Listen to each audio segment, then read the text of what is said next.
The scene began on a dark and silent night. A man with long silver hair named Oscar Sage was sitting on the ground, both of his hands placed flat on the blood-soaked earth. A sword was deeply embedded in his chest, and despite the pain, he kept his head down and eyes closed.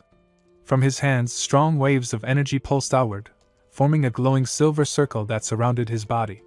All around him, countless dead bodies lay scattered, silent and still, a tragic sign of the terrible battle that had just ended. The man, using the last of his strength, tried to reach out to anyone who might still be alive. He whispered with sorrow that if there were any survivors, they should reply. If they could not speak, they should move or make any kind of sound. He begged them to respond. More energy ripples pushed out from his hands as he kept trying, but there was no answer. No movement and no sound. Only silence and the steady flow of blood from the wound in his chest. Slowly, he opened his eyes, and his heart filled with disappointment. He thought that in the end, there was no one left. He wondered if he was truly the only one who had survived. Just then, a dark figure appeared in his vision, a man with black hair and two sharp horns, standing tall and emotionless. As the Oscar Sage stared at him, his thoughts filled with anger and despair. He remembered that this horned man had been the one who united the demons for the first time and led humanity toward destruction. He was known as the High Priest. The war had broken out when the demons crossed over from the demonic realm, and many brave mages from the White Tower had followed the Oscar Sage into battle. They had sacrificed everything in the hope of saving the future of humankind. Now, all of that seemed lost. The High Priest slowly pointed his sword toward the injured Oscar Sage, while the latter struggled to keep up a shield of energy using his hands. He thought that if it had not been for them, no one else could have done what they had done. And yet, it seemed, all that effort was not enough to stop the destruction. While the Oscar Sage sat on the ground, lost in his heavy thoughts, a sudden voice pulled him back to reality. In front of him stood a young woman with long green hair tied neatly into two braids.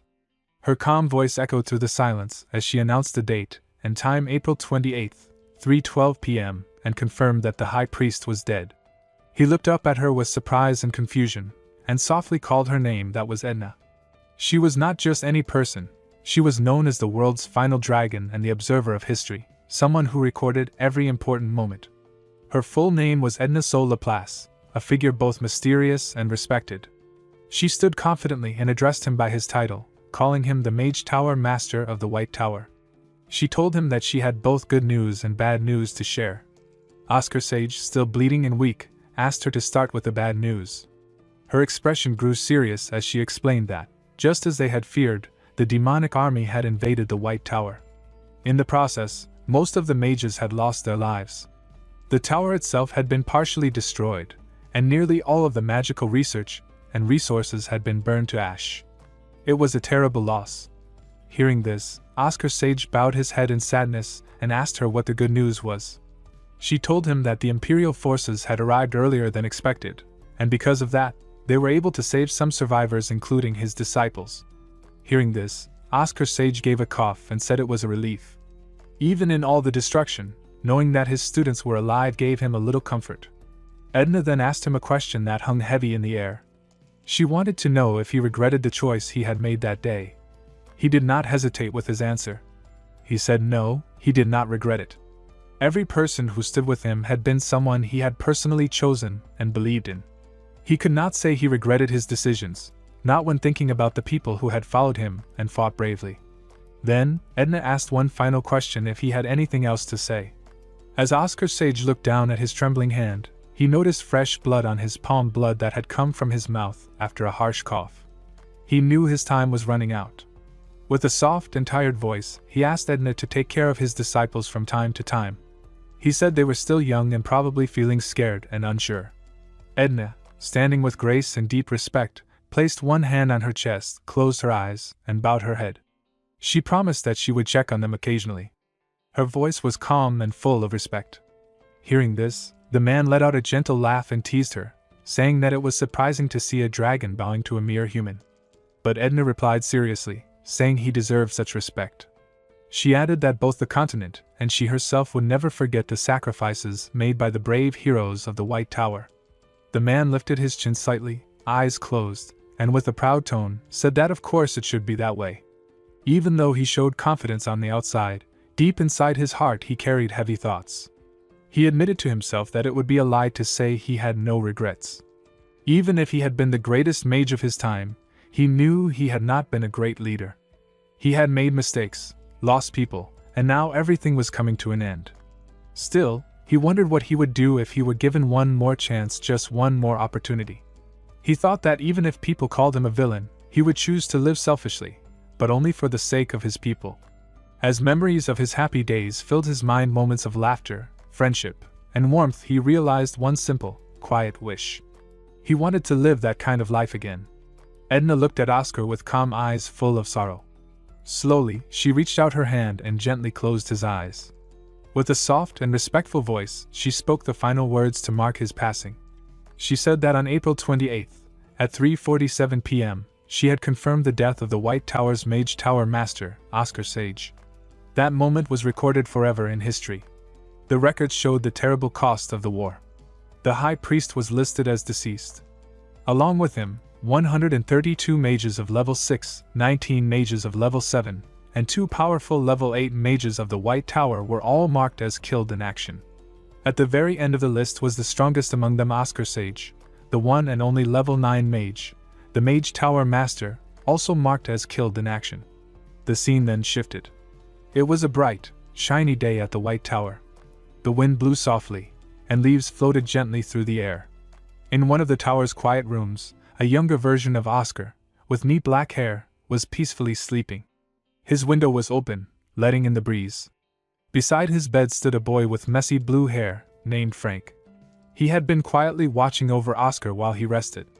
Suddenly, a leaf flew in through the open window and landed on Oscar's hand. The touch of the leaf made Oscar wake up quickly and swing his hand without thinking. But when he did that, he accidentally knocked over a water bowl that Frank had been holding. The bowl tipped over, and the water splashed out everywhere. Frank gasped, his eyes wide in shock. He looked down at his soaked clothes and shouted with frustration that he was all wet. He explained that he had just been about to switch out Oscar's towel. Oscar looked at him with sleepy confusion, not fully understanding what had just happened. Frank, still upset, placed the bowl back on the table and scolded him. He said that Oscar's sleeping habits were really terrible, and that he did not even show any gratitude even though Frank had been taking care of him the whole time. Oscar sat up in bed, still confused by everything happening around him. He murmured softly, repeating the word sleeping habits as if trying to understand what Frank had just said. But in his mind, a deeper confusion took over. He asked himself if he had really been sleeping, and worse, in such a defenseless state. That did not feel right. What troubled him more was the fact that he remembered clearly he was supposed to be dead. His mind returned to the moment when the High Priest had pierced his heart. That memory was sharp and certain.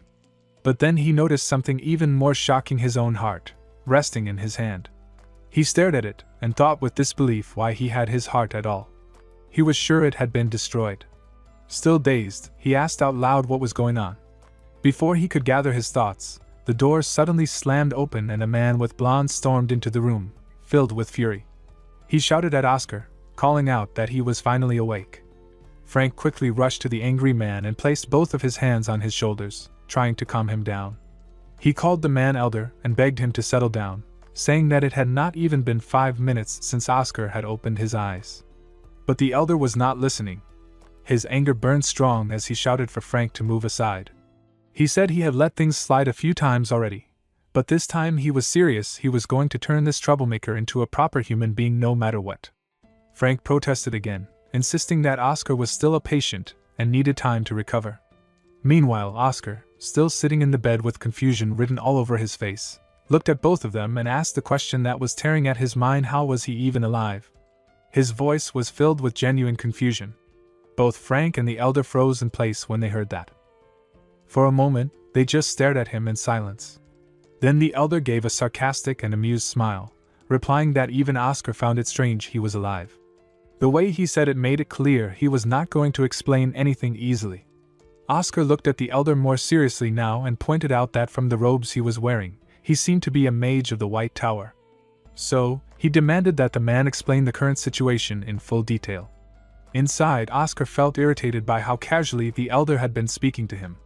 He noted silently that the man was being arrogant and far too informal for someone of his rank. Frank looked at Oscar with confusion in his eyes and asked what was wrong. But before Oscar could reply, the elder also repeated the word explain in confusion. Then, without warning, his expression changed again. Rage returned to his face, and with a shout, he raised his hand high into the air, ready to strike Oscar. He yelled that Oscar had really lost his mind and should be reflecting on his actions and begging for forgiveness instead of talking back. Oscar's thoughts quickly turned sharp and alert. He wondered if this man could be an assassin sent by the demons, maybe someone planted secretly to finish the job. He did not take any chances. Using his instincts, Oscar activated a magic spell called Wind Shield. It was a defensive spell designed to appear instantly like a tent of wind, strong enough to block attacks. If done correctly, the wind's pressure would make any attacking wrist bend like straw. Oscar remained calm as the elder's hand moved closer. He was sure this person was a weak, low-level fighter who did not even think before trying to attack. But suddenly, something strange happened. As his hand neared the shield, the wind barrier started to fade away. Oscar's confidence turned into confusion. He stared at his own hands, alarmed by how weak the magic had been. The shield had vanished before it could even stop the attack. He thought with worry that something was wrong with his magic. It was pathetic, far too weak for someone like him. But instead of slapping him, the man pulled his hand back and spoke in a much calmer voice. He said that the wind shield Oscar used was actually pretty good, and noted that maybe Oscar had not just been messing around all this time. The tension slowly dropped.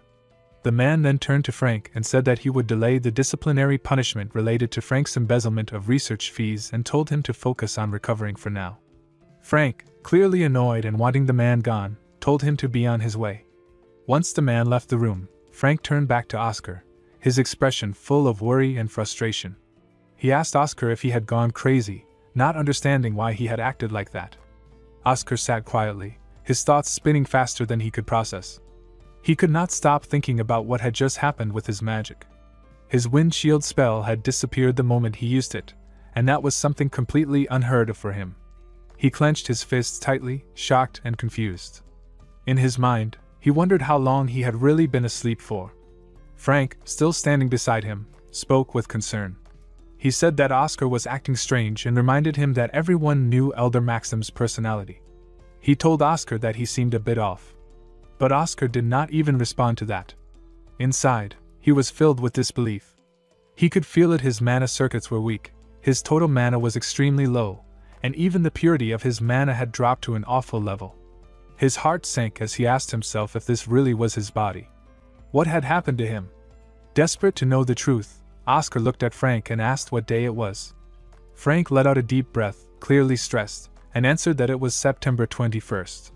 Then he added that Oscar had been unconscious.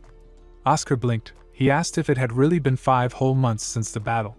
But Frank frowned and looked out the window. He answered that it had only been 1 day at most. Oscar ordered Frank to call Lloyd.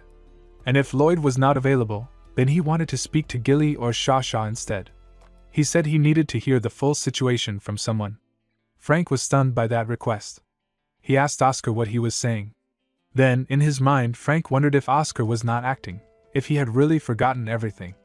Maybe these were the side effects of something bigger. Out loud, Frank told Oscar to forget about the traitors. He also scolded him for calling the Tower Master's name so casually, like they were equals. Oscar murmured the word traitors, clearly confused by that too. Frank sighed and explained with frustration that Oscar had even forgotten about that. He told him that Lloyd Schultz had betrayed the White Tower and left to become a disciple of the Red Tower Master. Even worse, Gilead Dominic had stolen a high-level magic book and ran away with it. As Frank finished talking, Oscar suddenly shouted in anger. His voice thundered through the room as he yelled, "How dare Frank speak such nonsense!" Frank flinched, shocked by the intensity in Oscar's voice. But then something strange hit him. He turned his head and looked at Oscar carefully. There was no shaking in the air around him. That meant one thing, that Oscar was not lying.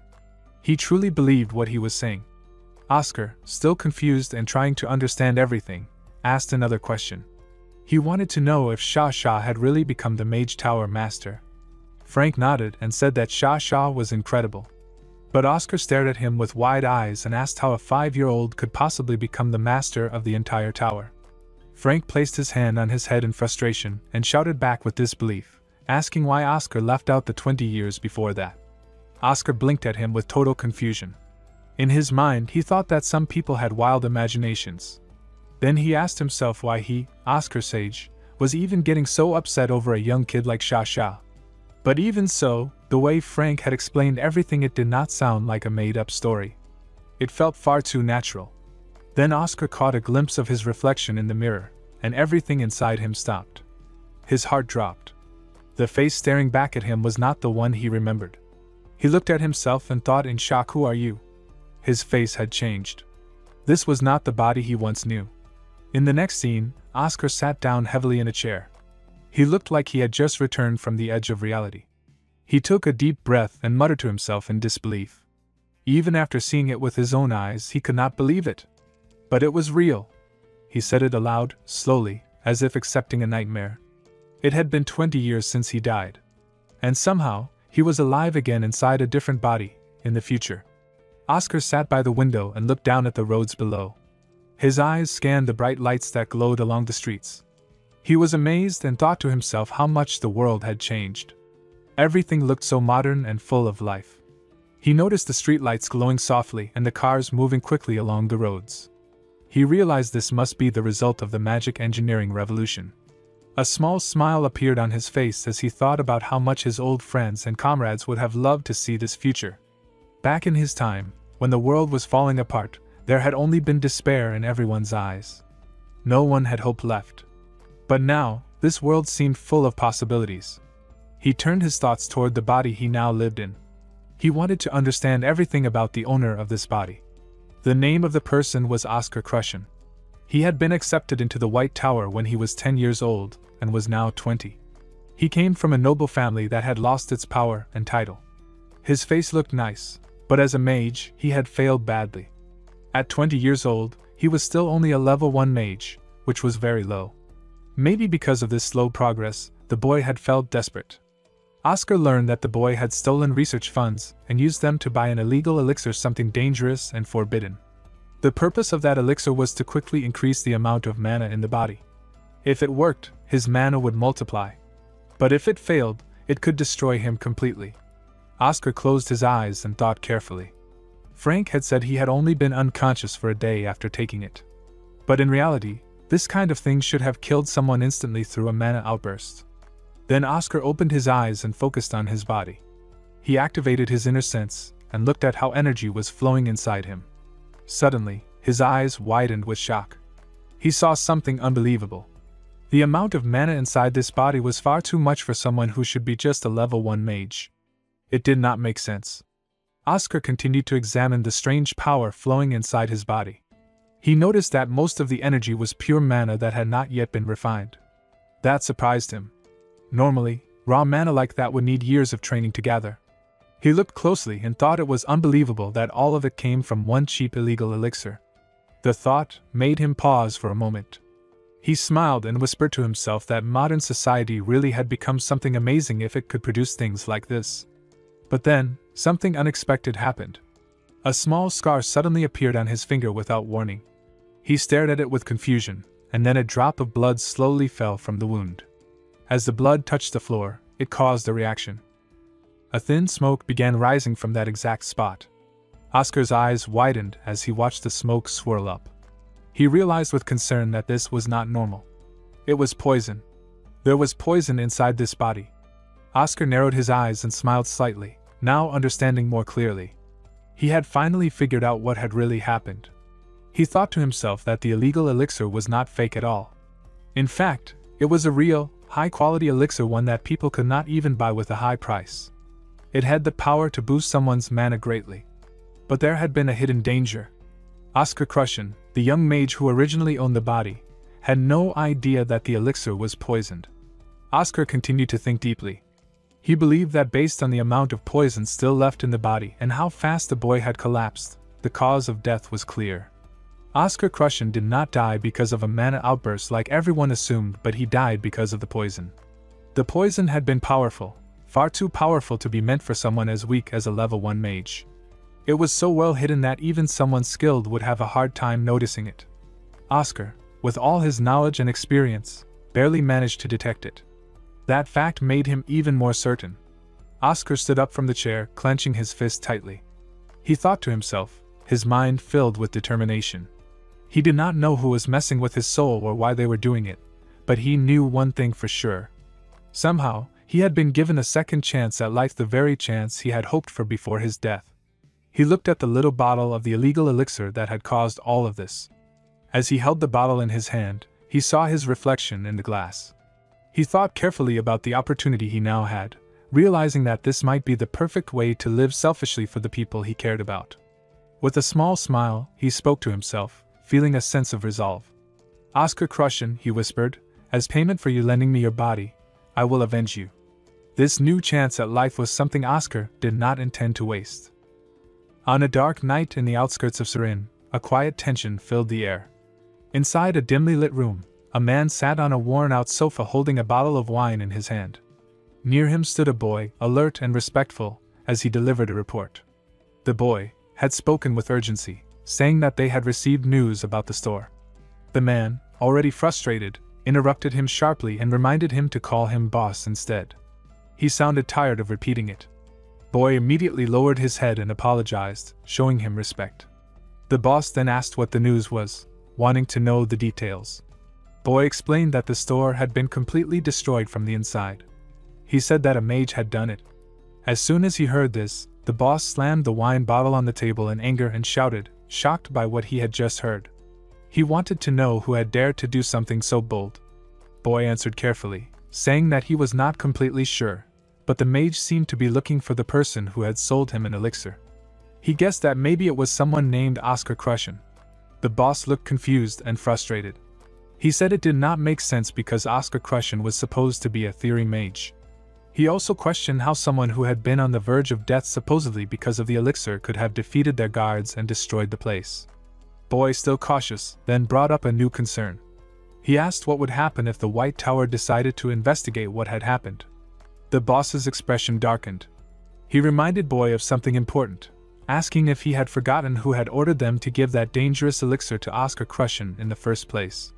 Boy continued speaking and said that the mage who attacked the store had been wearing a White Tower ring. He explained that the person who originally requested the elixir was also a White Tower mage. He ended his sentence with uncertainty, saying that no one could be sure what was really going on. As the conversation went on, a mysterious voice suddenly filled the room. It mocked them, saying that only an idiot would make it so obvious where they came from. Boy became frightened and asked with a shaking voice who had spoken. His eyes widened when he saw a figure standing in the doorway. Oscar stepped forward, and Boy gasped, recognizing him in disbelief. It was Oscar Crushen. Oscar Crushen, with a calm expression, thought to himself that he had followed the faint scent left in the elixir bottle to find this place. He realized there were many more people involved than he had expected. He felt frustrated by how complicated things were becoming. The man sitting on the sofa clenched his fist in anger and demanded to know how Oscar had managed to destroy his store. Oscar calmly nodded and admitted that it had been him. He added that he was actually very interested in the conversation he had just overheard and suggested that they should continue it.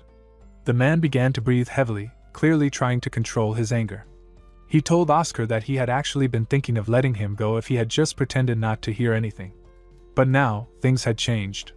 With a cold tone, he gave an order to kill Oscar. The boy beside him responded without hesitation, drawing his sword as he leaped toward Oscar and shouted that he would follow the order. Oscar, standing firm, replied that if they were going to treat the situation like a fight, then he would not hold back either. Without wasting any time, Oscar Crushen used a powerful magic technique called Wind Cutter. As he activated it, a strong wind energy started to swirl around his body. In an instant, the boy who had attacked him was struck by the technique. Blood poured from his neck, and just moments later, his head was completely separated from his body. The ground quickly became soaked with blood. Oscar looked at the scene and thought to himself that he could not believe only the head had been cut off so cleanly. It reminded him of the time he had seen a high priest's head fall the same way. The man on the sofa was filled with rage. He shouted loudly, swearing at Oscar while pulling out a pistol and aiming it directly at him. He then fired several bullets in anger. But Oscar stayed calm. He even smiled as he watched the bullets coming toward him. Just before they reached his head, he activated another technique called Wind Shield. A magical barrier formed around his body, and the bullets stopped in mid-air, unable to pass through the shield. Oscar spoke to himself with curiosity, saying that he could not detect any mana in those bullets, and wondered what kind of principle could produce such destructive power without magic. The man was in shock. He shouted with a trembling voice, amazed that Oscar had managed to stop bullets with magic. Oscar smiled again and replied that so these things were called bullets. He said it was quite intriguing, but for now, he would return them to their owner. As soon as he said that, the bullets that had been stopped by the shield reversed direction and shot back toward the man.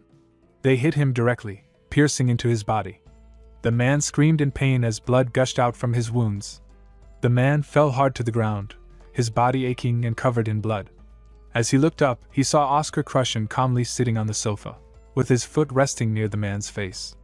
The man clenched his teeth and called Oscar a fool, his voice filled with hatred. But Oscar remained calm and took a deep breath before speaking. He told the man that none of his underlings would be showing up to help. All the sounds from the room were blocked, and no one outside could hear anything. The man sat up a little, his voice weak from pain, and said in disbelief that it was impossible a mere level 1 mage should not be able to cast silence, a powerful level 5 spell. Oscar corrected him, saying that it was not exactly silence. What he had used was a technique called soundbind. It did not completely silence the area, but it bound any sound to stay inside the room, so nothing could escape. Then Oscar leaned in and told the man that he wanted answers. He asked him directly who had requested them to harm him. The man refused. He angrily shouted that he was not going to say anything. But before he could finish, Oscar slammed his foot down onto the man's face. The man moaned in pain, his resistance starting to weaken. Oscar's expression turned darker. He said coldly that it seemed the man's pride was more important to him than his own life. He even admitted that it was not a bad trait but one that could be broken. Then Oscar used his magic again. He quietly channeled wind energy through his body and sent it into the man's body. As the magic spread inside him, Oscar thought to himself that the man must now be feeling as if thousands of sharp needles were stabbing him from the inside out. Oscar told him that he did not enjoy torturing people either. In his mind, he added that it usually got too noisy when he did. But now, he leaned in once again and demanded answers, telling the man to speak up at last. Oscar pressed his foot down on the man's head, showing no mercy. The man finally broke down. He began to cry and grabbed Oscar's foot with both hands, begging him to stop. He promised to tell everything. Oscar, hearing his desperate tone, agreed and told him to explain everything he knew about the person who had ordered the attack, his patron. The man slowly sat up, coughing and holding his injured neck. Then he began to speak, his voice weak and full of pain. He said that a stranger had come to them and handed over an elixir along with some cash. The man said they were told to sell it to Oscar at a very cheap price. Refusing the offer did not even seem like an option. It felt like they were forced into it from the beginning. Oscar asked for details about the stranger's appearance. The man said that the person had worn a hood that covered his face, so they could not see what he looked like. However, he clearly remembered that the man wore a white tower ring. Oscar thought to himself that this could have been a trick meant to deceive these underlings. It might not have meant the man was really from the White Tower at all. Then the injured man raised his chin as if remembering something else. He added that the stranger had a very unique scent, a refreshing and clear mint smell. That was all he could recall. Oscar made a mental note that the mint smell might be a clue worth remembering later. Then Oscar asked another important question. He wanted to know what their plan had been for covering things up after they killed him. The man explained that the White Tower was currently too busy to bother. They were dealing with a massive withdrawal from the 4 main magic towers, so he did not believe anyone would take the time to launch a serious investigation. Oscar looked at the man with confusion after hearing his words. He asked him what he meant by a withdrawal from the 4 main magic towers. It did not make any sense to him. But the man responded by saying that it should be something Oscar knew more about than he did. Oscar then admitted that he had forgotten many things after consuming the elixir, including information about that situation. He asked the man again if he planned to tell him or not. The man, realizing there was no point in hiding it anymore, agreed to share the information. He turned to a drawer and pulled out some documents. He handed them to Oscar and said that they contained the details related to the issue. He also mentioned that he would place the money the customer had paid for the setup on the table as well. Oscar accepted the documents and nodded. He looked through the files carefully. As he read them, his thoughts grew serious. The first page was about the White Tower. According to the document, April 28th had been named the day of the White Night because that was the day the high priest had died. The emperor had chosen to honor the sacrifice of Oscar Sage by granting huge benefits to the White Tower. These benefits included 30 years of complete tax exemption. But despite all that support, the document said the White Tower had performed the worst among all magic towers in the previous year. It explained that the White Tower had lost almost everything 20 years ago and still had not recovered. It had failed to rise again even after all that time. There was also a note that an important announcement from the imperial family would be made during this year's White Night Festival. Experts mentioned in the document believed that the biggest problem the tower was facing was the complete absence of advanced magic. Oscar read through the documents and started feeling more confused. He thought to himself that the White Tower did not have advanced magic. That could not be right. He clearly remembered giving important documents to Edna in the past to make sure something like this never happened. He decided he would have to look into that matter separately. As he kept reading, another line caught his eye. It said that the White Tower had the worst business performance. That made him raise his head and ask the man in front of him to tell him what kind of businesses the 4 main magic towers were currently running. The man nodded and began to explain. He said that the Yellow Tower of the East, which specialized in lightning, had opened a new age of magic engineering. They created amazing new items like street lamps and cars. Then he talked about the Blue Tower of the South. They focused on water, agriculture, and potions, helping with clean drinking water and farming needs. After that, he mentioned the Red Tower of the West, which came from the desert. They had joined the military and often assisted in dangerous missions like hunting down monsters. Each tower had developed its own powerful and useful industry. Then Oscar turned his gaze and asked about the White Tower. The man's answer made Oscar freeze. He said the White Tower was doing delivery. Oscar's eyes widened in disbelief. He slowly repeated the word to himself, delivery. He looked completely shocked and frustrated. He placed his hand over his forehead and covered his eyes, trying to process what he had just heard. Then he asked again, as if hoping he had heard it wrong. Did the man really mean item delivery, like some kind of magical post service? The man calmly explained that yes, that is exactly what they did. The White Tower ran its own post office and had wind riders who could fly, making them perfect for delivering items quickly and safely across long distances. That was their main contribution. Oscar opened his fingers slightly to look at the man, still full of disbelief. He asked him what he meant by riders. The man explained that the mages of the White Tower flew high in the sky and ruled the air. People saw it as a symbol of freedom and bravery, which is why these mages were often compared to dragons and eagles. Hearing this made Oscar even more frustrated. He clenched his teeth and asked who had come up with such a ridiculous business idea. The man replied that, as far as he knew, it was the current master of the White Tower. Oscar sighed deeply and thought to himself that his own students, the ones he had raised and taught, had done this. Then, trying to understand more, Oscar asked about the drinking water and agriculture industry. He was confused because potions had always been the biggest source of income for a magic tower. So why was the Blue Tower handling that business now? The man explained that the Blue Tower was different from the others. They had almost complete control over the potion market now. That shocked Oscar. He thought back to how, 20 years ago, the White Tower had been the leading power in potion making. But then he remembered with pain that all the methods and knowledge for creating potions had been burned down. If that hadn't happened, the White Tower might still be leading today. The man continued explaining. He said the drinking water and agriculture business was based on selling clean water at very high prices, especially to places that did not have access to it. They even had the magic to bring rain to dry lands suffering from drought. That made Oscar even more surprised. He asked, almost in disbelief, why anyone would buy clean water. To him, it seemed strange that something as simple as water could become such a powerful source of profit. The man told Oscar that selling clean water had become a new trend among rich people. It was something fancy and fashionable to them. Oscar found that ridiculous. He said they were acting like fools just to earn a bit more money. He added that people could just drink water from a well instead. Hearing this made the man laugh, but Oscar stayed serious. He thought to himself that the White Tower had clearly fallen behind in terms of business profits compared to the other 3 magic towers.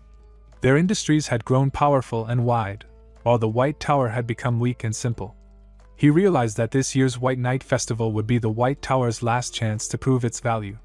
But there were only 7 months left until the festival, and that worried him. While Oscar was lost in thought, the injured man suddenly bent forward, his voice shaking as he cried out in pain. He begged Oscar for help, saying his body couldn't take it anymore. Oscar looked at him and wondered if the man was dying from shock or from losing too much blood. He thought for a moment, should he save this man who gave him useful information? But then Oscar looked back at the document in his hand and his eyes went wide with shock. The paper listed horrible crimes: arson, attacking innocent people, giving illegal loans, stealing valuables through threats, and even accepting assassination requests. After reading that, Oscar glared at the man and said he was nothing more than walking garbage. The man weakly called out Oscar's name again and tried to get up, but his body was too broken and he could not move anymore. Oscar had finally moved out of the house, and his face looked very serious. In one hand, he held some important documents, and in the other, he carried a heavy sack. As he left, he had a strong thought in his mind: he wished to be a good person in his next life. The night had already fallen by then, and the sky was beautifully filled with stars above the place called Dawn, near the White Tower. It was peaceful and quiet. Later, Oscar arrived at a new place. He slowly opened the door and walked into the room. As soon as he stepped inside, he sighed deeply and said that he was tired. He dropped himself onto a chair heavily, clearly exhausted. He then spoke to himself with disbelief, saying that he could not believe he felt so worn out just from using a few simple spells. He wondered what was wrong with his body. After placing the sack and the documents on the table in front of him, he looked at his hand with concern. He questioned whether he would even be able to use the special magic again, the powerful magic that had once made him a legendary figure known as Oscar the Sage, the greatest mage in human history. He tried to use a technique called Wind Archive, but the magic did not work. It simply faded away before anything happened. He thought that it must have dispersed and accepted that he could not use it just yet. He believed that he needed to fully understand the current state of his body first. He planned to begin with a magic scan, hoping to find out more details. In the meantime, he started reading through the documents, still looking very serious. His memories were all jumbled, and although someone named Frank had given him some information, Oscar felt it was very important to learn everything there was to know about the person called Oscar Crushen. He knew that if he wanted to truly protect or save this body, he had to understand it completely. Oscar continued reading through the documents about Oscar Crushen. He learned that Oscar Crushen was the heir to the prestigious Count Crushen family, and the only one to survive a terrible fire that destroyed their mansion. His magical talent was recognized at an early age by people in the magic world, and their expectations for him were extremely high. Many powerful figures fought to recruit him into their circles. During the 6 years he spent at the Empire Academy's magic faculty, he had achieved nothing less than perfect scores. His genius was so undeniable that he even published an extraordinary thesis, which solidified his reputation as an exceptional mage. As Oscar read all of this, he became confused and questioned why someone with such potential was still at level 1. He continued reading and discovered that the reason for this was tragic. It seemed that Oscar Crushen had a condition called mana deficiency syndrome. If he did not have this condition, he would have been a powerful mage, capable of representing his entire generation. Oscar's thoughts were interrupted when he realized what he was reading. With widened eyes, he thought to himself that if this were true, it would explain why Oscar Crushen was still at level 1. Oscar had an unparalleled understanding of magic, but because of this condition, he was unable to use magic at all. Determined to learn more, Oscar decided to perform a magic scan on himself.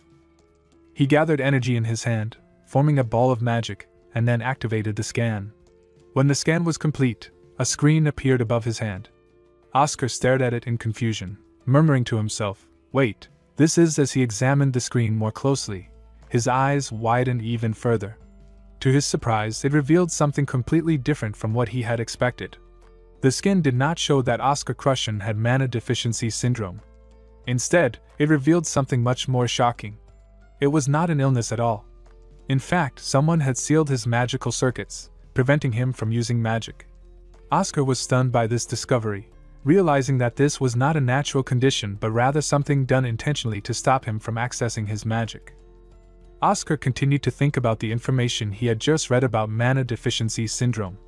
He recalled that, as the name suggested, it was an illness where a person could not circulate or accumulate magic. Normally, a mage could install up to 20 physical circuits on top of their mana circuit, and the number of these circuits determined their magical level. However, someone with mana deficiency syndrome could not establish the proper environment for magic. No matter how much they trained, they would never be able to get past level 3. As he stood up from his chair, Oscar's thoughts turned toward Oscar Crushen's situation. He realized that Oscar Crushen's case was different. His physical circuits were not naturally twisted or faulty, as one would expect in someone with mana deficiency syndrome. Instead, his circuits had been intentionally tied up, blocked by someone on purpose. This discovery made him pause, as he stood in front of a bookshelf filled with many books. He picked one from the shelf, but his mind was racing. Oscar thought about the possibility that if Oscar Crushen was truly a genius, he would have figured out that he did not actually have mana deficiency syndrome. He then wondered why Crushen never mentioned this or left any clues. He picked up a book and thought it might have been helpful if Oscar Crushen had written a diary, something to explain more about himself and his situation. According to someone named Frank, Oscar Crushen was an alcoholic, but Oscar considered whether this behavior had been an act. What if Crushen had created that persona on purpose? What if he had known that someone had blocked his magical circuits and was after his life, so he acted as a carefree playboy to throw off his enemies? The more Oscar thought, the more he realized that things were not as simple as they seemed, and there were deeper mysteries about Oscar Crushen that he needed to understand. Oscar picked up 5 books from the shelf and began to think about what he had just learned. If everything he suspected was true, it made sense why Oscar Crushen had given into the temptation of the illegal elixir. In a situation where he could not trust anyone, it seemed that Crushen would have felt desperate to undo the chains blocking his magic. He needed a way to break free from the control that had been forced upon him. As Oscar placed the books on the table, he compared his situation to Crushen's. In contrast, he only needed to untie a single knot, a challenge he was confident he could overcome. As he continued to explore the books, one title caught his attention: was The Reinterpretation of Basic Magic. Curious, Oscar opened the book and found that there were many small pieces of paper attached to the pages. He looked at them with confusion, wondering what they meant. As he read the small notes, he saw that they contained strange and innovative thoughts on magic. One note mentioned that the trajectory of the wind cutter attack was too boring and that it could be improved. Another note suggested that wind shield, a type of defense magic, had an endless number of applications. It also mentioned that by advancing the wind shield magic, it could even be used as an attack. The notes continued with a fascinating idea about the weapon called a gun. They suggested that a gun could be reinterpreted using the magic of the White Tower. The key idea was to use the circulating bullets as a source of power for the magic. This thought made Oscar pause, realizing that the book contained ideas that were both unusual and brilliant. The connection between advanced magic and modern weapons, like the gun, opened up a new world of possibilities for him to explore. After reading the notes in the book, Oscar thought deeply about what he had discovered. The concept behind the advanced windshield technique described in the book was similar to how he had been using it himself. However, the way it was explained was completely different from the simple idea of it being a basic defensive skill. The book also discussed how to use the technique most effectively based on the situation, which added a new level of depth to the magic. As Oscar continued reading, he realized that the book contained many other basic magic techniques that Oscar Crushen had created himself. Even though Crushen could not use magic because of the blockage in his circuits, he had performed these magical experiments in his mind. Oscar understood why Crushen had been called a genius. The way they both interpreted magical theory was similar. From just this one book, Oscar could tell that Crushen had never given up on magic. Despite the obstacles he faced, Crushen worked harder than anyone else. His passion for magic was clear in every word of the book, and it was evident that he truly loved it. Oscar's thoughts grew more respectful as he imagined how Crushen's dedication had pushed him to continue striving even when everything seemed against him. Oscar hoped that the ideas written in the book would blow even the weakest winds toward the White Tower, a symbol of Crushen's desire to push forward despite all odds. Oscar stood up from his chair, calling out the name, Oscar Crushen. He admired the young mage who, despite the cruel fate he faced, had never broken. Crushen had quietly walked a lonely path, facing everything alone, determined to make a difference even in the most difficult circumstances. He walked slowly toward the sofa and sat down, closing his eyes and letting silence settle around him. In his mind, he made a strong promise, swearing on the name of Oscar Sage, the 17th Master of the Magic Tower. He promised that he would undo the knot that could not be untied before. His hand clenched into a fist as he continued thinking with determination. He also vowed that he would make those who had cruelly broken the wings of someone dear to him pay for their actions. In another scene, on a shiny and peaceful day, Oscar was walking through the greenhouse. Sunlight filtered gently through the glass, and the warmth of the day surrounded him. As he wandered, lost in thought, he asked himself why he was walking around in the greenhouse. He remembered that he had fallen asleep earlier because he was exhausted from trying to find a way to undo the knot in the physical circuit. While he was thinking about this, an old memory came rushing back to him. He recalled a moment from his past life, a memory where he heard a child's voice calling out to him, calling him master, and announcing that they had arrived. Oscar Sage had then told the children to sit and suggested that they have their lesson outside in the greenhouse that day. The children had nodded happily, ready for their lesson. As he took a deep breath, Oscar thought about what was really going on. He realized that these memories were coming back because of a cursed dream. It was caused by the Viscount of Nightmares from the demon world. This cursed dream returned every time he slept, forcing him to remember moments from his past life. He had hoped the curse would go away once he possessed this new body, but it seemed the curse was connected to his soul and not just the body he was in. Still, he wondered if he should be thankful in some way. The dreams, even if they were part of the curse, had not been twisted or ruined. They remained clear and untouched, showing his time with his students as it truly was. They were not painful memories but honest ones. Oscar Sage sat calmly on the chair in front of him, while 3 young children sat on small stools, facing him with eager eyes.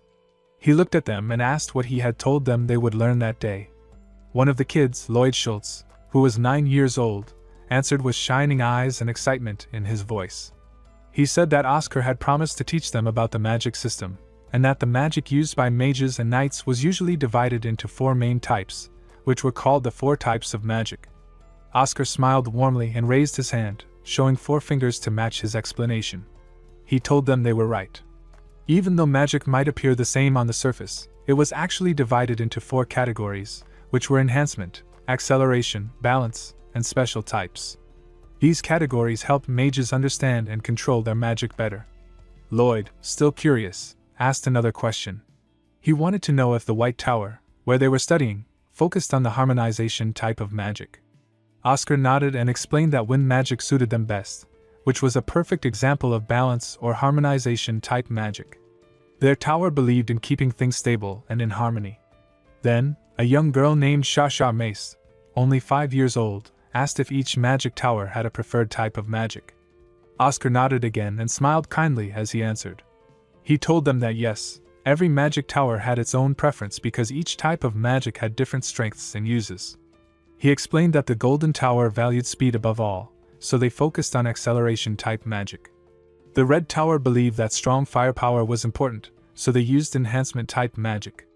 The Azure Tower and the White Tower both preferred balance type magic, which focused on keeping everything stable and controlled. As he spoke, the children listened carefully, their young minds trying to understand the great world of magic. One of the kids, Gilead Dominic, who was 7 years old, suddenly stood up with excitement. He clenched his fist and raised it high while shouting that he wanted acceleration-type magic because slow things were too frustrating for him. His energy filled the air as he dreamed of fast, powerful spells. Oscar Sage looked at him gently and told him the truth. He said that unfortunately, Gilly could not choose what kind of magic he wanted to use. A person was born with a certain magic type, and they could not change it by will. Hearing this, little Shasha, the 5-year-old girl, became curious and asked how someone could find out what magic type they were born with. Oscar smiled softly and bent down. He picked up a small tree stem and began drawing something simple on the ground. He told her that it was easier than she thought. Then he asked her to extend her index finger and try to use the magic he was about to show her. Shasha looked at the drawing with wide eyes and said it was her first time seeing that spell, so it might take her a little time to perform it.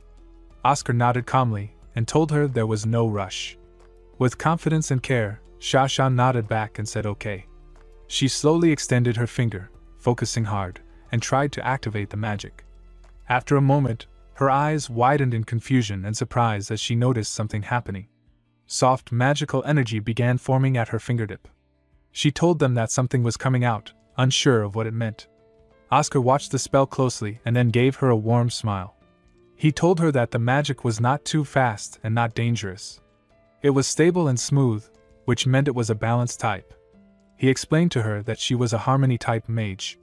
Hearing this, Shasha looked up at her master and asked if that meant she was the same as him. Oscar nodded and told her yes. Her cheeks turned red with happiness, and she smiled shyly as she said that she liked it. Gilead, still full of energy, got even more excited. He quickly extended his finger too and said that he wanted to try it as well. At the same time, Lloyd stretched out his finger, saying he wanted to try it too. Both boys were eager to discover their own magic types. The moment was filled with excitement and joy as the young students began to explore the magic inside them. Oscar looked at Gilead and smiled proudly. He told him that, just as he had wished, he was indeed an acceleration-type mage. The moment Gilead heard those words, he screamed with pure excitement and joy, his face lighting up with happiness. Then Oscar turned his eyes to Lloyd, who was quietly focused on his own magic. Suddenly, a small flower appeared floating gently above Lloyd's index finger, a beautiful and delicate sign of his magical ability. Shasha saw it and gasped in wonder, saying softly that it was so pretty. Oscar observed the magic carefully and told Lloyd that he was a special type mage. This kind of magic was rare and unique. Lloyd, however, looked a bit unsure and asked his master if he could change his magic type now that it had been discovered. Oscar replied that special types were very rare, making up only about 0.2% of all mages. He asked Lloyd why he wanted to change something so rare, though he also told him clearly that it was not possible to change a magic type. Lloyd looked down with a bit of sadness in his voice. He said he liked the balanced type more because it was the same as his master's. Hearing this, Oscar showed a thoughtful expression and pretended to think seriously. He said in a half-joking tone that he had planned to give Lloyd the highest number of private lessons, but now he wondered if he should research a way to change someone's magic type. Lloyd's eyes lit up immediately, and he asked with surprise if he would really get the most private lessons. Oscar smiled and assured him that of course he would. He explained that special type mages needed more help to improve because their magic was hard to train without a proper teacher. Hearing that, Lloyd began to feel better. He said that now that he thought about it, being a special type mage might not be that bad after all. But he made Oscar promise that he would still get the most number of lessons. Oscar laughed gently and agreed, saying that he understood and would keep his promise. Now Oscar stood quietly in the greenhouse, surrounded by green leaves and soft sunlight. While looking at the peaceful scenery, his mind drifted back. He thought about Lloyd and smiled to himself. He remembered how Lloyd used to be called the Promised Man because he always held on to every promise tightly. No matter how grown up he wanted to act, in the end, he was still just a child. That memory brought a mix of warmth and sadness to Oscar's heart. In another moment, Oscar was lying on a sofa, just waking up. His body felt heavy, and his mind was still foggy from sleep. Suddenly, he heard a voice coming from a speaker. It was an announcement from the broadcasting room, calling his full name Oscar Crushon. Hearing his name made him sit up quickly. He blinked in confusion and wondered how long he had been asleep. Before he could gather his thoughts, the voice came again and asked him to go to Lab 4202. Oscar got up and started walking toward the lab. As he moved down the hallway and stepped inside, he began thinking about his progress. He told himself that he had 8 physical circuits left to unlock. So far, he had unlocked 12 out of 20, and while doing that, he had also gained 2 mana circuit lines. Because of this, he had officially become a level 2 mage. This was a big achievement. When he reached the lab door, he knocked gently. A voice from inside told him to come in. Oscar opened the door and stepped into the room. Inside, he saw a man with blonde hair sitting on a chair in front of him. As Oscar looked at him, he had another thought. He never imagined that there would be a day when he would feel happy about being just a level 2 mage. Inside the lab, the man looked at Oscar and asked how he was feeling. He said that according to Frank, Oscar's memories had started coming back. Oscar nodded and answered that yes, his memories were indeed returning. The man gave a small nod and said that he was glad to hear that. As Oscar looked at him, he began thinking to himself with a soft smile. He recognized the man as Elder Maxim Bisk of the White Tower. He was now 45 years old, but many years ago, he had been Oscar's junior in the Magic Tower. Oscar remembered how Maxim had joined the tower long after him, and how he used to follow him around, calling him senior.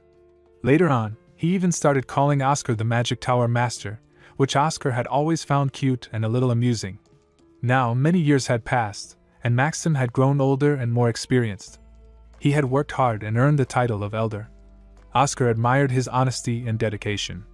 His magic power had grown strong, which was a sign of his age and effort. While thinking about all this, a large smile appeared on Oscar's face. Maxim noticed the smile and asked him why he was laughing. Then, his expression turned serious. He told Oscar that he had received a report about the Gordon family. Both the boss and the acting head of that family had been killed. Maxim looked directly at Oscar and asked if he had anything to say about the report. Oscar's smile slowly faded. He replied calmly that he had nothing to say about it. But he added that he believed there must have been a good reason for their deaths. Then he explained simply that the Gordon family had tried to assassinate him, which was likely the cause of what happened to them. Oscar picked up some papers and a sack, then placed them on the table in front of Maxim. He told him that the elixir he had received was poisoned. He also said that the documents and the sack contained the commission fee and the ledger that showed the details of the attempt to assassinate him. Maxim listened carefully, then asked if the reason Oscar had been bedridden was because of that assassination attempt. Oscar nodded and explained that he had gone to speak with the people involved, but instead of talking, they tried to kill him. Then, Oscar opened the sack and showed the coins inside. They were shining brightly, proving that the money was real and the plan had been carried out seriously. Oscar added that the ledger contained everything, the full contents of the contract killing. It was proof that someone had hired people to take his life. Maxim looked at the evidence and said he understood. He told Oscar that he would close the case and mark it as self-defense on Oscar's part. Oscar thanked him and said he would be grateful for that. Then he asked if he could also request a personal favor. Maxim looked confused and asked what kind of favor Oscar needed. Oscar answered that he wanted to meet the Magic Tower Master. Maxim was surprised for a second but replied that it was not a difficult request. He reminded Oscar that he often had discussions about magic with the Master. Oscar became confused in his thoughts. He did not remember having deep talks with the Tower Master, and wondered if Oscar Crush in the body he now possessed had been close with her. He thought to himself, did Oscar Crushen really discuss magic with Shasha? Maxim then added something unexpected. He said that Oscar would only be able to meet the Magic Tower Master 6 months later, at the earliest. Oscar's eyes widened in surprise. He asked why the wait was so long. In his heart, he was shocked and thought that 6 months later would already be after the White Night Festival started, which made things more complicated for him. The situation was becoming more tangled, and Oscar realized that time was running short.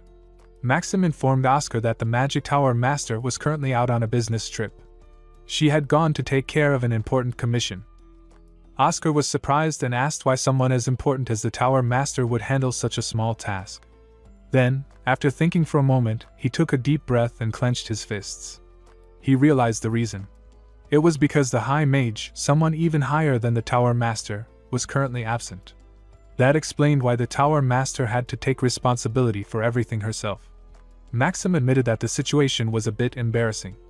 Oscar thought seriously about the situation.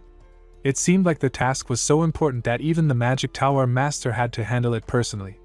Then, he politely asked what level the current Magic Tower Master was. Maxim replied that she was a level 7 High Mage. Oscar responded that he understood. However, inside his mind, he was a bit troubled. When he had been her age, he had already reached level 9. Knowing Shasha's talent, he believed she should have reached at least level 8 by now. Something felt off, and Oscar could not help but worry. As Maxim continued reading a report, he brought up something else. He said that the cross-section of the corpse in the assassination case had been very clean and smooth.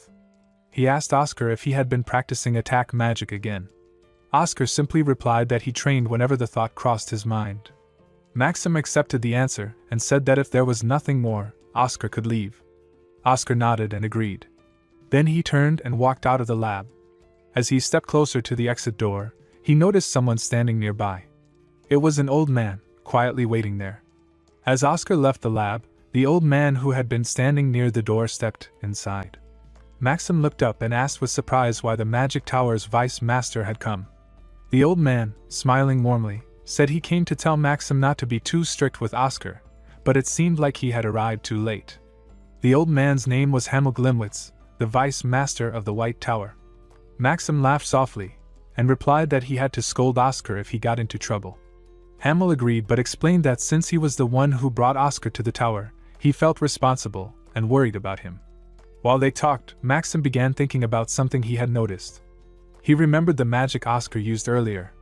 Even though it was a basic technique, Oscar had performed it with surprising perfection. Maxim was sure that kind of skill could not be achieved with just a day or two of practice. It made him believe that Oscar had been studying very hard somewhere in secret. With a small smile, Maxim said out loud that Oscar might be working much harder than he had thought. Hamel seemed happy to hear that, and said he was glad. Then he asked Maxim if they should head to the elders' meeting because Elder Fidelina was already waiting for them. Maxim agreed, stood up from his chair, and the two of them left the lab together. Meanwhile, in a different place, Oscar was walking down a quiet hallway on the 10th floor of the tower. He looked around and thought to himself that he had seen his students again in his dreams, and that memory had drawn him back to this place. But now, the area felt much emptier and lonelier than before. It reminded him of how much had changed, and a soft feeling of nostalgia filled his heart as he continued walking through the silent corridor. While Oscar was deep in thought on the 10th floor, a man suddenly arrived and greeted him warmly, saying if it was not the young Sir Oscar. Oscar looked at him with surprise and asked who he was. The man introduced himself with a smile, placing his hand on his chest. He said his name was Wilter, and he was the one who managed the facilities of the Magic Tower. He also mentioned that it seemed the rumors about Oscar losing his memories were true, since they had conversations before, but Oscar did not remember any of them. Hearing that, Oscar grew frustrated and asked just how far those rumors about his memory loss had spread. Wilter laughed gently, but Oscar then asked what he meant by calling him young Sir Oscar. With a firm smile, Wilter explained that he had been working in the tower since the time of the previous Magic Tower Master, who was also named Oscar, the great Sir Oscar. For a moment, Oscar looked confused, then smiled and said that was a good way to tell the difference between the two of them. He even said he would use that name from now on. Oscar also asked Wilter if he could continue to be his conversation buddy. Wilter laughed at the kind offer, but politely turned it down, explaining that it would be difficult because he would be leaving the tower soon. Surprised, Oscar asked where he was going. Wilter told him that it had been 40 years since he first started working at the tower. His words hinted that his retirement was coming, and it was time for him to move on. Oscar looked at Wilter and asked if there was an issue.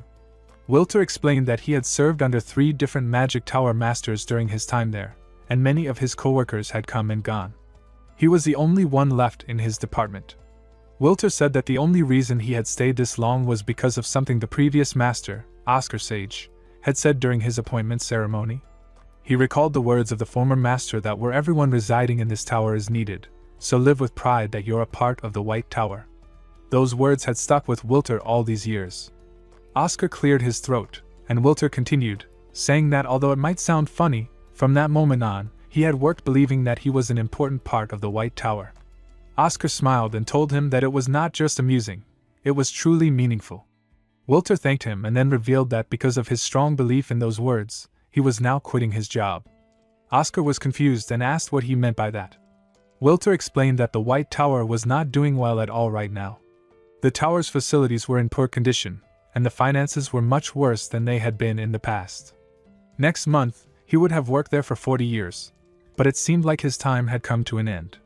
Oscar asked if it was because of his long service award, but Wilter's response suggested that the decision was much deeper, tied to the challenges the tower was facing. All members of the White Tower, except for the mages, would receive a long service medal and a monetary reward after 20 and 40 years of service. For those who had worked for 40 years, like him, the reward would be 200,000 bells, which could buy a house in most large cities. However, he added that the current White Tower did not have the luxury of paying such a reward. To pay him that much, many people would need to risk their lives and take on new commissions. Wilter said that he could not accept it, knowing how hard it would be for the tower. No matter what anyone said, the White Tower had become his second home, and he could not bear to see it in such a state. Oscar, thinking about Wilter's words, realized just how bad things were. He had not known it was this dire.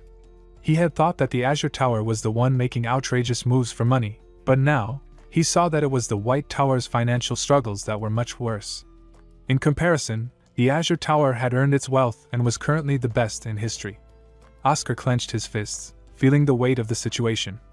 Despite his titles, such as War Hero and Mankind's Savior, he realized they did not mean much. Those titles were honorable, but they could not help the tower or fund the rewards for people like Wilter, who had dedicated decades to the tower. This realization struck Oscar hard, as he thought about the gap between titles and the real challenges the tower faced. As Oscar was lost in thought, his hand was bleeding. Wilter quickly noticed and called out to him with concern. He asked why Oscar was clenching his fist so tightly, and seeing the blood, he took out a cloth from his pocket to bandage the wound. Oscar, still focused on his thoughts, asked Wilter when he planned to leave the tower. Wilter calmly replied that he would be leaving in 2 weeks and reminded Oscar to go to the infirmary to apply medicine to the wound. Oscar, in response, expressed a desire for Wilter to continue being his conversation buddy. Wilter started to respond but was interrupted by Oscar, who told him that he did not need to leave. Oscar was deep in thought, clenching his teeth and fists in frustration. In his mind, he realized that there must be a way to solve the tower's financial struggles and ensure that situations like Wilter's departure due to lack of funds would never happen again. Oscar made a firm decision that he would find a method to earn a large amount of money, to prevent the tower from facing such hardships in the future. This moment showed Oscar's determination to find a solution, not just for himself but also for the people around him who had devoted their lives to the tower. Oscar sat deep in thought with a serious look on his face. He remembered his strong words when he had confidently said that he was going to make sure of it. Now, while resting his elbow on the table and supporting his face with his fist, he questioned himself. He thought, that was what I said, but how am I supposed to do it? The only things he could think of were research, lectures, and commission work. However, he knew that if the payments took too long, it would be a problem. On top of that, he reminded himself that he was still only a level 2 mage. He needed to come up with a business idea that would earn a lot of money fast. After thinking for a moment, he figured that potion making was the only real option that could bring in big money. With this in mind, he picked up a newspaper and started reading. Suddenly, his eyes widened as he spotted something interesting. He leaned forward with surprise. The scene then shifted inside the Vice Tower Master's room. In this room, a girl with long black hair sat across from a man named Maxim. They were having a serious conversation. The girl, whose name was Fidenlina, had an angry and determined expression on her face. She was the elder of the White Tower and the person in charge of managing the tower's finances. She told Maxim that she could not ignore the situation anymore. She explained firmly that this was a case of embezzlement. Maxim, who was calmly holding a cup of coffee, agreed that it was definitely wrong. But just as he began to speak more, Fidenlina interrupted him with frustration. She asked him what he could possibly mean by saying "but in a situation like this." Her voice was filled with anger. Maxim looked calm as he told Fidenlina that the culprit was already reflecting on their actions. But Fidenlina's eyes grew wide with anger as she questioned him. She could not believe that Maxim was willing to let it go so easily. She said that stealing was a habit that only got worse if ignored. Maxim sighed deeply and told her that she did not need to worry so much because there was not much left to steal from their tower anyway. Fidenlina looked even more shocked after hearing that. She leaned forward, moving her face very close to Maxim's, and shouted with anger, accusing him of always arguing against everything she said. She demanded that they throw the child into isolation as punishment. Maxim, now visibly frustrated, refused strongly. He asked what the point was in sending a level 1 child into isolation training, implying that it would be too harsh and pointless. Sitting beside them quietly was another elder named Hamel.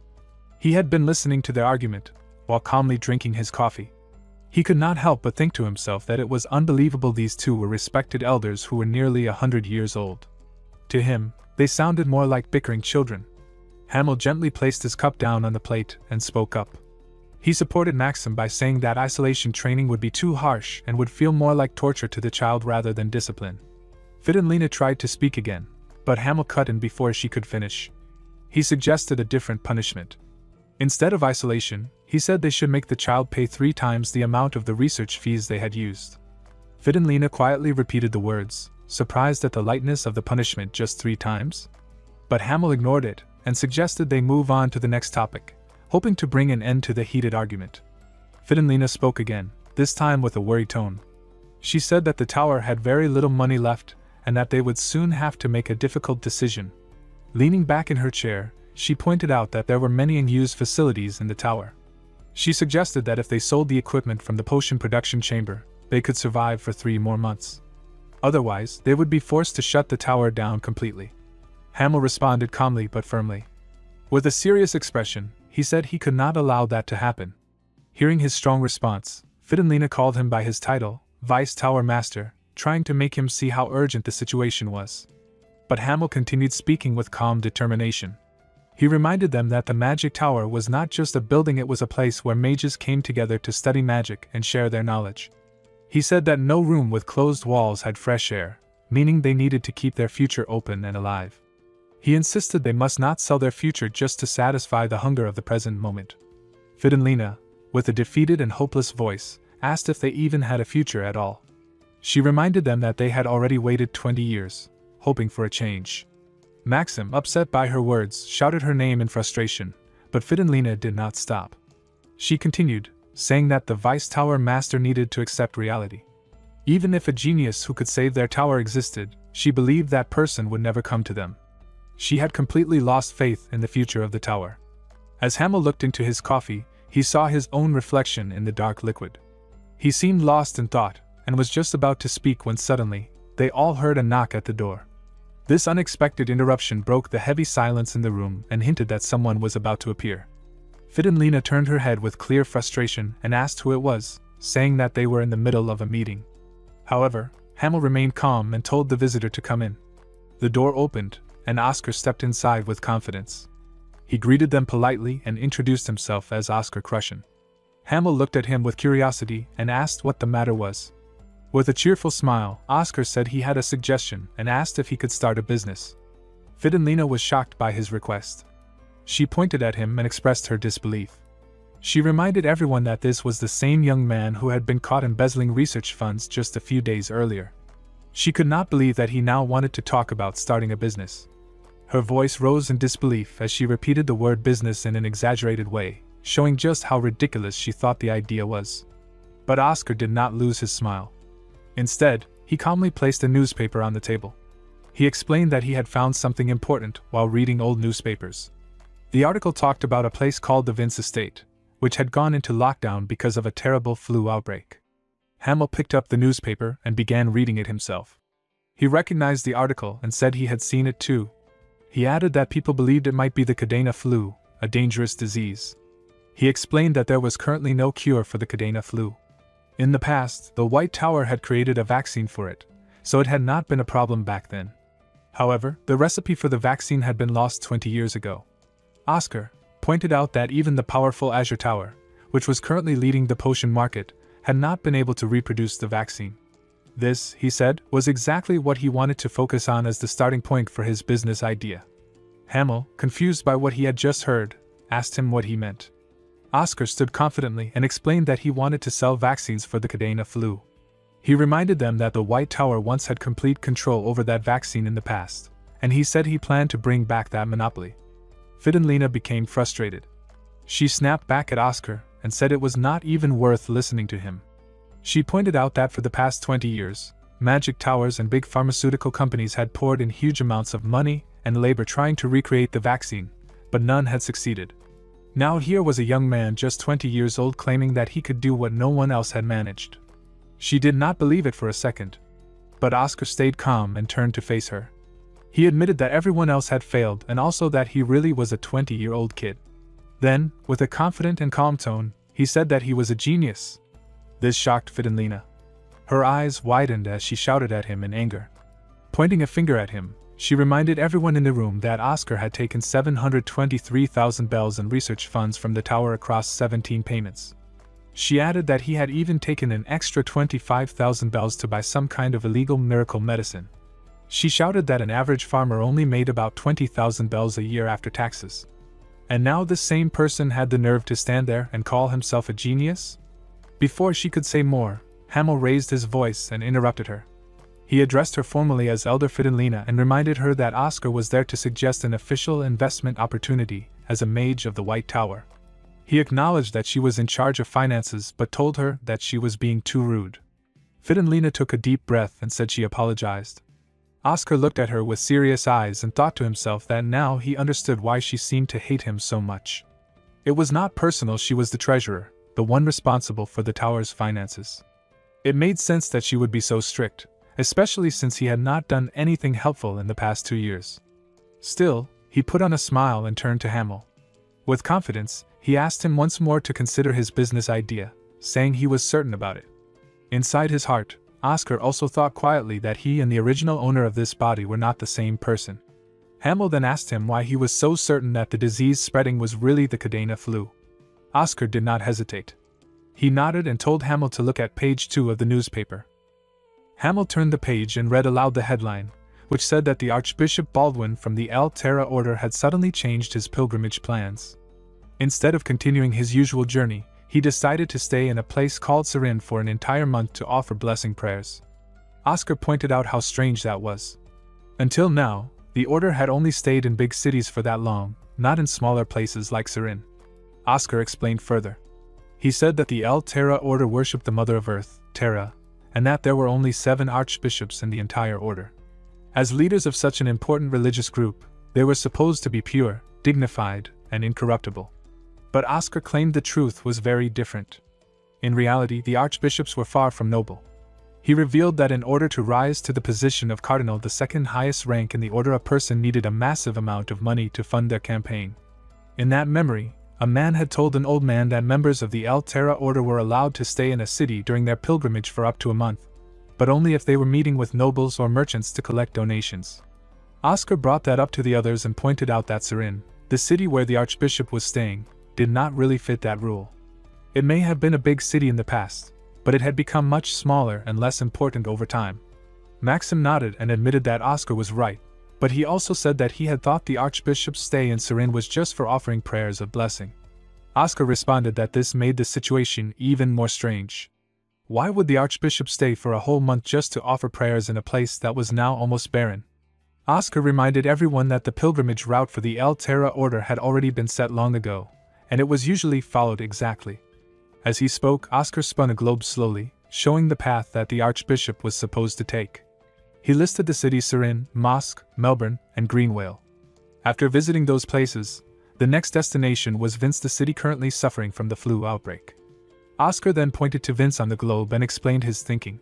The archbishop had already stayed in Knox for a month before arriving in Serin, and Oscar believed he would continue staying a full month in each of the following cities. He said it looked like the archbishop was purposely delaying his visit to Vince as much as possible. Everyone in the room looked at Oscar with wide eyes, clearly surprised by his deep analysis. Oscar continued speaking with confidence. He explained that if something bad happened during a pilgrimage, the El Terra Order would claim that it was because they had angered the goddess of earth. In their belief, this kind of mistake would be seen as a terrible sin. For an archbishop trying to become a cardinal, such a failure would be like receiving a death sentence. It would destroy his chances and reputation. Maxim listened carefully and then asked if Archbishop Baldwin already knew that the flu in Vince was actually the Cadena flu, and if that was the reason he was delaying his visit. Oscar nodded and said that was exactly how he understood the situation. Fidenlina responded with a calm tone. She admitted that Oscar had done a good job analyzing the situation and that it was impressive, especially coming from someone who focused on magical theory. Still, she reminded him that it was only a theory at the moment and had not been proven true yet. Hamel spoke next. He said he understood what Oscar was trying to say. Oscar, full of hope and energy, tried to speak again, but Hamel gently interrupted him. He said that even though Oscar had a good plan, the tower could not officially sponsor or support him. Oscar looked confused and asked why not. Hamel explained that if they spent their remaining funds on Oscar's project, they would not have enough money left to support the other mages in the tower. Oscar tried to speak again, but before he could finish, Hamel interrupted him once more.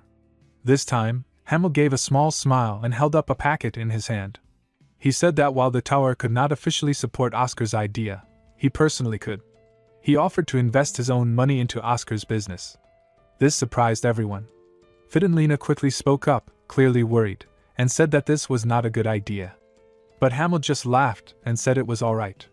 He explained that it was only 30,000 bells and asked if that would be enough. Oscar mumbled the amount with a confused smile, but inside, he was shocked. 30,000 bells was far from enough. It would not even come close to covering the cost of what he needed. But he did not show his panic. Instead, he began thinking of his backup plan. The scene then changed to the potion production chamber. Oscar stood there, preparing ingredients and checking the equipment.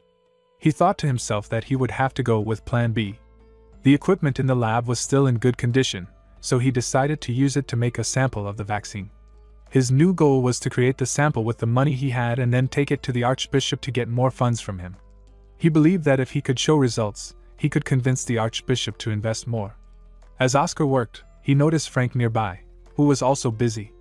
Frank was one of the people most affected by the Cadena flu, and Oscar felt that Frank's desperation made him a good target for getting more support. Oscar put on his safety glasses and thought that it was always best to get money from someone who was desperate to find a solution. He smiled with excitement and said it was time to warm up and get started on the work. Frank looked over at him, clearly confused by Oscar's sudden energy and enthusiasm. He wondered what was wrong with Oscar. Oscar's eyes widened as he stared at the red-colored potion inside the flask. He wore protective glasses while working, but now he took them off and smiled with satisfaction. He thought to himself that this was the perfect moment. Then he looked at the bottle in his hand. He felt proud and confident.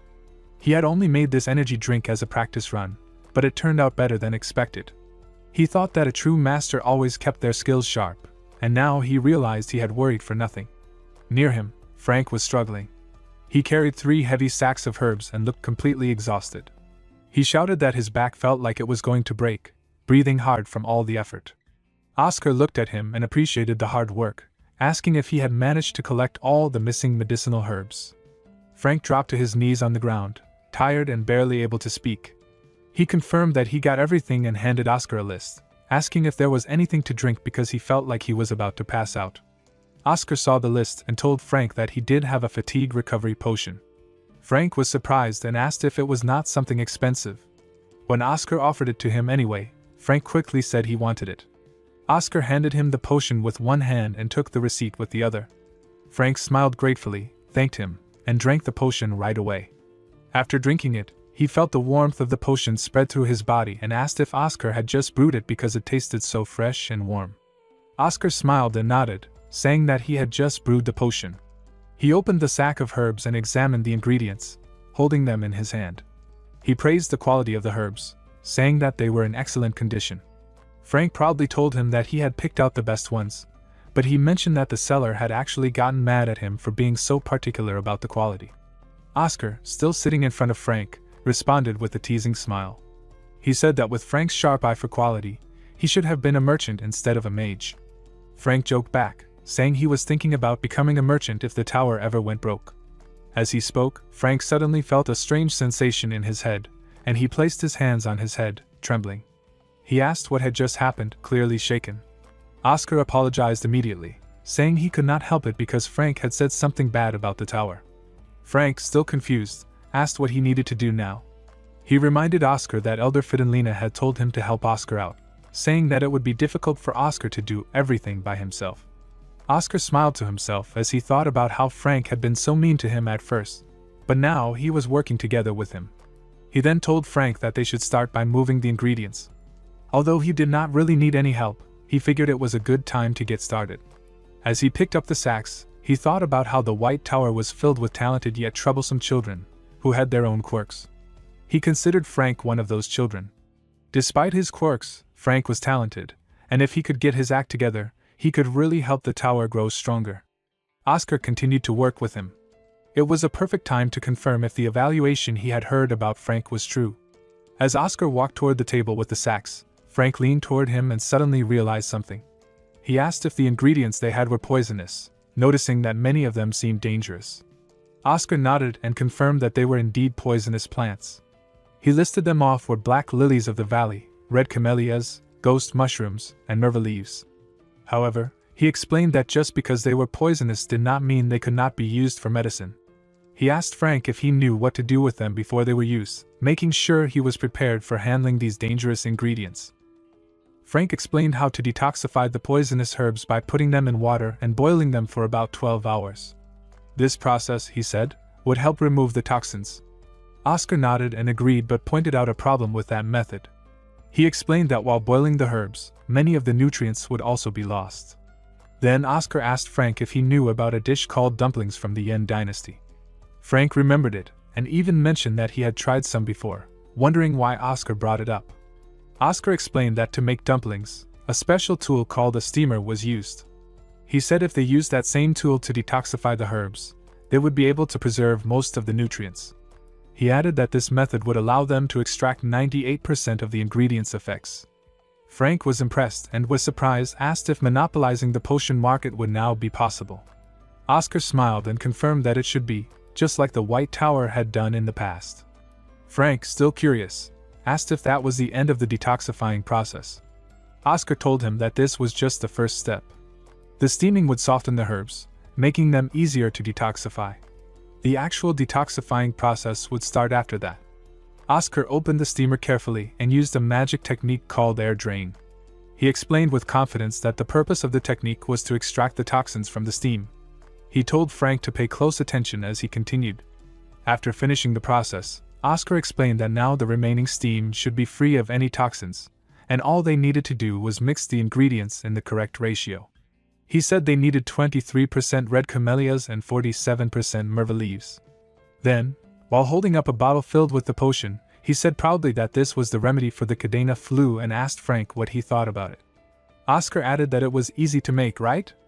Frank looked down at the bottom of the bottle with wide eyes, shocked by the result. Then Oscar turned to him and encouraged him to try it next. Frank murmured with confusion, questioning if he really had to try that. Deep inside, he panicked. He thought to himself that it was easier said than done. He had not even mastered the ability to use different magics at the same time.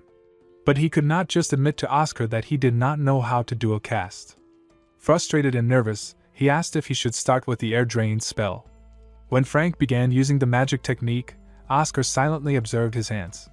He noticed that Frank's mana control was a little unstable, but still, it was not bad. In fact, he was doing better than Oscar had expected. However, Oscar also knew that Frank's current skill level could only take him so far. Still, Frank tried his best and managed to detoxify the ingredients.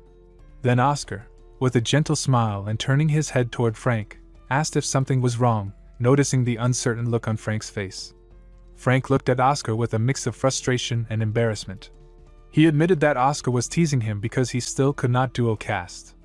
He explained that only mages at level 4 or 5 usually understood how to use that kind of advanced technique, and he was still just level 3.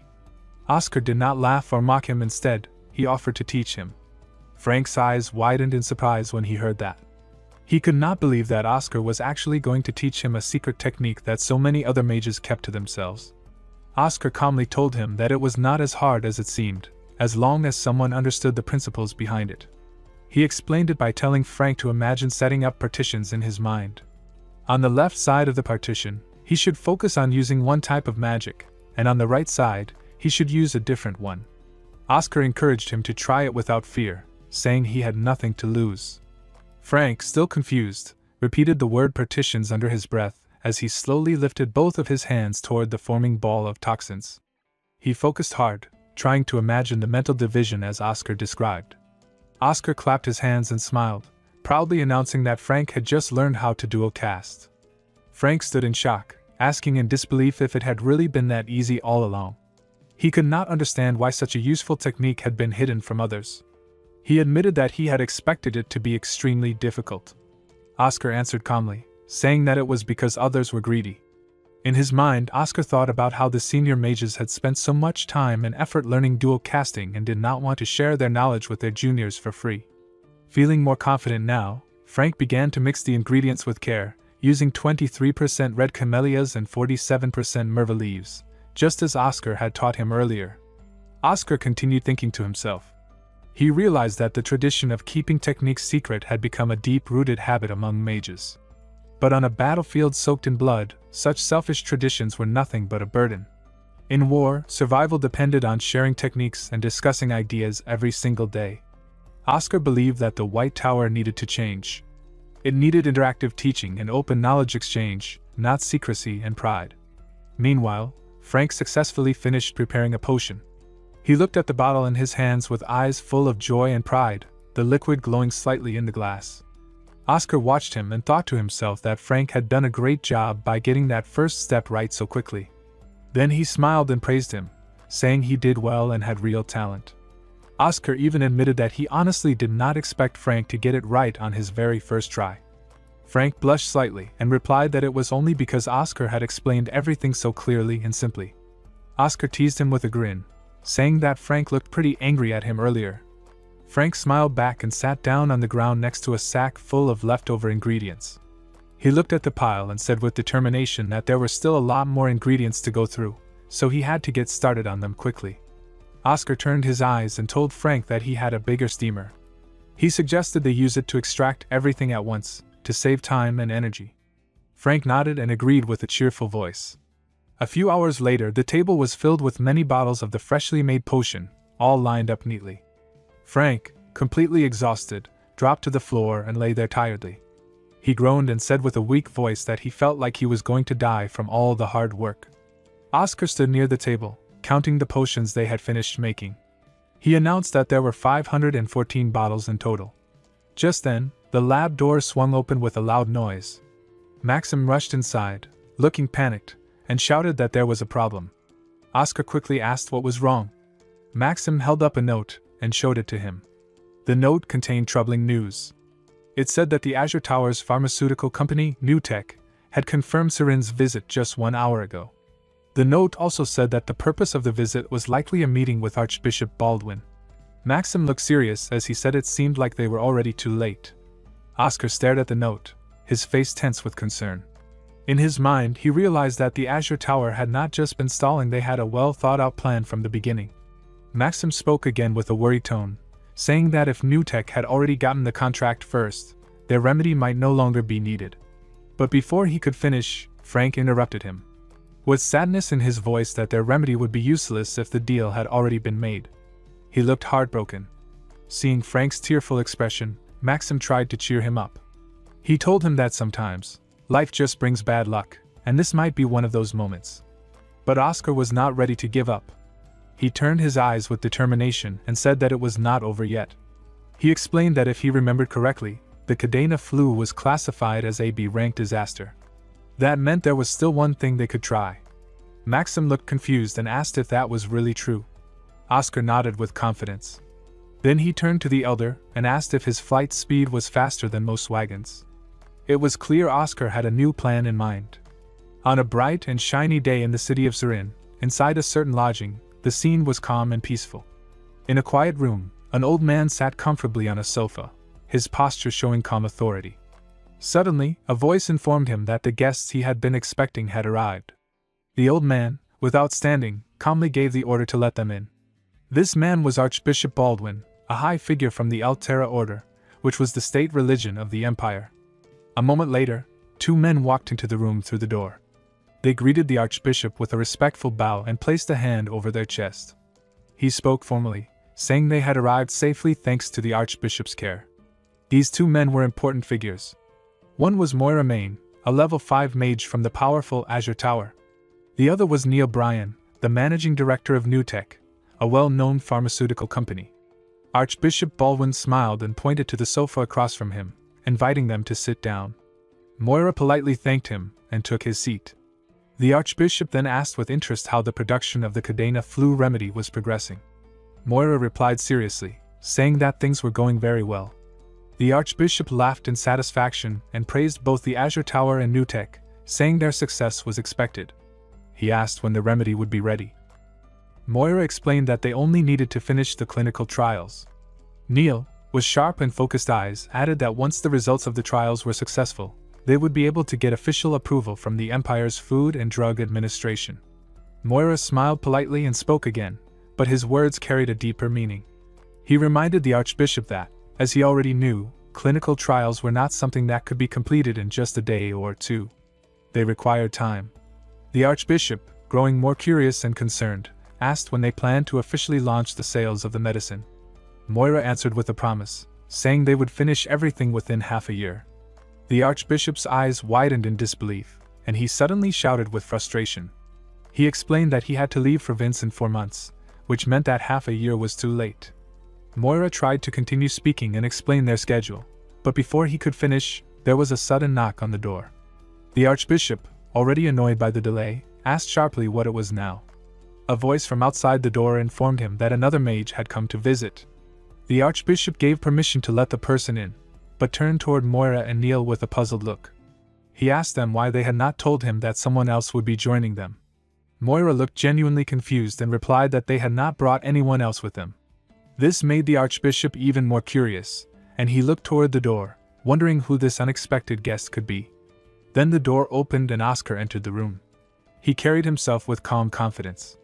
He greeted them using the proper phrase of the El Terra Order, LCIA, and showed respect by placing his hand over his chest and bowing politely.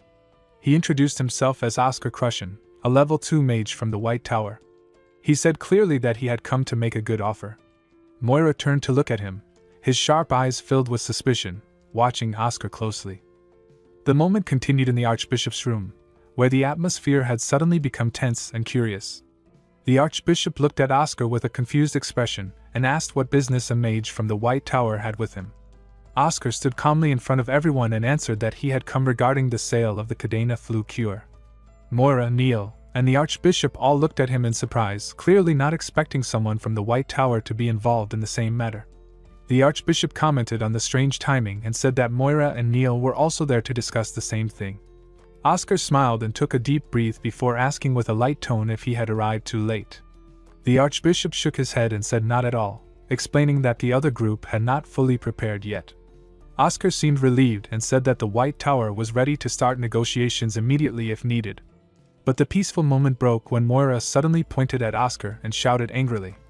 He claimed that the White Tower had neither the money nor the technology to create a cure, accusing him of lying.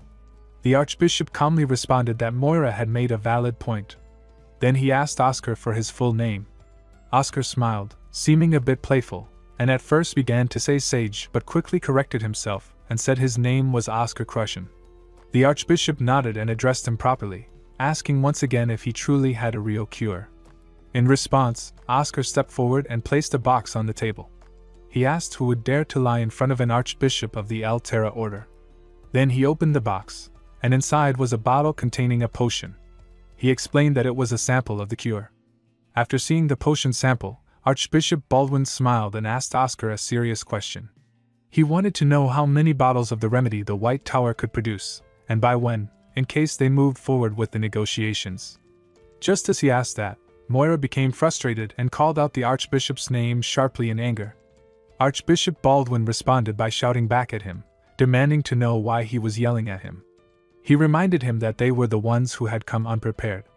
Moira's voice trembled as he tried to explain their position. He began to say that they didn't yet have approval from the Empire's Food and Drug Administration. Then, turning toward Oscar with a sharp tone, he asked if he had received FDA approval for the White Tower's cure. Oscar looked confused and answered honestly, saying no. Moira smiled, feeling he had proven his point. He turned back to the Archbishop and explained that the White Tower's situation was no different from their own.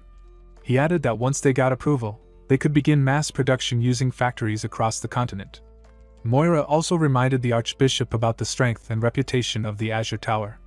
He claimed that the cure they were developing, together with Newtech, the best pharmaceutical company, would be much better in quality. His words were full of confidence and pride. Oscar listened quietly, then responded by turning his eyes toward him. He calmly said that his point was fair. But then, with a slightly amused tone, he added that it was interesting to hear him talk about the Azure Tower's long history in front of a mage from the White Tower. His words suggested that the White Tower was not something to underestimate. Moira glared at Oscar and shouted in anger, demanding that he take back his comment about the White Tower and Azure Tower. But Oscar remained calm and careless. He asked if he had said something wrong, then questioned him with a small smile according to history. Which magic tower had been established first? Moira tried to brush it off and replied that it was just a 5-year difference. But Oscar did not let that slide. He repeated his words with sarcasm and called it interesting. He explained that the 5-year difference he was referring to was the very gap that all masters of the Azure Tower had been trying to close for years. He claimed that it was a gap that would never close, even in 1,000 or 10,000 years, because that was how history worked. Moira clenched his fists in frustration, while Oscar went on. He reminded him that just 20 years ago, the White Tower had a complete monopoly over the potion market. Moira responded in a careless tone, saying that it was all in the past and no one remembered it anymore. Oscar looked at him and repeated his words with disbelief. He asked if that was truly how he thought of the past. His calm voice held power, and suddenly, Moira felt something strange. He thought to himself with confusion, wondering what that strange sensation was. That aura Oscar had just released did not feel like something a level 2 mage should be able to give off. Oscar then said he would have to remind him of that past. Moira, now a bit unsure, asked what he meant. Just then, their conversation was interrupted when a young boy suddenly slammed the door open with a loud sound. He rushed in and shouted the Archbishop's name. Holding a telephone in his hand and looking worried, he said he was sorry to interrupt, but there was an urgent call. The Archbishop was surprised when the boy informed him that the Lord of Vince was calling. Everyone in the room was curious as the Archbishop took the phone. When he answered, the voice on the other end immediately greeted him respectfully, saying LCIA, and thanked him for his immeasurable kindness. This surprises the Archbishop, who murmured kindness, not sure why he was being thanked. The Lord of Vince continued to speak, explaining that the White Tower's elder had told him that the Archbishop had secretly worked with them to prepare the cure for the Cadena flu. He went on to say that the cure was a miracle, as all the patients who took the shot were cured in just a few hours. The Lord of Vince called this rapid healing a blessing from the goddess. The Archbishop, still surprised by the praise, laughed in relief and asked if there had been any side effects from the treatment. The Lord of Vince responded that there had been no side effects and described the cure as amazing. The Lord then asked when the second batch of the cure would be available. He explained that he had asked the White Tower's elder the same thing, but the elder told him that it was up to the Archbishop to decide. While asking, the Lord clarified that he was not trying to rush the Archbishop, but simply wanted to know when he could expect more of the cure to be produced. Continuing the conversation with the Lord of Vince, the Archbishop smiled, still confused by the call, and said that they would send the second batch of the cure as soon as it was ready. He assured the Lord that it would not take too long. The Lord of Vince expressed his gratitude with a loud LCIA before the Archbishop hung up the phone. Turning to Oscar with a smile, the Archbishop asked if this success was Oscar's doing. Oscar nodded and confirmed that it seemed the cure had made it to the Lord of Vince without any issues. Moira, clearly upset, slammed his hand on the table in frustration and shouted angrily at the Archbishop. He accused Oscar of breaking the FDA laws and demanded that Oscar be punished for it. Oscar calmly denied Moira's accusations, saying that Moira clearly did not understand the laws very well. He asked if Moira knew anything about laws related to wars. Moira yelled back, angrily telling Oscar not to change the topic. He demanded an explanation as to why Oscar was bringing up the subject of wars. Oscar, seeing that Moira had likely forgotten the harsh realities of the past, thought to himself that it must have been incredibly peaceful for the past 20 years. He then began to explain, recalling the war against the demons that took place 22 years ago. He explained that during that war, a pandemic was the most deadly weapon, taking many lives. Even though mages worked quickly to produce treatments, the FDA took too long to approve them, and many people died before they could receive the necessary treatment. Oscar then mentioned that His Majesty had added a statement to the laws in response to this issue. The statement was part of Article 42, Clause 8, which said that in cases of war, treatments for the wounded would be categorized as special treatments. These special treatments would not be subject to the regular FDA approval process. This change allowed for faster action in emergency situations, like wars or pandemics. Moira, still angry, clenched his fist and shouted that they were not at war right now. Oscar, staying calm, explained that there were 3 situations in which a situation could be considered a war. First, when there was war with another species or nation. Second, during a revolution. And lastly, when there was a disaster of above B-class severity. Moira was confused by this explanation, so Oscar continued to say that the Cadena flu was a B-class natural disaster, which meant that the treatment did not need to follow the FDA's laws. Neil, who had been silent until now, spoke up angrily, suggesting that if the White Tower could do it, so could the Azure Tower. He proposed that they send the treatment to the Vince estate immediately. However, the Archbishop interrupted him and said that Neil did not understand the situation. Neil asked in confusion what the Archbishop meant. The Archbishop explained that the race was over as soon as the White Tower's treatments reached Vince. He also pointed out that the Lord of Vince believed he was working with the White Tower, so he could not suddenly claim that it was the Azure Tower that was behind the treatment. Neil tried to convince the Archbishop by offering to lower the price of the treatment, but the Archbishop shouted in anger, slamming his fist onto the sofa handle. He was furious and asked Neil if he was trying to buy his image with money. Neil quickly corrected himself, insisting that he did not mean to offend the Archbishop, but the Archbishop shouted, telling him to stop and not say anything else. He ordered them to leave. Moira and Neil were both shocked by the Archbishop's harsh response. Moira stood up, clenching his fists, and walked towards the exit. He glared at Oscar with cold expressions and warned him that he would make him pay for this. Oscar, watching Moira, thought to himself, wondering if these people always had a book of villain dialogues ready. It reminded him of the same behavior from 20 years ago. With a smile, Oscar responded that he had already registered the patent for the treatment and vaccine with the palace. Moira, startled by this, turned and shouted in shock, asking what Oscar meant by that. Oscar, amused, explained that if they wanted to sell the treatment they made, they would have to pay fees to the White Tower. If they did not want to pay, they would have to throw the treatment away. Moira, furious, clenched his teeth and left, walking out the door while clenching his fists. Inside the room, Neil, bowing respectfully to the Archbishop, said that he would leave. Neil leaves after being dismissed by the Archbishop. As he walks past Oscar, Oscar notices a unique scent on Neil, one that smells like mint. This smell catches Oscar's attention, but he doesn't have time to think about it because the door closes behind Neil, and the focus shifts back to the conversation with the Archbishop. Once the door is closed, the Archbishop invites Oscar to sit down, signaling that they can now have a proper discussion. Oscar thanks him and takes a seat. The Archbishop then brings up the topic of the price for the treatment, mentioning that the Azure Tower and Newtek had previously asked for 2 million bells. This sets up the context for the negotiation about the cost of the treatment. However, Oscar responds with confidence that if they wanted 2 million bells, he would ask for 5 million bells instead. His response is playful, but also shows his confidence in the value of the treatment he's offering. The Archbishop, taken aback, laughs and asks if Oscar is serious about such a high price. A few hours later at the White Tower, Fidenlina was in shock when she saw the check in her hand. She shouted in surprise, staring at the amount, and said, "What is this?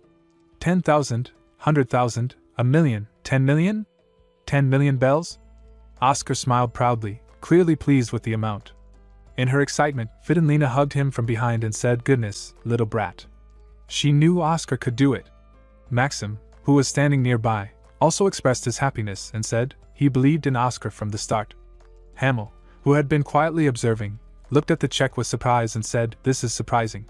What happened? Not even the Archbishop would give this much." Oscar explained, there were additional fees. Hamel, still confused, asked, "What kind of fees is that?" Oscar's smile grew wider as he replied, "That is advertisement fees." Oscar nodded with a smile on his face. He told the Archbishop that the official announcement from the White Tower should explain that just as Archbishop Baldwin had once received a revelation predicting the outbreak of the Cadena flu, they were able to prepare antidotes quickly because of another revelation. Oscar knew that for someone like Baldwin, who was aiming to become the next cardinal, receiving a revelation from Mother Earth would make the Archbishop title even more tempting. Oscar seemed very happy as he explained that Baldwin must have been very pleased, because he paid 1 million bells for the contract, which was much more than they had originally asked for. It was an impressive deal, especially for an archbishop who usually liked to be careful with resources. Oscar added that, in exchange, he had promised they would deliver vaccines and antidotes within a week. Hamel, sitting comfortably on his chair, smiled and said it was incredible. He mentioned that the disciplinary committee had only demanded 3 times the amount of money that had been embezzled, but Oscar had managed to bring in 400 times that amount. Hamel decided that they would end the disciplinary actions immediately, and asked if anyone had any objections. Fidenlina, filled with excitement, clenched her fist and said there were none at all. Hamel then turned back to Oscar and told him that if he needed any support, he should not hesitate to ask, because 1 week would be a very tight deadline. Oscar, standing firmly in front of him, replied that they would need to gather mages who were at level 4 or higher, and as many as possible, to complete the task in time. Hamel nodded, showing he agreed with the plan, and said that he would take responsibility for gathering the mages they needed. He told Oscar that he would leave the job of sorting and organizing the volunteers to him. Then Hamel looked at Elder Fidenlina and asked her kindly to put out an official announcement inside the magic tower. Fidenlina's eyes lit up with excitement and curiosity as she asked what exactly she should announce. Hamel explained clearly that she should tell everyone that the potion production lab was looking for mages who were level 4 or higher. He added that those who chose to participate would not only be paid for their work, but they would also be given a meat side dish with every meal, making the offer even more attractive. A few hours later, inside the potion production lab, many mages had already gathered. They came from different parts of the magic tower and had different levels of skill, but they were all interested because of the announcement. The lab became noisy and full of chatter. One curious mage asked aloud if they would really be given meat at every meal. Another mage, looking excited, quickly replied that there were even rumors it would be pork. Hearing this, the first mage almost started drooling and happily said that it sounded awesome, showing how motivated they were by the food reward. At that moment, Oscar and Frank entered the lab together. Frank looked around at the surprising number of people and commented that it was an amazing sight, saying he never imagined this area would become so popular. Oscar, wanting to begin the important meeting, clapped his hands loudly to get everyone's attention. He called out seriously to the seniors and asked them to listen carefully. However, the crowd was too noisy and excited, and nobody listened. They continued talking to each other, ignoring Oscar completely. Seeing that they would not quiet down, Oscar thought for a moment, and then decided to use a magic technique called sound binding. As soon as he cast the spell, a sharp sound filled the air. All the mages immediately covered their ears in frustration and shouted out, asking what that terrible noise was. After the noisy group finally quieted down, Oscar stood in front of them and spoke loudly, asking everyone to pay attention. He explained that the reason they were all gathered there was to make vaccines and antidotes for the Cadena flu. He told them clearly that he needed their help. Hearing this, one mage whispered in surprise, asking if it was really Oscar who had gathered them. Another mage replied, wondering why the genius Oscar was bowing down to regular mages like them. A third mage spoke with doubt, questioning how Oscar could possibly make medicine and if this was just another scam. Even after Oscar spoke so seriously, many of the mages still did not pay attention to him properly. Oscar looked at them with wide, confused eyes. Feeling frustrated, he turned to Frank and asked if the others simply did not like him. Frank nodded calmly. Oscar then asked why they disliked him so much. Frank, being honest, explained that Oscar had a bad reputation because of everything he had done in the past. He reminded Oscar that he had been annoying and arrogant, had wasted the Magic Tower's important resources without doing any real research, and had spent most of his time drinking alcohol instead of working. Hearing this, Oscar thought to himself with a nervous expression that maybe he really had been that terrible, but he still wanted to try his best now. While Oscar and Frank were talking, a girl with long blonde hair raised her hand. She looked serious and asked Oscar politely if she could ask a few questions. She wanted to know, since all of the White Tower's production methods had been lost, how they were planning to make the medicine. Oscar answered confidently that he had recovered the lost methods. Hearing this, one boy reacted with surprise, asking if that was really true. However, another boy, who looked at Oscar with sharp, distrustful eyes, quickly pointed out that they should not trust him so easily, reminding everyone about all the money Oscar had wasted in the past. The girl with long blonde hair looked at Oscar seriously and asked if the effects of the antidote had been proven. Oscar nodded and replied that they had been proven, and he also added that a formal contract had been made with the order. Hearing that, the girl spoke again, pointing out that if the antidote was really that valuable, its worth must be a fortune. She warned that if the production method was leaked outside, getting a meat side dish would seem like nothing compared to the real loss. She then questioned Oscar, asking why he trusted them so easily by sharing such important information.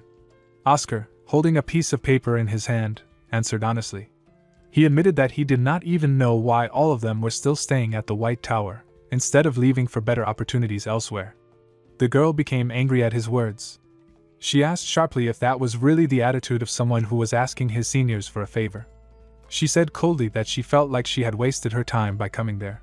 Then she turned away and added that she did not know what hidden intentions the so-called great genius had behind saying such things, but she believed that not a single person there deserved to be spoken to like that. As she started walking away, Oscar looked at her back and said clearly that he knew exactly what all of them had given up for the White Tower. Hearing those unexpected words, the girl stopped and turned her head to look at him. Oscar smiled warmly and spoke to her directly. He called her by her full name, saying she was Lena White, a level 5 mage, only 25 years old. He reminded her that because of her great talent and good judgment, 7 different corporations, including the powerful Red Tower, had tried to scout her. But despite all those offers, she had rejected every single one of them and chosen to stay at the White Tower. Oscar's words showed that he truly understood their loyalty and sacrifice. Oscar continued speaking, now looking at a boy with green hair. He said that Herrick Dryan was a level 5 mage, 26 years old. Oscar revealed that the royal palace, impressed by Herrick's magic martial arts skills, had offered him the position of a royal mage, but Herrick had declined the offer. Herrick looked confused and asked how Oscar knew such personal information. However, Oscar did not stop.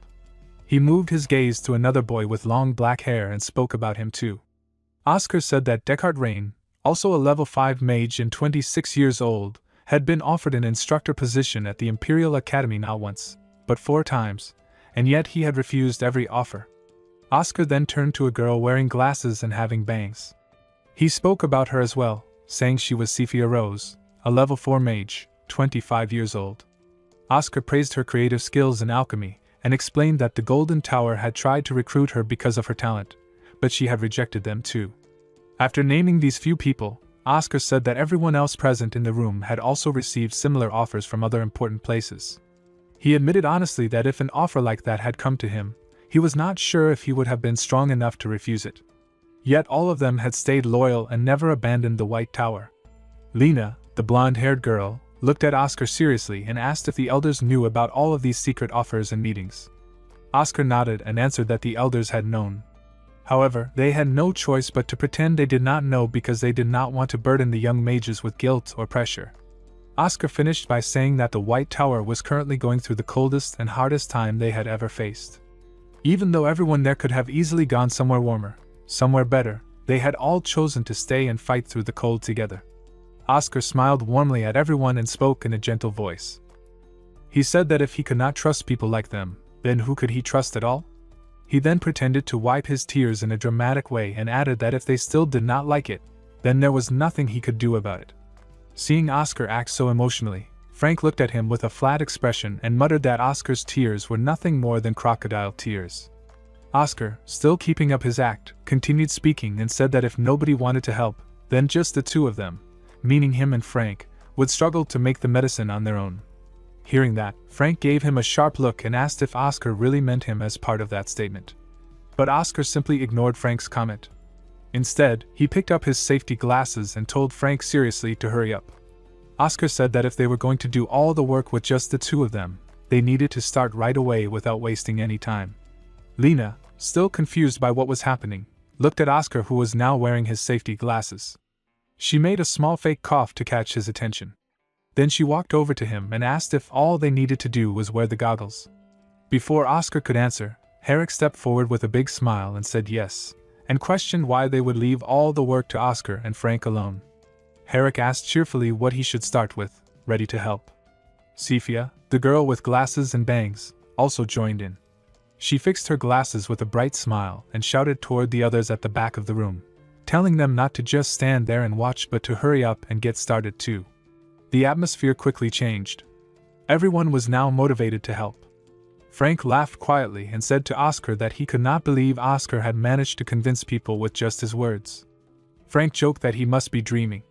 Oscar, feeling happy, turned his head toward Frank and replied with an amused tone that a dream like this was not bad at all. Oscar turned toward all the mages and spoke with a bit of sadness in his voice. He said that he wanted to tell them in advance that the meat they would get with their meals was not pork. At first, someone shouted with disappointment, asking if it was chicken instead. Another mage joked in worry, wondering if it might even be rat meat. But then, they all cheered with excitement when they found out it was actually beef. Everyone's mood turned happy again.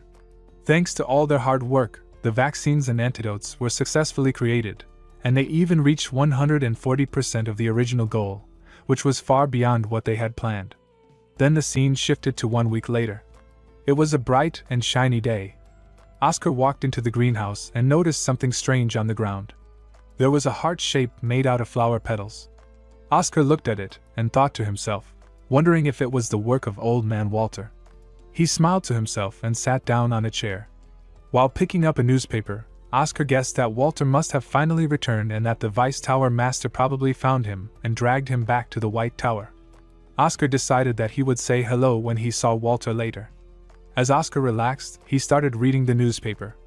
The headlines were filled with good news. One article announced that the Vince territory had officially declared the end of the pandemic just 2 days after distributing the Cadena flu antidote. Another headline said that the revival of the White Tower might be starting, calling it a small stone that was causing big waves in the potion market. Oscar's own name was mentioned too. He had been nominated as a candidate for this year's Peace Award. Another article quoted the White Tower, humbly giving credit to the goddess for their success. Meanwhile, national support for Archbishop Baldwin was rising rapidly. Oscar feeling pleased, and thought to himself that everything was going according to plan. While he was deep in thought, Frank arrived, calling Oscar's name loudly. Frank's eyes were shining with excitement as he rushed over, holding a list tightly in his hand. He shouted that it was awesome and told Oscar that vaccine orders were pouring in from everywhere. With a big grin, Frank handed the list to Oscar and clenched his fists in excitement. He explained that the Northern Territories, the Order, and even the Imperial family had placed large orders for the vaccine. Frank cursed in amazement, saying that making a couple of million bells from this situation was nothing compared to the huge success they were seeing. Oscar calmly answered that if people cared about their lives, then of course they needed the vaccine. He said that the most urgent fires had been put out for now. Frank, still excited but thinking ahead, pointed out that this rush of vaccine orders would probably calm down after a while. Oscar teased him and said in a joking tone that Frank was smarter than he looked, and agreed that the demand would not last forever. Frank, a little annoyed but laughing, asked if Oscar thought he was an idiot. He said that once people finished getting vaccinated, there would be no more reason to buy vaccines, since the next flu outbreak would probably not happen for dozens of years. Oscar smiled warmly, and reassured him that he did not need to worry about money. Oscar said he had already prepared a new potion that would always be in demand. Hearing this, Frank clenched his fists again with even more excitement. He shouted that Oscar had not just recovered one potion recipe but had planned even further ahead. Frank asked with amazement if it was true that Oscar had recovered the Star Tears, a legendary potion he had only ever heard about in rumors. Oscar told Frank that, for now, they would be selling low and mid-rank potions, not the legendary Star Tears. He explained that it was not the right time for that high-level potion. Inside, Oscar reflected on the Star Tears, which was known as the most famous recovery potion of the White Tower. It was a miraculous potion, with the ability to heal nearly any injury, and it was even rumored to bring people back to life. Oscar knew that releasing this powerful potion would make a huge impact, but it would also attract a lot of unwanted attention. Greedy people would try to steal the recipe for the potion, which would create chaos. Oscar felt safe for now because he had used Archbishop Baldwin as a shield, but he knew that they needed to build up the White Tower's strength first before releasing something so valuable. Oscar then smiled at Frank and, seeing that Frank had mentioned it, he asked him to go gather the materials for the potion. Frank immediately regretted mentioning it, knowing how difficult it would be to gather those ingredients. Oscar then started listing the necessary ingredients: lantus leaves and pison stems. Frank interrupted him, worried about the difficulty of gathering even those two ingredients. He pointed out that those herbs had been rare for a long time and that it would be a real challenge to find them. Oscar, surprised by Frank's response, asked what he meant. Frank explained that these herbs had once been Serin's specialty products, but it had been a long time since that was true. The herb fields where those plants had once grown had disappeared, making it even harder to find the ingredients. The other scene was Oscar and Frank were on a long, tiring walk, clearly far from any place where transportation could help them. Frank, feeling the exhaustion and frustration building up, shouted at Oscar in disbelief. He could not understand why Oscar had insisted on walking all the way to this remote location, especially since it seemed unnecessary. He was upset, asking Oscar if it was really required to go to a place where even the carriage could not reach. Frank recalled the words of the man who had been driving the carriage, who had told them that the carriage could not go any deeper into the area. This made the journey even more difficult. Oscar turned around to face Frank and calmly reassured him, telling him to hold on a little longer. Oscar pointed out that they had already walked 10 miles, so they were almost at their destination. Frank, however, was surprised and confused when Oscar used the word miles. He asked Oscar why he was using a unit of measurement that had been out of use for nearly 18 years. Oscar, just as confused, turned to Frank with wide eyes, asking him if miles were no longer used. Frank, looking more confused at Oscar's confusion, explained that the unit miles had been replaced with meters after the war. Even measurements like weight had been changed from pounds to grams. Frank then joked, wondering if Oscar had been reading too many old texts while recovering the potion recipe, implying that Oscar was still thinking in outdated terms. Oscar is still processing a significant change in the world around him. He is in shock because familiar measurements like pounds and miles have been replaced by grams and kilometers. This change feels unsettling for him. He acknowledges that while pounds were harder to calculate, he had grown attached to them, and now he feels nostalgic for the old system. This sense of nostalgia suggests that Oscar is struggling with the loss of things that were once comfortable and familiar to him. The moment of reflection is interrupted by Frank, who draws Oscar's attention to a hut in the distance. They walk towards it, and Frank knocks on the door. The old man who answers seems surprised and somewhat suspicious that they walked all the way to his hut, suggesting that it's in a remote or isolated location. Frank explains that they had to walk, as the carriage could only take them to the entrance of the area. As the two are standing there, they hear the sound of multiple cars approaching. This shift in the scene creates a sense of anticipation. When car finally screeches to a halt in front of the hut, the noise and sudden arrival of a man indicate that something significant is about to happen. The man in the car casually asks the old man if he is considering selling his land today, which introduces a new conflict or challenge for the old man. The scene started with an old man opening his door wide and stepping outside into the open air. Right then, a man rushed toward him and shouted with frustration that it was time for him to stop being so stubborn. The man said he was willing to pay 10 times more money than he would offer for other pieces of land. Oscar and Frank were standing nearby, watching everything happen with puzzled faces. Frank turned to Oscar and quietly asked what was going on. Oscar, feeling just as lost, answered that he was not sure. The old man stood his ground, crossing his arms in front of his chest, and replied strongly that there was no way he would sell, not even if the man offered him the Grand Nisrilo castle itself. The man, trying to keep his cool, gave a sly smirk and said that playing hard to get might be interesting in the beginning, but if the old man continued to live like that and died alone, nobody would even remember him. It was then revealed that the pushy man was a businessman named Dever Paywall. The old man, clearly growing more annoyed, snapped back that it was none of Dever's business. His name was introduced as herbalist Ivan. Dever, still pretending to act friendly, explained that he was only saying all this for Ivan's benefit. He advised Ivan to sell the land quickly and use the money to live the rest of his life in comfort.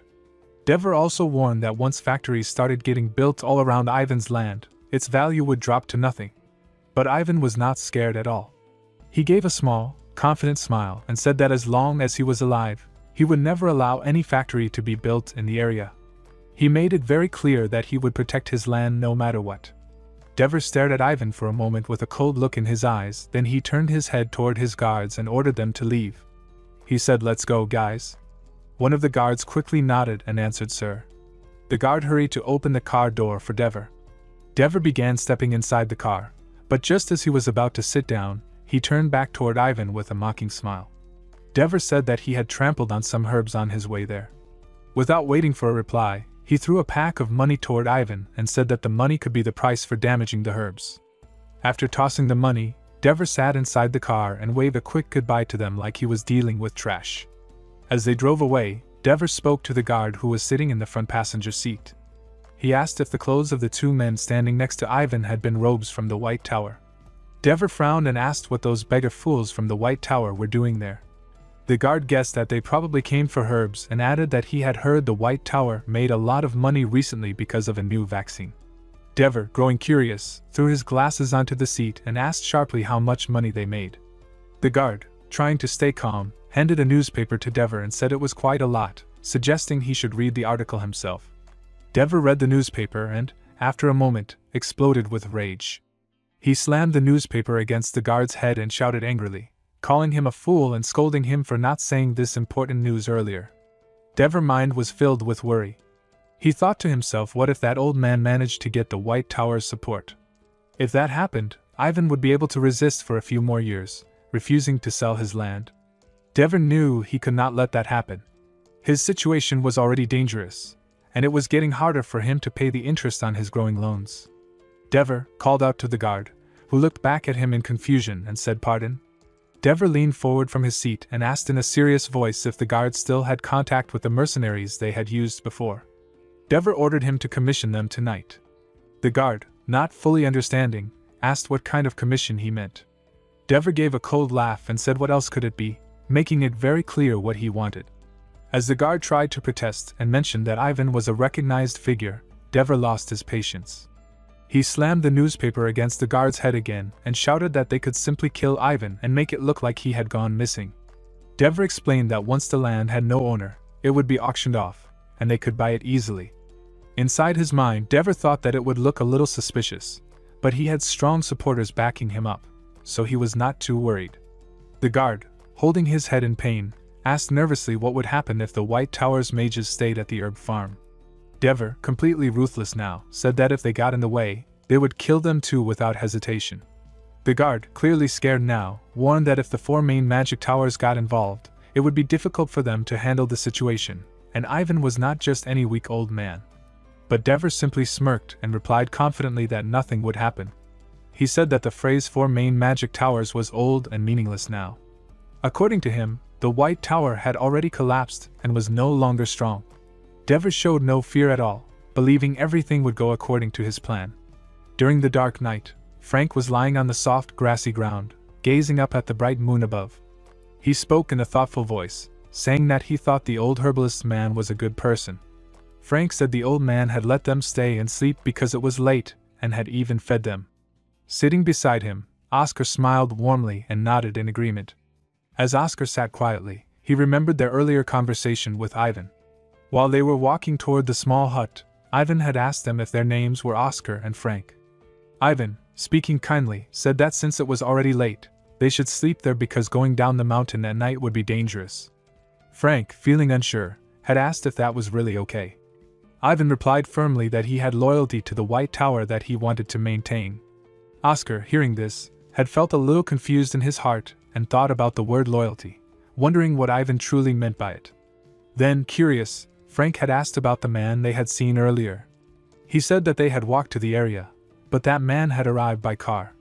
Ivan, looking exhausted and worn out, answered them by saying it was a crazy fool named Dever Paywall. Ivan explained with anger in his voice that Dever would go as far as abducting, threatening, and even murdering people just to reach his goals. Ivan had clenched his fist tightly as he spoke, showing how much he hated Dever. Ivan told them that 3 years ago, Dever had started buying up all the land in the area and had managed to get everything except for Ivan's land. He added with sadness that many herbalists had either left Surin or had gone missing and never returned. Frank, shocked by the story, asked with wide eyes why Dever would go so far just for land. Ivan stayed with them and began telling them the truth. He explained that Dever wanted to turn this peaceful land into the largest factory area on the whole continent. Hearing that, Oscar became curious and asked Ivan how he had managed to survive and hold on to his land against someone so dangerous. Ivan turned toward them with a proud look on his face and said that Dever could not touch him. Ivan said clearly that Dever was actually the one at a disadvantage. Ivan hit his chest strongly with his fist and said proudly that he was the human cultural asset of herb cultivation. Frank's eyes grew wide with amazement, and he asked if that meant Ivan had protection from the imperial family. Ivan smiled and nodded, confirming that it was true. He said that was the reason he could continue standing his ground even after all these years. Oscar, still feeling a little confused, asked why Ivan did not just sell his land and become rich, since he could have gotten a huge amount of money. Ivan, with a soft and loving smile, answered that it was a very obvious reason. He said it was because he loved his land deeply. Ivan explained that this land had been his home from the moment he was born and would continue to be his home until the day he died. After this warm conversation, later that night, Oscar sat on the ground under a sky filled with countless bright stars.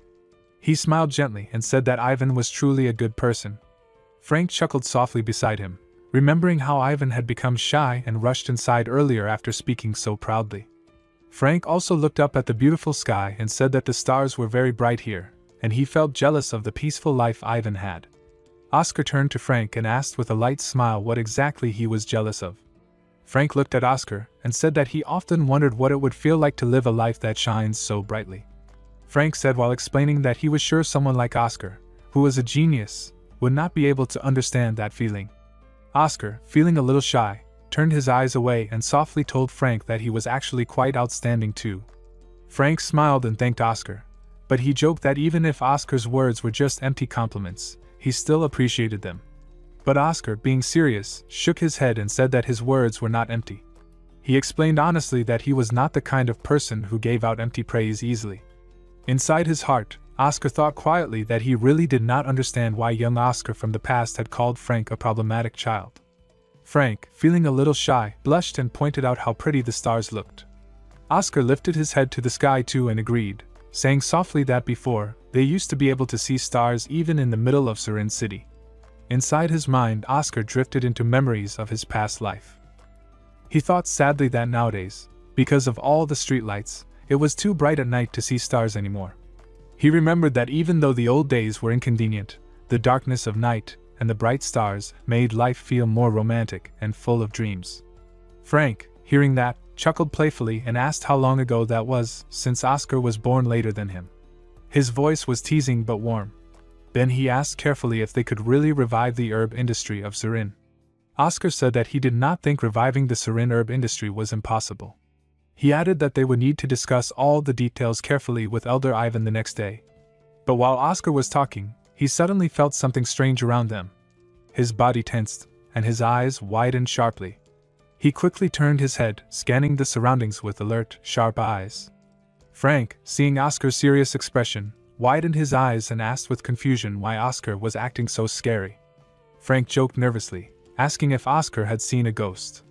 But Oscar answered with a firm voice that it was not a ghost, it was people. He said there were 4 people approaching. Frank, still confused, sat up and said that he could not feel anything strange. Oscar thought quietly to himself that it was a very high-level stealth. Even Frank, who usually had a good sense for mana, could not detect them. Oscar became sure that whoever was coming was not there for a good reason. Standing up from the ground, Oscar ordered Frank to get up too, saying that they needed to prepare to greet their unexpected guests. At the same time, not far from them, another scene was happening. A boy and an old man were running through the darkness toward the hut. The boy smirked and spoke mockingly. He said he found it funny because Dever Paywall had definitely refused their offer before when they had offered to kill Ivan. The boy laughed, saying that Dever had been too much of a coward, afraid that the aftermath would be too hard to handle. The old man, running beside him, answered carelessly. He said that it did not matter. If someone who paid them gave an order, they would simply follow it without asking questions. The boy, still grinning, said that he and the old man were still famous in the north and even had bounties on their heads. He teased the old man, saying that he was being too passive about the job. As they were talking among themselves, someone behind them spoke with strong authority, and shouted that there was enough chatter, and warned them not to let their guards down. It was Gunman Jack Gang who had given the command. He continued speaking, warning them that there might be a mage nearby.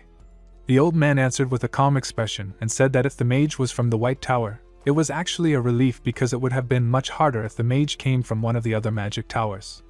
Hearing this, the boy gave a confident smirk and said he hoped a mage would show up because he wanted to try fighting one. Then he turned backward, spinning a key around his fingers, and asked their leader if he should go in. As he thought to himself while embedding the key into the lock, he noticed how quiet everything was and wondered if the old man inside was already asleep. He quietly stepped into the hut and looked around. When he saw the bed, he got ready by holding his knife and muttered to himself that it was boringly easy, feeling disappointed that there seemed to be no mage at all. However, as he moved closer, he suddenly felt something strange behind him. Frustrated, he quickly turned around. At that moment, Oscar on the bed, who had swirling energy gathering around his fist. Oscar said with a cold voice that the boy was uselessly quick-witted. Without giving him any chance, Oscar used a magic technique called Wind Bullet. The powerful wind bullet shot through the boy's head with such force that blood poured out violently, ending him in an instant.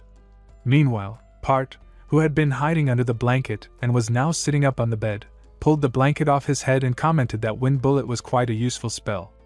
Wind Bullet was a spell that young Oscar had created as part of his reinterpretation of basic magic. It was an attack spell that copied the principles of a gun, using the White Tower's wind magic. After using it inside the hut, Oscar opened the door and looked around sharply, thinking that the killing power of Wind Bullet was greater than he had expected. He wondered if there were only 3 enemies left. However, when he stepped outside, he saw only 2 people standing there and felt confused, thinking why there were only 2. The leader of the gang clenched his fist and asked Oscar angrily what he had done to Max. Oscar replied in a teasing tone that Max was sleeping inside and they could go and take him. But he added with a playful grin that Max would probably sleep for a long time, maybe even forever. Hearing this, The old man grew furious and shouted that Max was a pathetic fool and that he had warned him not to let his guard down. The leader then tried to stay calm and told Oscar that if he just gave them the location of the herbalist, they would not hold any bad feelings about Max's death. Oscar, thinking carefully, realized that the enemies were not falling for his provocations and were trying to avoid unnecessary fights, acting like true professionals. Still, he replied boldly that they should just go ahead and have those bad feelings. The leader, getting serious, said that if Oscar really wanted to see blood, then they would show it, and immediately ordered the old man to kill him. The old man charged at Oscar with great speed, but Oscar quickly used a magic technique called windshield, which created a shield of strong wind around his body. The old man's attack struck the shield so hard that it broke apart, forcing Oscar to jump to avoid the blow. The old man turned his head toward Oscar and let out a mocking laugh, clearly looking down on him. Oscar, undeterred, turned his own head and smiled back, saying that it was impressive. The old man raised his weapon and aimed it at Oscar, who was calmly gathering energy into his finger, shaping it like a small ball of magic. Oscar looked at the old man with a confused expression. The old man then shouted proudly that Oscar did not realize he was using a unique weapon, calling it unfortunate for him. A unique weapon was something rare, not commonly seen, and very difficult to use properly. Holding two parts of the special weapon in his hands, the old man confidently said that everything was over now. However, Oscar remained calm. He simply nodded and said that the fight was more boring than he had thought. Without any fear, Oscar threw the magic balls he had created toward the old man. The old man, expecting Oscar to panic, instead stared at him in shock. He thought to himself that it was unbelievable. Even though Oscar had been caught off guard, he showed no fear at all and attacked in a smooth and skilled way. The magic balls hit the old man's weapon directly, breaking it into many tiny pieces. Oscar smiled, and while another magic ball floated calmly in his hand, he said that a unique weapon like that was nothing impressive and not even something new to him. Furious and humiliated, the old man shouted back that retreating after winning was just mocking him. Right after, Oscar quickly created a magic shield around himself. But then, bullets rained down heavily on him. The shield took the damage for a while, but the continuous attacks started to crack it badly. One bullet even managed to cut Oscar across the cheek, leaving a sharp, painful line on his skin. Jack suddenly shot the old man straight in the head, causing him to fall to the ground as blood poured out from the wound. Holding his gun with a smile, Jack said it was a shame because if the old man had let his guard down just a little more, he could have killed him for sure. Oscar, watching the scene with serious eyes, asked Jack if the old man had not been his colleague. Jack casually replied that, more precisely, the old man had been just a subordinate, someone he could easily replace. Oscar, with a serious expression while blood dripped from the cut on his cheek, thought to himself that this was exactly why criminals were so terrible. Then he asked Jack, while glancing at the gun, what kind of tool it was. Jack, while calmly reloading bullets into his gun, answered that it would actually be insulting to call it just a tool and said it was something very expensive. Oscar, looking carefully, muttered the words acceleration, enhancement, and penetration. Hearing those words, Jack looked confused for a moment. Oscar continued speaking and explained that those were the 3 spells imbued into the gun. Jack, surprised, asked how Oscar had figured it out. Oscar wiped the blood from his cheek and said that it was because he could not block the attack, which meant it was magic enhanced. Jack gave a firm nod and said that Oscar might be arrogant, but he clearly had the talent to back up his words. Then Jack made an offer, asking Oscar if he wanted to work with him, promising that the pay would be good. Oscar sat down quietly on the ground near the old man's dead body and firmly refused Jack's offer. Jack, still curious, asked him why he was refusing. Oscar replied calmly that he thought the back of his head would start to feel itchy, meaning he could never trust someone like Jack. Jack, finding his answer amusing, said with a laugh that it was true and that there was no need for any further conversation between them. After some time passed, Oscar lay down on the grassy ground, hiding behind a rough wooden shield. As he rested there, he thought bitterly about his situation. He wondered what kind of pathetic state it was for someone who had once been the master of a magic tower, running away from gunfire, and now hiding like this. He thought carefully that since his own wind bullets were slower than the bullets from Jack's gun, going into a full battle would only put him at a disadvantage. He checked his mana and realized he had about half left, but he knew he could not keep running away forever.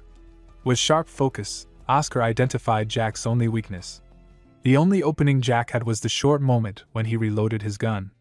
After shooting 2 bullets, Jack would stop attacking while reloading, and it took about 1.4 seconds before he could fire again. While Oscar was thinking, Jack's mocking voice echoed through the field, as he loudly asked where the rat had gone. Oscar, sitting up behind the shield and watching Jack's back carefully, thought that Jack had only 1 bullet left now. He made a quick plan in his mind, thinking that if he could finish everything within 1.24 seconds he would win. Without wasting another second, Oscar activated his magic technique called Accelerate and dashed forward with incredible speed toward Jack, creating a shield around his body for protection. Jack turned his head and smiled when he spotted Oscar. With a confident grin, he pointed his gun toward Oscar and said while aiming carefully that Oscar was fast, but a human could never beat his Trinity technique. Jack then fired a bullet that sped through the air even faster than before and struck Oscar's shield with great force. Jack smirked proudly and declared that it was over.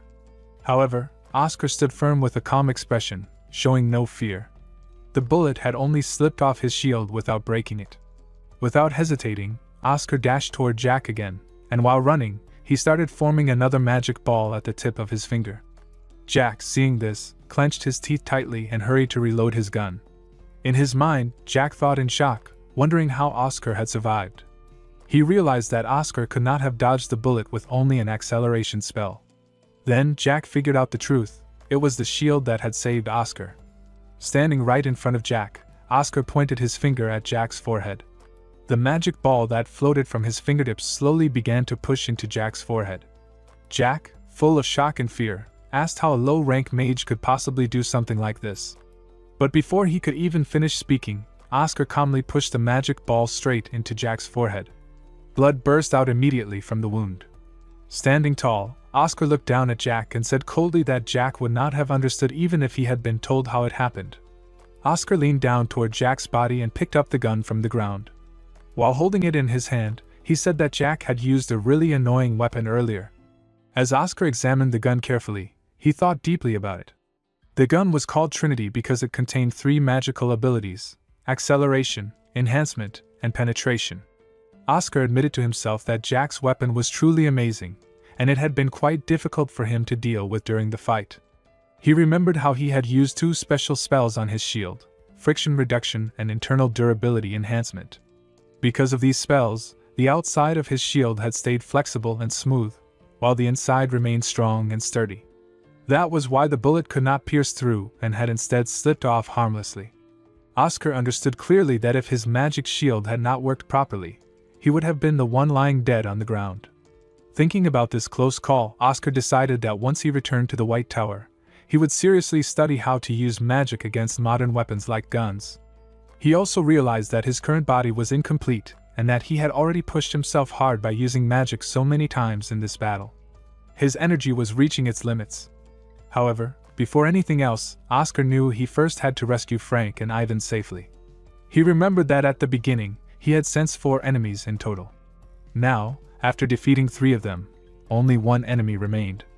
Oscar silently hoped that Frank would not get caught and told himself to hold on a bit longer so he could reach him in time. The scene shifted, showing Frank and Ivan standing side by side. In front of them stood a man, calling out to them in a threatening way. Frank quickly turned his head toward Ivan and told him to go ahead. Ivan, looking worried, asked what would happen to Frank. But Frank smiled and said that he would be fine. He explained that he was quite strong and that he could not fight properly with Ivan still there. He promised that he would catch up soon. Ivan placed his hand on Frank's shoulder and, trusting him, told him to be careful before leaving. As soon as Ivan left, the man smirked and mocked Frank, saying that his emotional goodbyes were very touching. He then asked if Frank had enjoyed his farewell.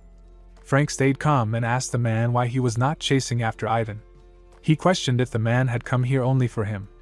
The man laughed coldly while holding his sword and asked Frank if he thought he could survive by sending the old man away. He hinted that his real goal was Ivan, but he had become curious. The man said he always wondered what was so special about the mages from the 4 main magic towers that made everyone fear them so much. With a wild shout, the man swung his sword and jumped forward to attack Frank, saying that he wanted to kill Frank first to satisfy his curiosity. As the man charged at him, Frank quickly prepared himself and used a magic technique called Wind Cutter, ready to face the enemy with sharp focus and determination. The man swung his sword again at Frank and spoke in a mocking tone, saying that the fight was too easy for him. Then he stabbed his sword deep into Frank's chest and laughed cruelly, telling Frank to do something more exciting. Frank looked down at the sword stuck inside him with wide eyes, shocked by the attack. The man burst into loud laughter and mocked Frank even more, saying that this was all the strength the 4 main magic towers had to offer. However, suddenly, the man's expression changed from amusement to confusion and then to anger. As he clenched his teeth, he started thinking that something was wrong. The feeling of his sword piercing Frank's heart had felt too light, not like it should have. He sensed something strange but realized it too late. While the man was still trying to figure it out, Frank moved quickly. He grabbed the sword embedded in his own body with one hand, and with the other hand, he swung his sharp knife across the man's throat. Blood gushed out from the man's neck and mouth as he collapsed onto the ground, screaming in pain. Frank stood over him with a serious expression. Even though there was a clear hole in his chest from the sword, Frank spoke calmly and explained that he was sorry, but he had a bit of a unique body constitution that made him different from normal people.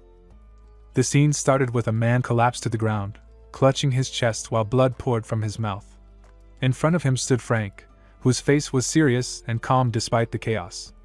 A magical hole had been blasted through the man's chest, and Frank spoke coldly, explaining that he was sorry but had a unique kind of constitution. The man's head rolled to Frank's feet, making Frank step back quickly. He murmured to himself that he had almost stepped on the man's head, showing that even in serious situations, he still had moments of light reaction.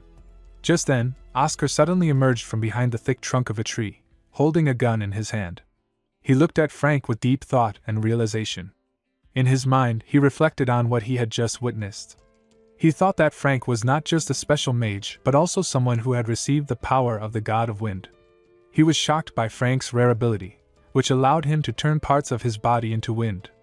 This skill made normal physical attacks useless against him, and Oscar realized how powerful this magic truly was. He even thought that such a skill could only be countered with high-level magic or sword chi. Oscar admitted that in all his years as the Magic Tower Master, he had only read about this kind of power in ancient books. Those old records had mentioned that the 7th Magic Tower Master was a special mage with the same kind of magic, believed to be his innate ability. Oscar had never expected Frank to be someone who inherited or developed that same divine power. After the intense fight, Oscar stepped toward Frank and called out his name. When Frank heard his voice, he turned around quickly, his eyes wide with panic. He placed a hand on his chest and took deep breaths, clearly startled. He told Oscar that he had scared him and asked when he had arrived. Oscar calmly replied that he had just arrived and said he had been worried. He praised Frank for doing a good job. Hearing this, Frank blushed and smiled with joy, asking Oscar to say more and to say it quickly, clearly enjoying the praise. However, Oscar did not continue the praise. Instead, he looked slightly annoyed and asked where Frank had left Ivan, hinting that Frank was already acting victorious without making sure Ivan was safe. At that moment, Frank remembered Ivan and called him the old man, then shouted Ivan's name loudly and asked him to come back. He seemed guilty for forgetting about his companion. Oscar watched all this and thought to himself that Frank had the potential to become incredibly powerful, maybe even as strong as dozens of high-level mages if trained properly. Then he pointed in one direction and told Frank that he could sense Ivan's energy over there. Frank silently nodded and followed him without saying anything, showing he was now serious and focused. The scene shifted to a peaceful and bright morning at a hut surrounded by open fields. Inside the hut, Ivan hugged Frank tightly and thanked him with deep emotion. He told Frank that if it had not been for his help, he would not have lived to see the morning sun. Frank smiled nervously and blushed while pointing at Oscar, saying that it was not his doing and that everything was thanks to Oscar. But Oscar quickly denied it. He admitted that he had missed one of the swordsmen during the fight and that without Frank's help, there would have been serious trouble. He repeated that twice, clearly showing how important Frank's action had been. His words were honest and full of respect, although one strange sentence slipped in that made little sense, almost like a magical phrase or a mental distraction. Frank looked shocked when Ivan gently placed both hands on his shoulders. The moment became too emotional for Frank, so he tried to change the topic by acting shy and saying that everything was over now, right? But Ivan replied seriously, saying that it was not really over. He explained that their enemy was not the kind of person who would give up so easily. If assassination failed, he would definitely try some other method. They all sat down on stools around the table to discuss the situation calmly. Frank, still confused, asked about a man named Paywall, or Tall, and wanted to know why he was so obsessed with this land. Ivan began to explain in a calm but heavy voice. He said that the land they were on was the best piece of land in all of Surin. It was the biggest, and it was in the most perfect location for farming and other uses. However, over the past 8 years, the fertility of Surin's land had dropped a lot. This happened because of the factories in the western region, where magical engineering items were being made. These factories were sending their wastewater and pollution into the Balf River every single day, and that poison was slowly reaching more and more areas. Ivan explained that if Tall started building factories even closer to where they were now, there would come a day when resisting or living there would become meaningless. If the land could no longer grow anything, then even growing herbs, something Ivan relied on, would become impossible. Oscar suddenly looked thoughtful. After a moment of silence, he turned to Ivan and said he had something important to ask.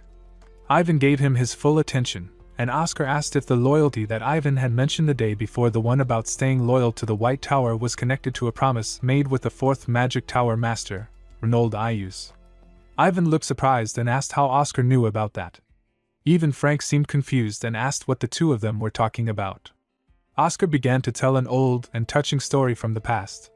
He explained that herbalists were once seen very differently by the world. Long ago, people did not trust herbalists. Some even called them witches. Most herbalists gathered plants without really knowing their full effects, boiled them into mixtures, and sold them to others. Because of this, herbalists were looked down on and avoided by society.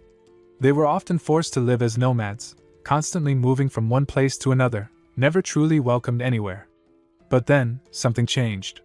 A man appeared who saw the value in them. This man was Reynold Ayus, the 4th Master of the White Tower. He was famous for his wisdom and insight. He gave the herbalists hope and offered them a place to belong. Oscar repeated the powerful words that Reynold once said he had told them to come to Surin, saying that the land would become their eternal home, where their children and future generations could live without being judged or looked down on by anyone. Oscar finished telling the story with a serious expression, showing deep respect for the history and the promise that had been made. As Ivan listened to Oscar's words, he smiled and said it was surprising that Reynold Ayus had said something so touching. Deep inside, Ivan admitted to himself that it was the first time he had ever heard the exact words spoken by the 4th Tower Master. Oscar then told Ivan that he had read those words in a storybook, but in truth, he thought to himself that he had actually read them in an old and secret book only meant for Tower Masters. Ivan continued the story from the past with a gentle smile, explaining how all the herbalists from across the continent had started to gather in Surin after Reynold's invitation. For the first time in their lives, those who had always wandered from place to place now had a warm and cozy home. They were no longer treated like outsiders. Frank tried to speak and asked about the White Tower, but before he could finish, Ivan interrupted him with deep emotion. He explained that the White Tower had given his ancestors both a home and a sense of pride.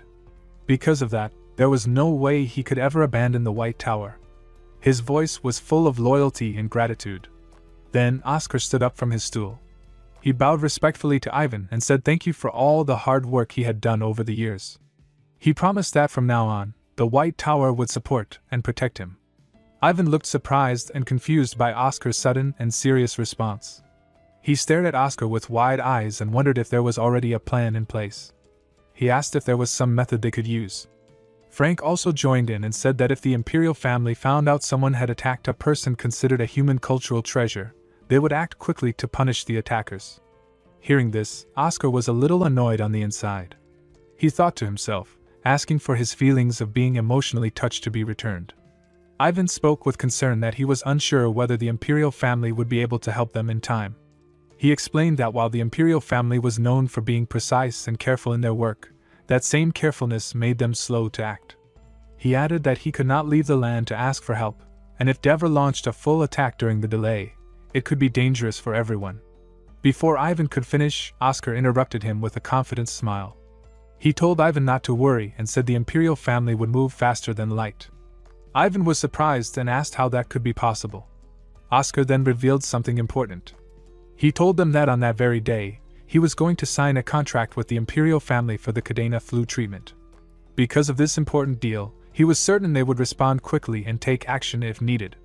The scene then shifted suddenly to Dever Paywall's office. Inside, Dever was furious.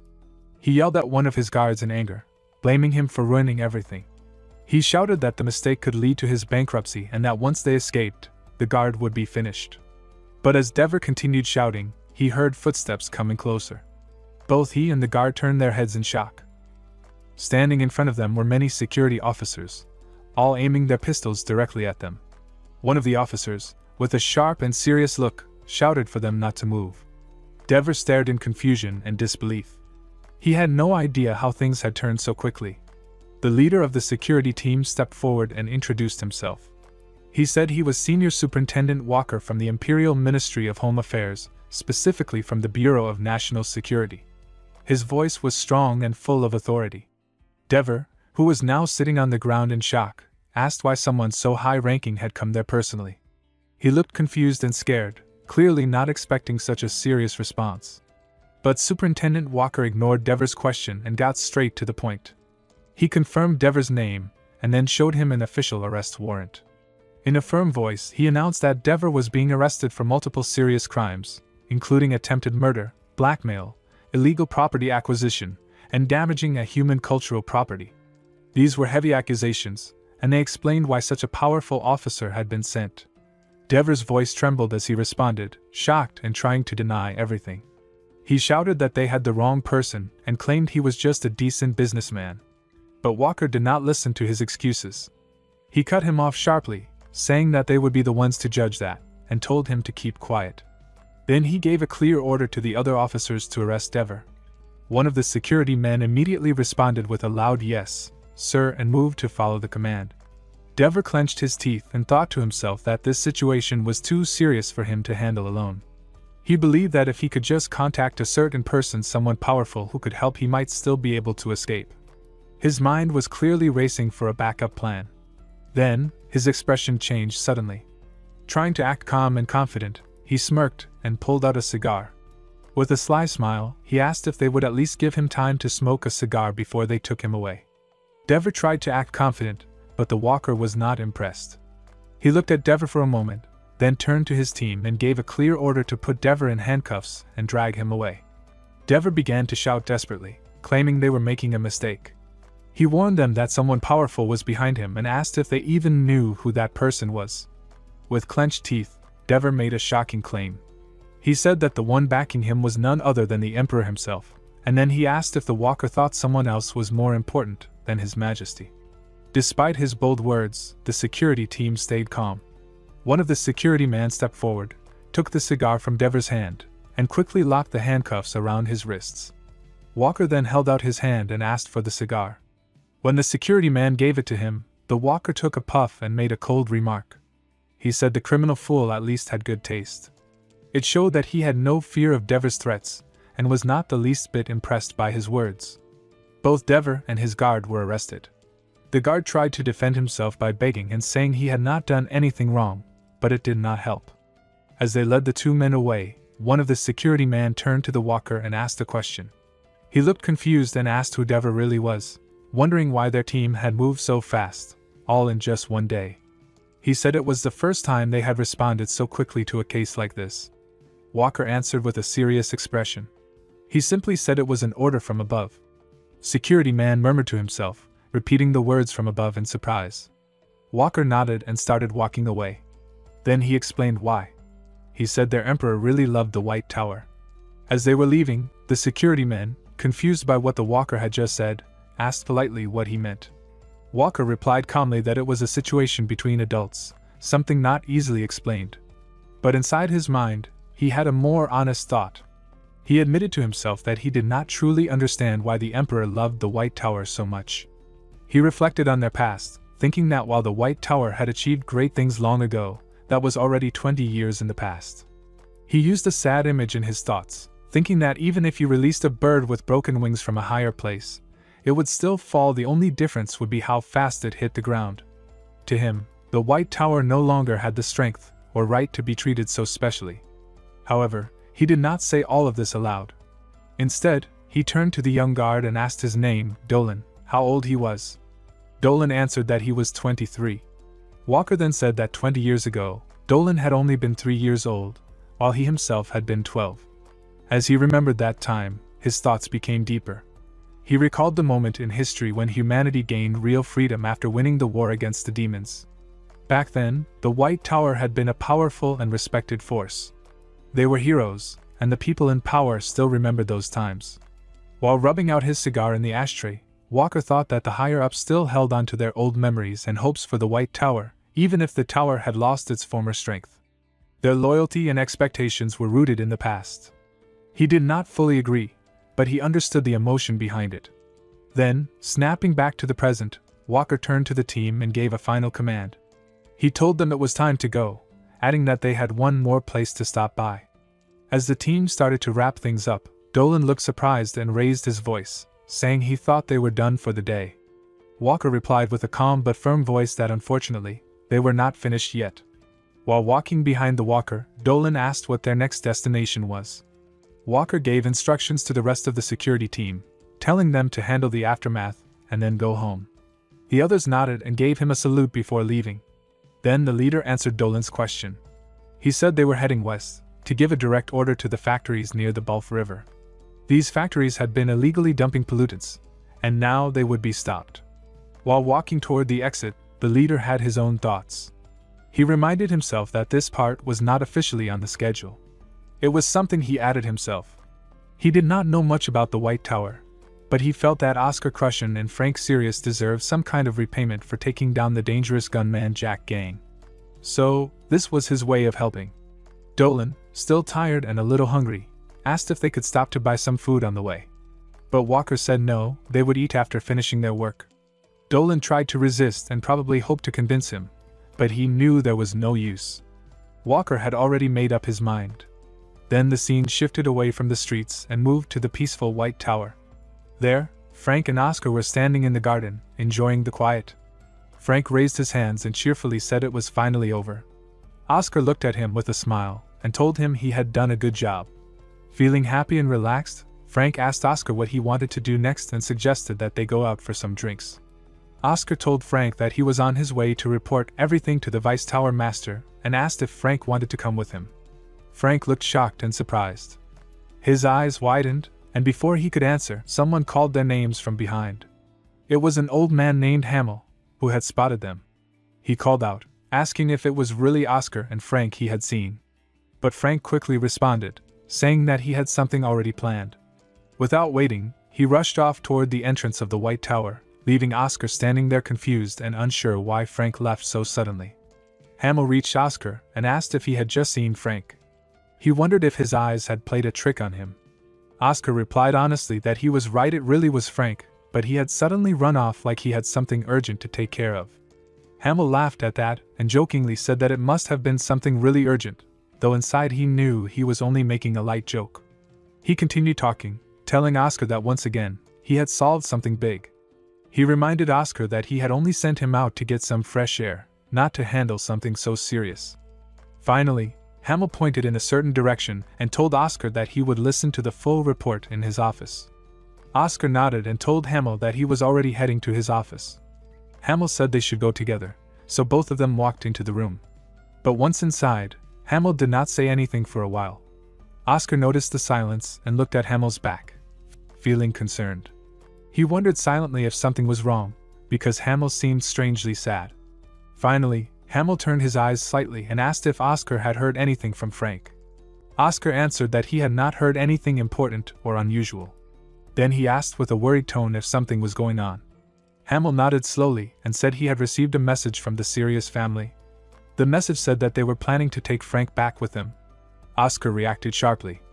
His expression turned serious, and he clenched his fist. He asked with disbelief if Frank was really leaving the White Tower and whether Frank had agreed to this. Hamill answered that he was not sure about the full situation. The Sirius family claimed that they had finished talking with Frank about it, but Hamill did not know the exact details. Oscar looked at him silently for a while, like he was trying to find the right words to say. The news hit hard, and a quiet tension filled the room. Frank was in his room, quietly folding his clothes and packing his things. While he worked, someone knocked on the door. Thinking it was Grank, he called out and told them to come in. But instead of Grank, Oscar rushed in and opened the door with a serious expression. He immediately asked Frank who Grank was, and questioned if Frank was really the youngest son of the greatest trading company in the empire. Frank serious. Frank realized Oscar had heard everything and admitted it. He called Oscar a fool for listening in, but also seemed a bit embarrassed. Oscar then asked directly if Frank was really leaving the White Tower. Frank answered honestly. He said he could not tell Oscar earlier because it was hard to say something like that while sober. That was actually why he had suggested they go out for drinks. He explained that he had to return to his position in the family business, help with the company work, and even get married. Oscar was surprised by the news of marriage and asked when Frank had started dating someone. Frank calmly explained while packing his folded clothes into a bag that the woman he was supposed to marry was apparently a good person. She came from a respected family, and that would be helpful for his own family. Oscar thought to himself that this sounded more like a strategic or arranged marriage than anything romantic. Still, he asked if Frank was really okay with it. Frank replied casually while placing his books into the bag. He said the woman was pretty, nice, and came from a good family, so why would he be okay with it?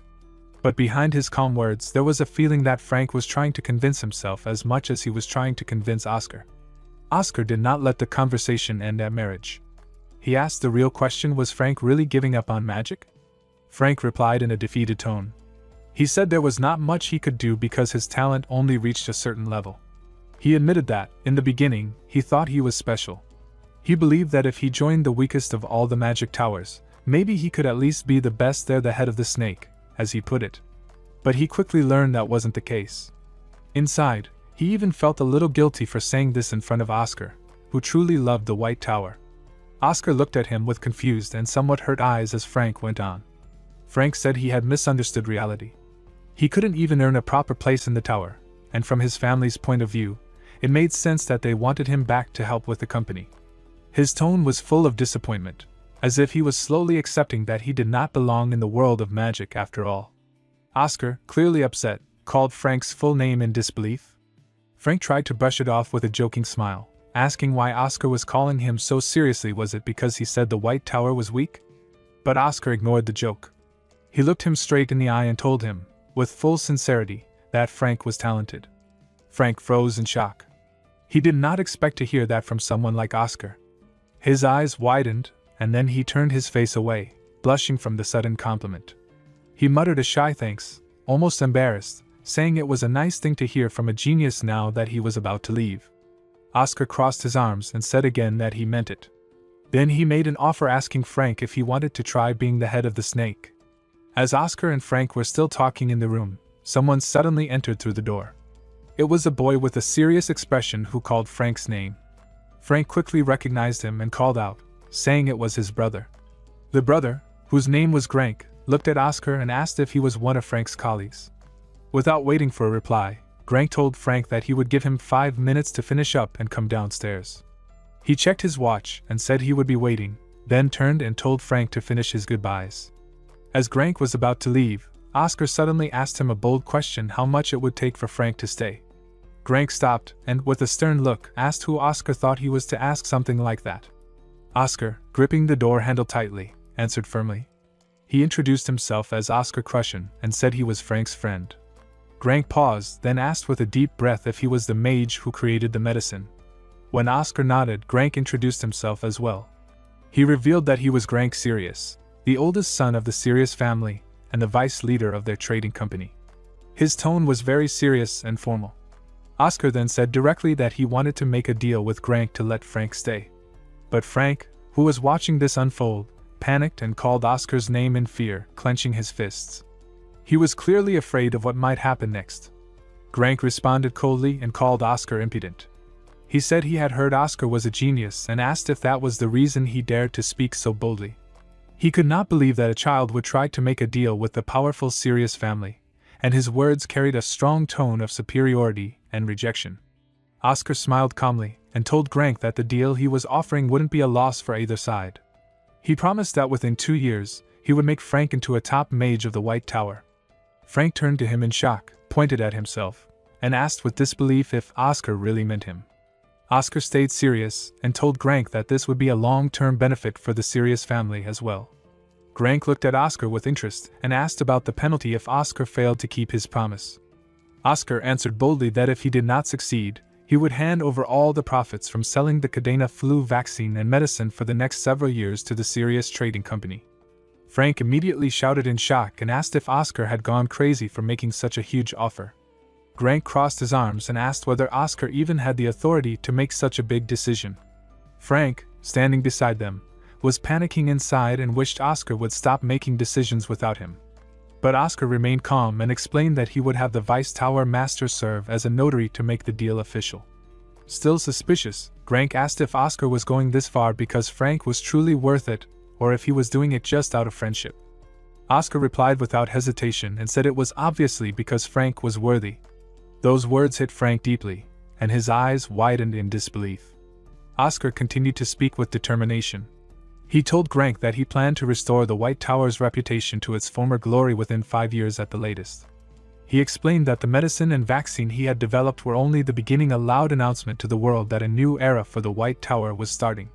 Then Oscar grabbed Frank by the collar and declared that he needed Frank serious for this goal. He said Frank was someone essential for the vision he had for the new White Tower. Frank looked at him with confused and overwhelmed eyes, unsure how to respond. Frank, staying calm and serious, replied to Oscar that although he was young, a smart merchant would not miss a chance to use someone's youthful boldness to their advantage. He said he would accept Oscar's offer but wanted to add a condition. Oscar protested and said his offer was already good enough. Frank agreed that it was indeed generous, but he pointed out something important. Especially humans value trust more than just money. He explained that he never made deals with just anyone and wanted Oscar to prove himself. He challenged Oscar to fight one of his guards, a level 5 knight, the next day at noon. If Oscar could prove his strength in that battle, Frank would accept the deal. Oscar was frustrated and pointed out that he was only a level 2 mage, so it was an unfair match. Frank realized that and added a restriction: his knight would not be allowed to use sword chi during the fight. This way, the match would be more balanced, and Oscar would have a chance to prove his worth. Oscar thought to himself that Frank was clearly trying to say he had no intention of giving Frank up. He guessed that the family involved in the arranged marriage must have been very powerful and important. As Frank turned to leave, he told Oscar they would meet again at noon. If Oscar did not show up, Frank would assume he had given up on the deal. Oscar understood that this was a serious test and thought about how difficult it would be to fight a level 5 knight, even for someone skilled like him. While Oscar was still lost in thought, Frank suddenly shouted with wide eyes, asking what Oscar planned to do. Frank warned him that there was still time to speak and possibly cancel the deal. He even offered to go with him, showing his concern. At that moment, Oscar looked at Frank and had a realization there was something about Frank that made him worth fighting for. Frank kept talking, explaining that Frank only challenged Oscar because he was angry and wanted to see him lose. Frank was willing to stand by Oscar's side and support him, even if he did not completely agree with the plan. But Oscar calmly said he thought it was possible to win. Frank was shocked and shouted back in disbelief. He reminded Oscar that he was only a level 2 mage and the opponent was a level 5 knight, which made the fight extremely unbalanced. However, Oscar then looked directly at Frank and said something bold. He mentioned that a level 4 mage would be able to win. Frank looked even more confused and asked if Oscar was planning to become a level 4 mage in just one day, clearly thinking it was impossible. Oscar admitted that even for him, reaching level 4 in just one day was impossible. But then his face lit up with a determined smile as he placed his hand on Frank's shoulder. He said it was possible to help a mage who had plateaued just below level 4 to break through. Frank looked at him with confused eyes, not sure what Oscar meant. Oscar explained further, saying that Frank's brother never actually said Oscar had to win the fight himself, just that he had to prove his abilities. And Oscar knew exactly how to do that. He told Frank with strong confidence that he would make him a level 4 mage and asked him to fight in his place. The scene shifted to the training room on the 40th floor. Frank and Oscar stood in front of each other. Frank looked nervous and admitted that he was not sure they could do it in one day. He explained that he had tried for years without success. But Oscar responded with confidence and told him to believe in him completely. Frank said of course he trusted him. Then Oscar began guiding the training. He told Frank to stand with a natural posture, close his eyes, and circulate mana throughout his entire body. Frank followed his instructions carefully, and soon his body began to glow faintly with mana, showing that something was starting to change inside him. Oscar began training Frank by explaining the importance of natural body posture, which meant standing still with a relaxed body and all four limbs stretched out. This posture was not as fast at moving mana as the lotus position, but it helped show the body's usual habits and how it handled energy normally. Oscar looked at Frank's form and told him it was good, which made Frank feel a little more confident. Then Oscar moved closer and pointed at different spots on Frank's body. He explained that these were the places where mana was being lost when Frank tried to circulate it. Because of these energy leaks, the strength and completion of his magic were getting weaker. Frank, still learning, asked in surprise if all geniuses could see these weak spots. Oscar calmly replied that no, only he could see them. Frank got a little annoyed and frustrated, feeling like it was unfair. He asked if fixing those weak spots would help him level up. Oscar gave a realistic answer. He told Frank that fixing those areas was not directly related to his magic level. In fact, 99.9% of mages did not even care about these details. But Oscar continued, the top 0.1%, those known as archmages, did care about it. They understood how even small details could make a big difference in the long run.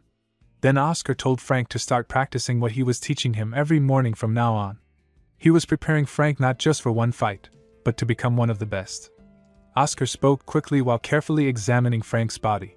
He pointed out different mana circuits and explained that some of them had long curves, which caused mana to enter too fast. Because of this high speed, the mana often crashed into the curves and scattered, leading to a large amount being lost. Oscar told Frank to control the speed when mana entered and to be more mindful. Then he showed another area where the mana was moving too slowly and said it needed to be pushed faster. He also pointed out one circuit with 6 entry points and explained that the mana should be divided into 6 separate streams. If done properly, the mana loss could be reduced and the magic strength could be increased. Frank, already overwhelmed, became frustrated and asked if he really had to think about all of this every single time he used magic. It felt like too much to remember. Oscar encouraged him by saying that the more he practiced, the more natural it would become. Eventually it would feel automatic, like second nature. Frank looked at his own hand and asked if that was really all he had to do. But Oscar shook his head and said no. He told Frank to show him the magic he had used during the fight at the herb field. Frank's eyes widened in surprise and confusion. He asked if Oscar had really seen that. When Oscar nodded, Frank looked uncomfortable and said he could not do it. But Oscar reminded him firmly that he had said he trusted him. Oscar was trying to get Frank to believe in himself and take the next step forward. Frank refused Oscar's request, but he made it clear that it was not because he did not trust him. He explained that he was simply afraid. Oscar was confused and asked him why he would be scared. To answer that, Frank shared a painful memory from his past. When Frank was younger, he had started learning magic seriously. As he became an adult, he felt more and more pressure to succeed. His family did not believe in him, and he knew they would laugh at him or look down on him if he failed as a mage. Because of that, he became desperate to find a kind of magic that would set him apart, something no other mage could copy. One day, while studying a powerful spell from a magic book, he discovered something strange. A glowing circle of mana appeared on his hands. He got excited and had an idea. What if he could turn his entire body into wind, not just part of it? He thought that would make him incredibly strong, maybe even unstoppable. As he focused on that thought, his body began to glow with mana. He looked at his hands in shock and amazement. At first, it seemed like the magic was working. But very quickly, things went wrong. His entire body began to disappear, turning into wind. He panicked and shouted that he could not stop the transformation. He had no control over it. His mana went wild and became uncontrollable. Half of his body had already changed into wind form, and he felt like he was fading away completely. He screamed for help, begging if anyone could save him. Now, Frank told Oscar that the idea he had back then was reckless. Even though he had believed it would work, it nearly killed him. That's why he was so afraid to use that magic again. Frank continued his story with a heavy heart and a disappointed voice. He said that if the Tower Master had not passed by at that exact moment, he would have died. Or more accurately, he said he would have completely ceased to exist. Back then, he had no control over what was happening, and there was nothing he could do to stop it. He described the terrible feeling he had during that moment, the feeling that his soul was being broken into hundreds of thousands of tiny pieces and slowly fading away. As he spoke, his hands began to tremble from the memory, and he gripped his arm tightly, trying to calm himself. Then, with a quiet but firm voice, he said that he never wanted to feel that kind of fear or pain ever again. Oscar, watching him shake, reminded Frank that he had actually used that magic well on the hill earlier. But Frank, still filled with sadness, explained that in dangerous situations, the magic activated on its own.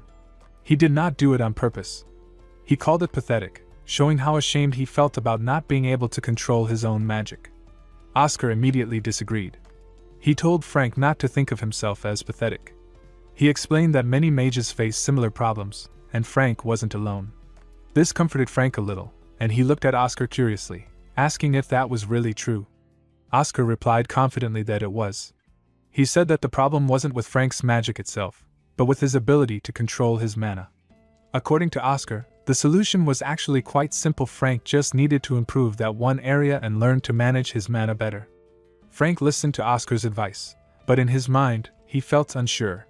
He thought to himself that it was easy for Oscar to say those things. Then, with confusion on his face, he asked how he was supposed to fix his mana control problem, since mana control was usually based on natural talent. If it was something you were born with, how could he possibly improve it? Oscar stayed calm and began drawing something on the ground. He replied that normally, Frank would be right, mana control does depend a lot on talent. But, he added, there was actually a way to forcefully improve it. Frank became curious and asked what Oscar was doing. Oscar told him that he was drawing a summoning circle. As Frank watched Oscar sit on the ground and continue drawing, his confusion turned into disbelief. He asked what Oscar was planning to summon and then quickly added, half joking but also worried, if Oscar was going to make a contract with a demon. Oscar laughed and said that he must be crazy to think that demons would not come even if someone tried to summon them. Frank, still unsure, asked again what exactly Oscar was summoning then. Oscar looked up with a sharp smile and, while standing inside the completed magic circle and beginning the summoning process, gave his answer. He said he was summoning a wind spirit. His plan was to summon the wind spirit and transplant it into Frank's body. The scene began with Frank standing in the center of a glowing magic circle, his eyes tightly shut. One of his hands was raised above his head while the other was clenched into a fist. Energy shimmered around his body as he tried to call forth a spirit. He loudly invoked the wind spirit, calling it the incarnate of purity that banished evil and darkness from the world. He introduced himself as Frank Sirius, a human who sought truth, and asked the spirit to appear before him in accordance with the ancient pacts made at the beginning of time.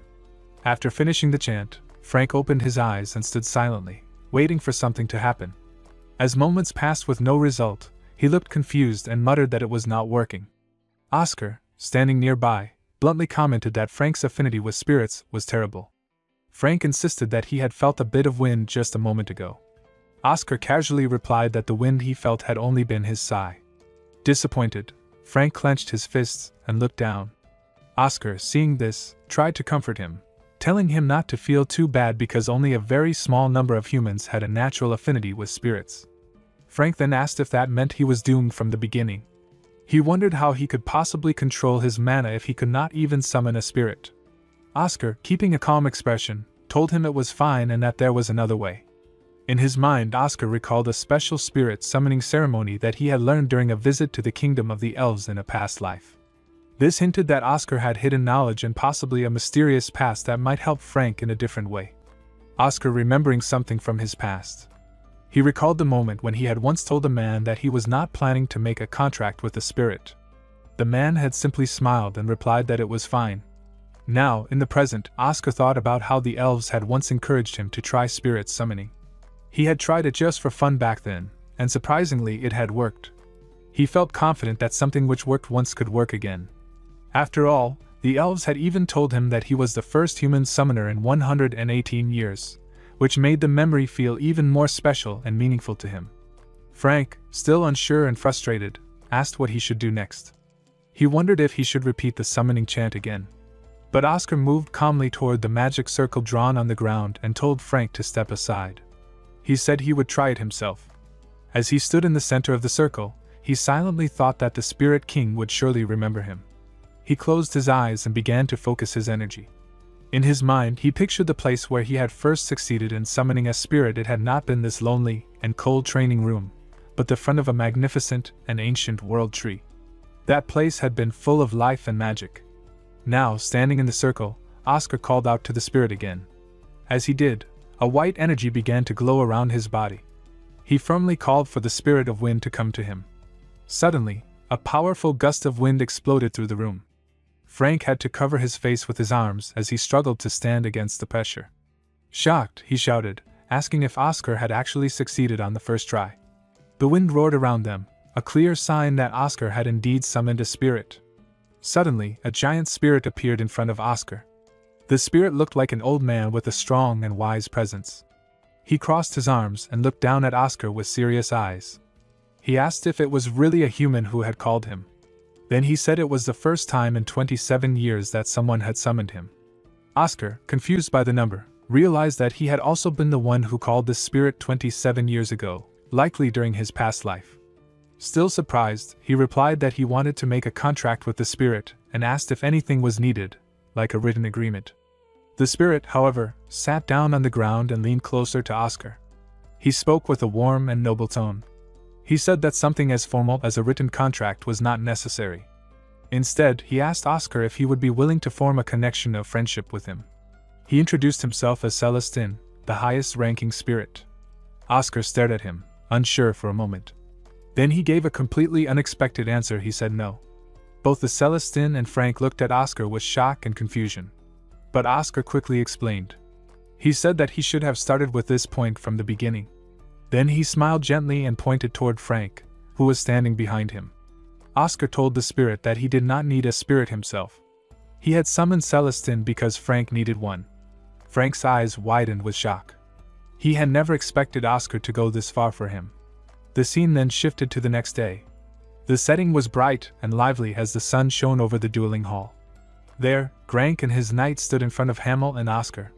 Grank looked at Hamel with a confident smile and asked if he had slept well, calling him the Vice Tower Master. Hamel stood with his hands behind his back, replied that it was the same as always, showing his usual calm attitude. Grank then asked if Hamel's presence meant he had agreed to the deal they had discussed. Hamel nodded and confirmed it. He said that he had many concerns at first, but in the end, he had decided to agree. He explained that the inventor of the cure was too stubborn, suggesting that Oscar's determination had influenced his decision. As Hamel spoke, Oscar stood silently with a confident and firm smile. Grank seemed satisfied and said he would gladly accept the deal. Then he introduced the knight who would be fighting on his behalf. The knight stepped forward and greeted Oscar politely by shaking hands. He introduced himself as Laslie Morgan, a level 5 knight. Oscar returned the gesture and introduced himself as Oscar Crushen, a level 2 mage. After the introductions, Grank held up 2 necklaces and explained the rules of the duel. He said it was a simple match where the first person to take the opponent's necklace would be the winner. If 5 minutes passed without either side winning, then they would accept it as a loss for their team. Oscar took the necklace that Grank handed to him and smiled. He said that the rules sounded good, and that they should begin the match. Grank then added one last note. He said that if anyone wanted to suspend the duel during the fight, they could raise their hand to stop it. Then he looked at Oscar's outfit and asked if he would be okay fighting in it, saying it looked very uncomfortable. Oscar wearing an outfit with long flapping sleeves and a loose hood that moved with the breeze. When Grank questioned, Oscar smiled and replied that it was fine because he was not going to be the one fighting. His answer caused some surprise, and before anyone could respond, the sound of footsteps echoed across the hall. Everyone turned to look. Frank appeared at the entrance, walking toward them with a serious expression. He wore a comfortable and proper outfit for combat, and his fists were clenched with determination. Grank stared at him in shock and said Frank's name out loud, clearly not expecting him to show up. Then, turning to Oscar, he demanded an explanation and asked what was going on. Oscar, still smiling, explained the situation. He said that Grank had asked him to prove his ability, but never said that he had to fight personally. He told everyone that he had trained Frank the previous day and taught him many things. Frank stood quietly beside him, showing that he was ready for the challenge. Grank sighed and admitted it was his mistake for not adding a rule that Oscar had to fight himself. However, he quickly warned them that they would not go easy just because Frank was the one stepping into the match. Before Grank could finish speaking, Oscar calmly interrupted him. He handed the necklace to Frank and explained that this decision was not about avoiding the fight. He simply believed that a level 4 mage had a better chance of winning than a level 2 one. This statement left Frank stunned. He clenched his fist and asked how it was possible that Frank had reached level 4, since he had only been level 3 the day before. Oscar placed his arm around Frank's shoulder in a friendly way and smiled teasingly. He said that if he wanted to turn Frank into a top mage in 2 years, then he had to show this level of ability. It was clear that Oscar was proud of Frank and had full confidence in him. Frank, now taking things seriously, turned to his knight and gave a strict order. He told Laszlo not to go easy on Frank. Laszlo replied respectfully that he understood. Oscar then gave Frank a strong pat on the back to encourage him. He told him not to be scared and reminded him that if he simply followed the instructions from their training the day before, he would definitely win. Frank nodded silently, then turned his head slightly, full of determination. As he walked toward Laszlo, he said that he would be back soon. Laszlo greeted Frank politely with a respectful bow and said it had been a while since they last met. Frank nodded and addressed him respectfully as Sir Laszlo. Frank, acting as the referee, raised his voice and gave the signal for the duel to begin. As the duel started, Frank and Laszlo stood facing each other. Frank carefully watched Laszlo and quickly measured the distance between them. He calculated that there were exactly 20 meters separating them, which was perfect for his plan. Laszlo then drew his sword and held it tightly, ready for combat. Frank's eyes widened as he felt the pressure coming from Laszlo. He was shocked. Even though Laszlo had not used sword chi yet and was still at a distance, his presence alone was incredibly heavy and powerful. Frank realized just how strong a level 5 knight truly was. Laszlo pointed his sword directly at Frank and stated that this was the class of a level 5. Frank started to feel overwhelmed. His voice trembled in his thoughts as he asked himself if he should give up now. He even began to raise his hand, ready to surrender. But then his eyes met Oscar's. Oscar was looking straight at him, calm but full of quiet support. That one look made Frank stop. Slowly, he lowered his hand again. In that moment, he remembered Oscar's words from the day before. Oscar had said he needed Frank. He wanted him to be part of the new White Tower he dreamed of creating. He had told Frank that without him, the team would be incomplete. Frank remembered how it felt to hear someone say that they needed him. It was the first time in his life he felt truly important. Filled with new energy and determination, Frank clenched his fists and began to gather his magic. He shouted the name of his spell, Wind Blade. A magical sword formed out of air, glowing with energy, and pointed directly at Laszlo. Frank's heart was full of hope. He told himself that he could not disappoint Oscar now. For the first time ever, someone had believed in him, and he did not want to let that person down. The magical sword shot toward Laszlo and struck him again and again. The air sliced with force, but Laszlo remained calm. He did not even step back. The attacks landed, but he stood steady and strong. Inside, Laszlo was surprised. He thought to himself that Frank had improved a lot. Not only was Frank dual casting using 2 layers of magic at once, but he had also managed to break Laszlo's momentum with his attacks. Laszlo realized that Frank's sword was not just simple magic. It reminded him of a powerful and rare swordsmanship technique from the Eastern nation. It was a technique used by only the most skilled swordsmen, a style where a person could fight using a sword without even touching it, controlling it with energy alone. Frank, somehow, had reached a level where he could imitate this legendary style using magic. Laszlo suddenly struck the floating magical sword that Frank had created with Wind Blade. A sharp spark produced through the air, and the sword shattered into pieces. Laszlo had seen enough. He thought to himself that the time for observation was over. With that, he rushed forward at high speed, aiming to attack Frank directly with his hand. Frank's eyes widened in shock as he realized just how fast Laszlo was.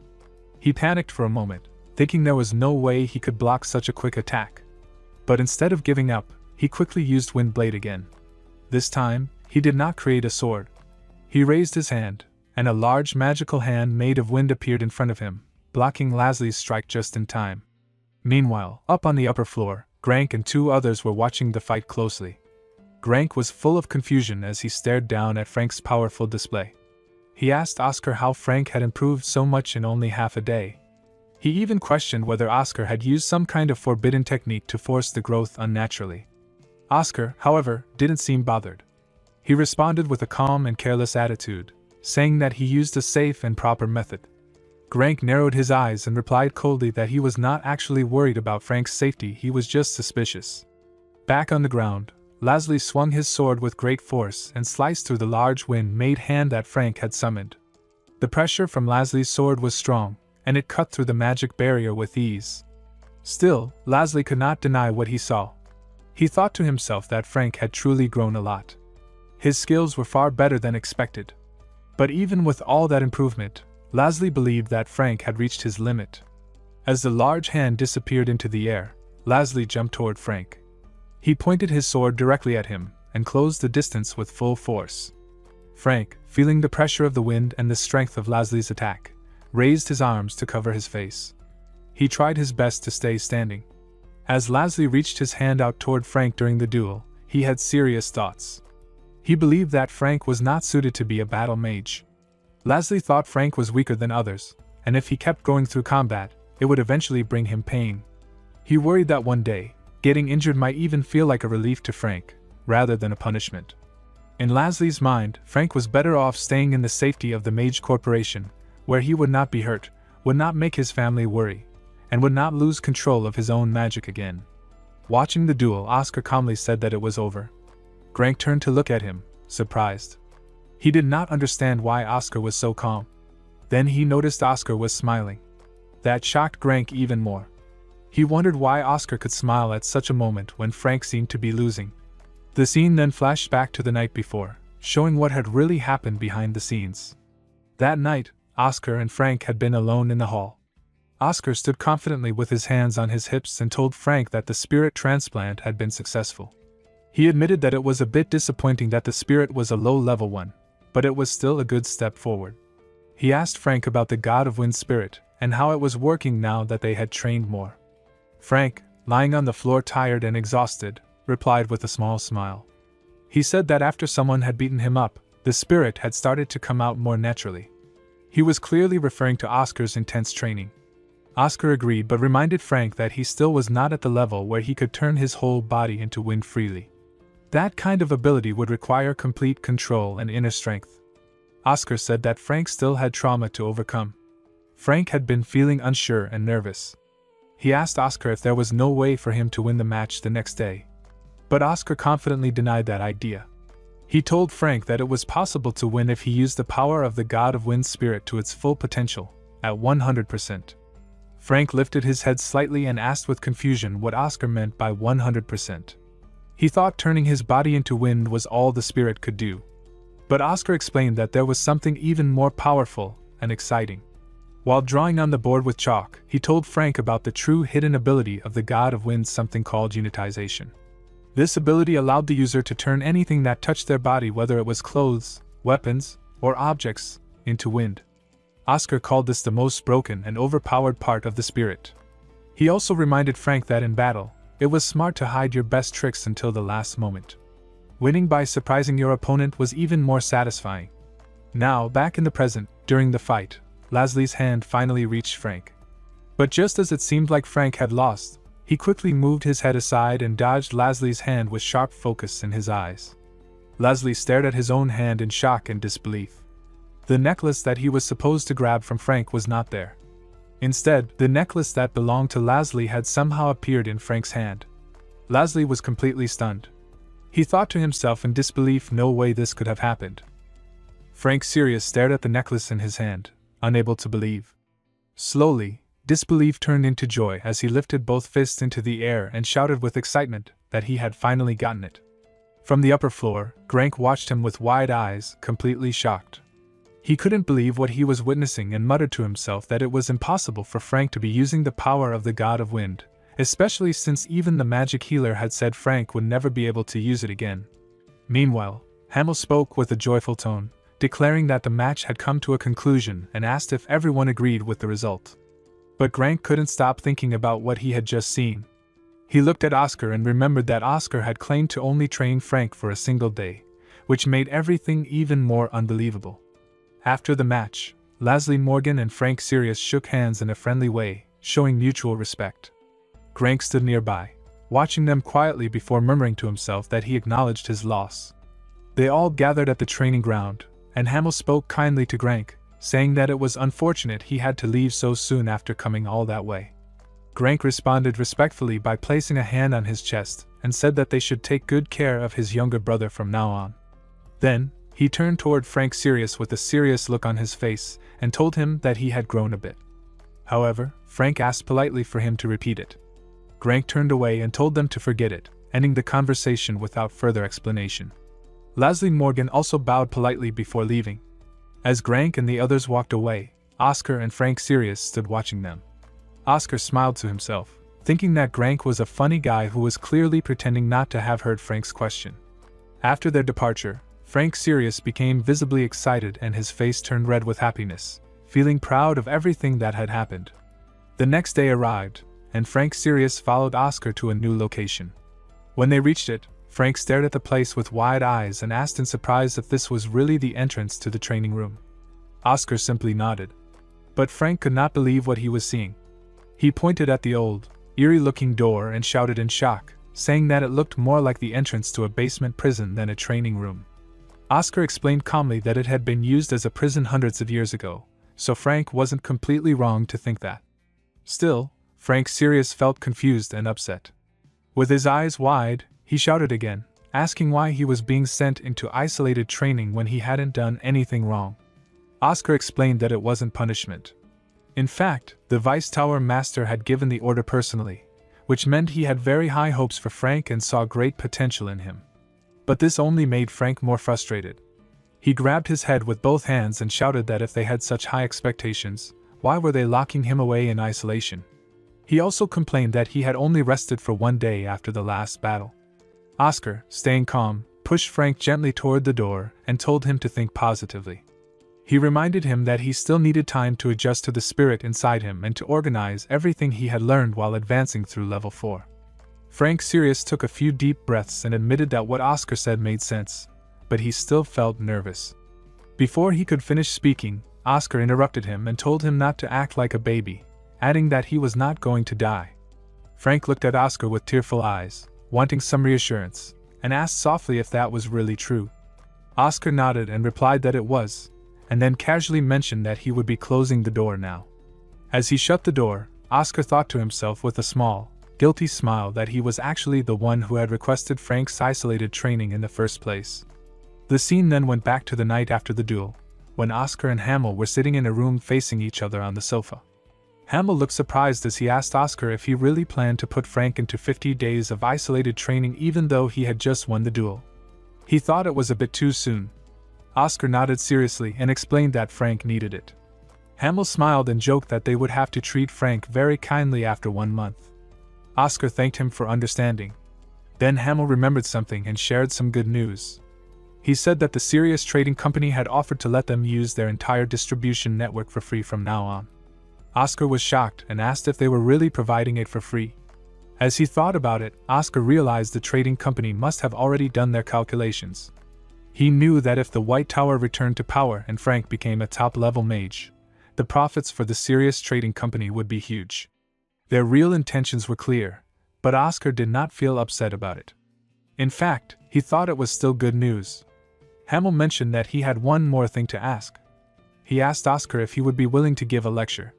Oscar seemed a little confused and repeated the word lecture to himself, unsure at first. Then he answered that it was not like he could not do it, but he was curious why Hamill was asking him now. As he picked up a cup of tea from the table and took a sip, he thought silently that Hamill should be asking him to focus on the potions department at this point, not on teaching others.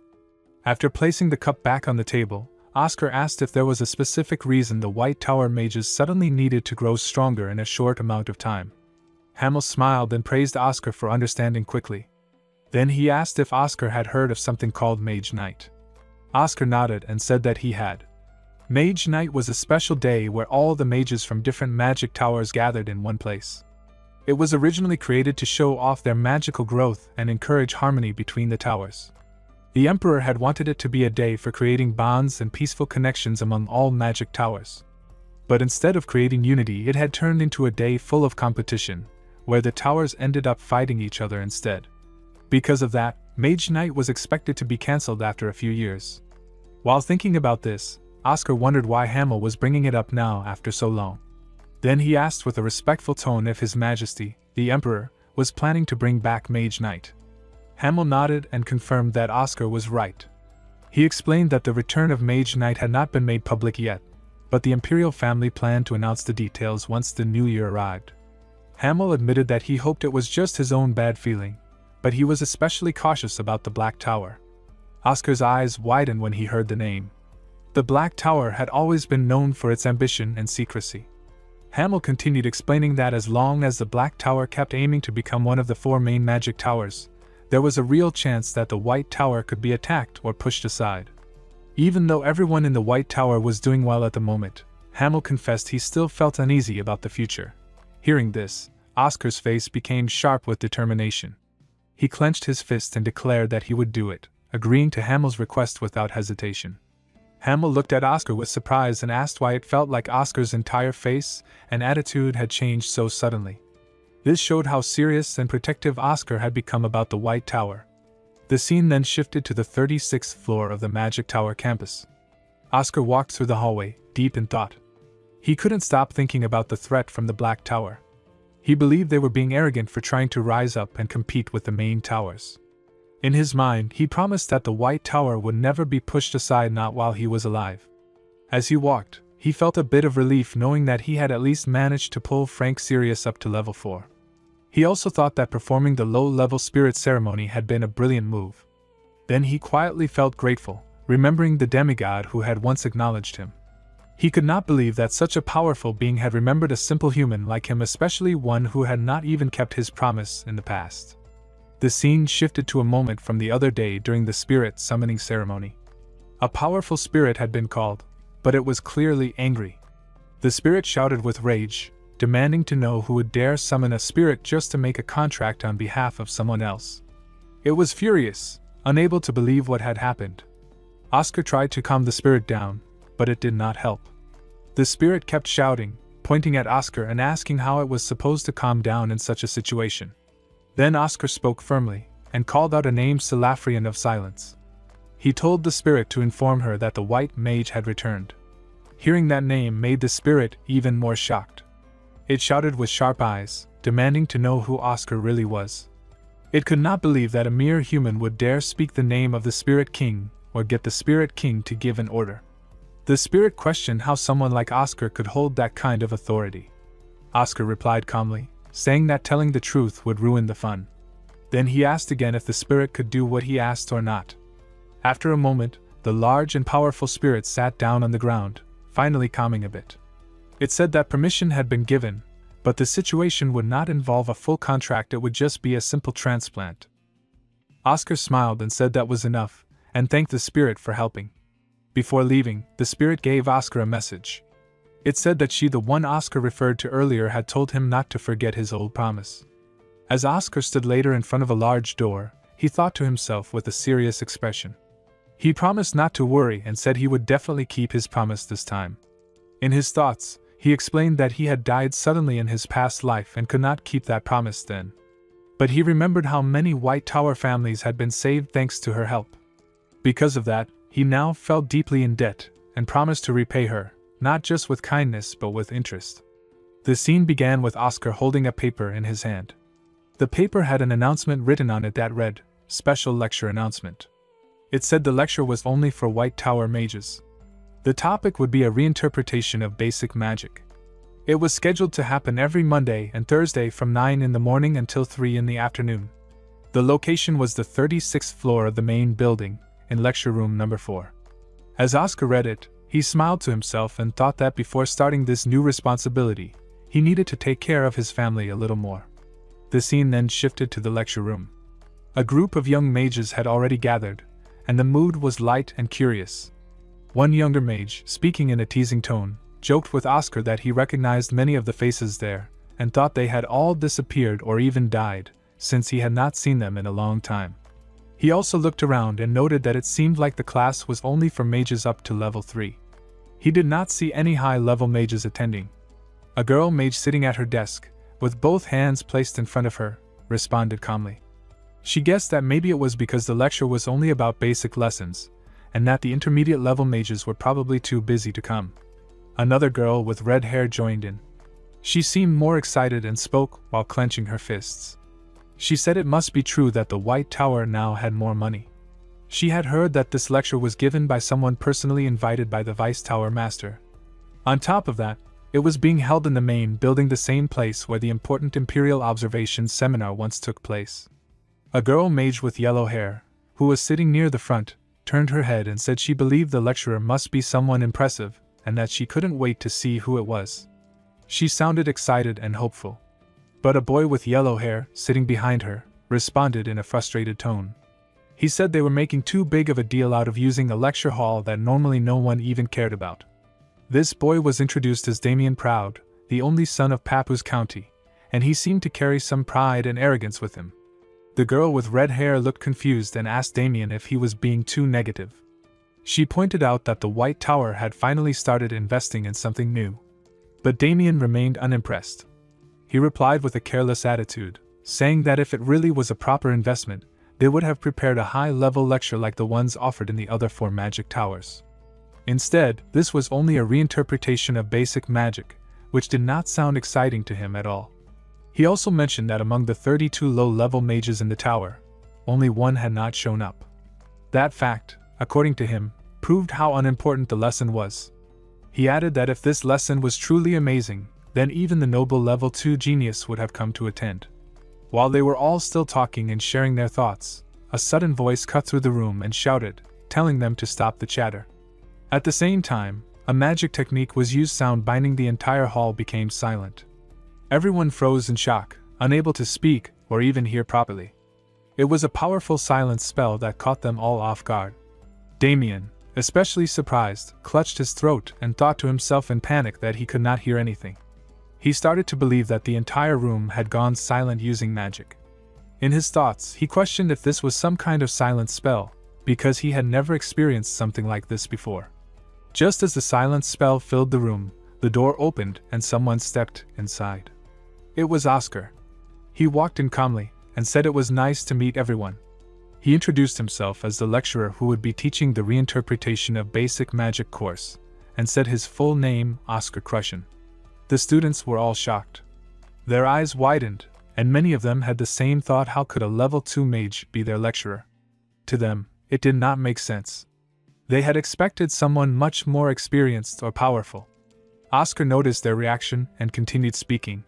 He calmly said that he was sure many of them felt disappointed that he was the one giving the lecture. The students silently agreed with him in their minds.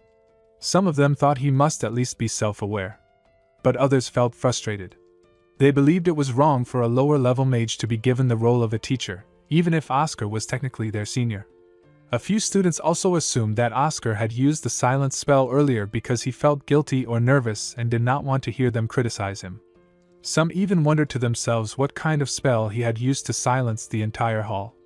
But then Oscar surprised them again. He continued his talk and told them clearly that if anyone had complaints about him being the lecturer, they were free to leave. He explained that they were no longer academy students who needed to follow their teacher's orders. However, he added a condition. If anyone wanted to leave, they had to prove their skill first. They had 10 minutes to show that they did not need to learn anything more from his class. Only then could they walk out. Oscar ended his statement with a confident and clever smile, asking them if it sounded simple enough. Inside the hall, Oscar stood at the front and spoke to all the young mages sitting in their chairs. He gave them a challenge. He said they had 10 minutes. If they did not want to attend his class, they could say so, but only within that time limit. His condition was clear. They had to speak the words, "I don't want to take the class," within 10 minutes. Oscar ended with a calm smile and said it sounded simple, did not it? But the mages sitting before him did not think it was simple at all. They were frustrated and angry. In their minds, they shouted things like, "Simple! Is he crazy?" They could not speak because of the silence spell Oscar had used earlier, so they felt like this was not a test, it was a trap. They thought Oscar was basically forcing them to stay in the lecture by making it impossible to reject it. Some of the mages tried to calm themselves and think. They believed that since Oscar was only a level 2 mage, the spell he used could not be real silence. It had to be something weaker. They thought that if they tried hard enough, they could break through it and speak. Their pride was hurt. They did not want to be looked down on by a lower-level mage. Damien, the noble boy with yellow hair, clenched his teeth and thought seriously. He realized something important: Oscar was challenging them directly.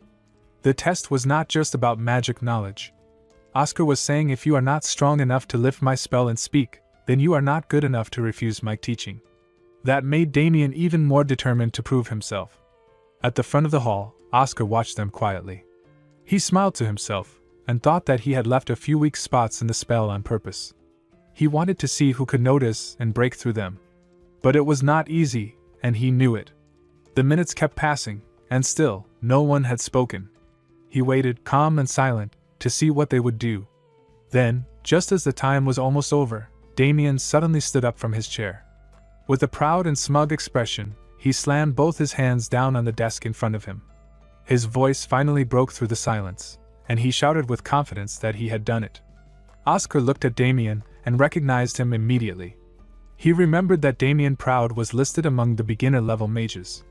Even though he was still a beginner, Oscar knew he had a brilliant mind. But he also knew Damien was incredibly stubborn, like a mule. Oscar then looked at him and simply said, "Congratulations." Damien responded with pride. He said that the spell had actually been easier than he expected, and the only reason he struggled was because he tried to solve it slowly, not because it was difficult. As the timer hit 0, murmurs and whispers started filling the hall. Some students were excited because they could hear sounds again. One said they were almost done, and others looked disappointed. Oscar stood up and raised his voice to calm the room.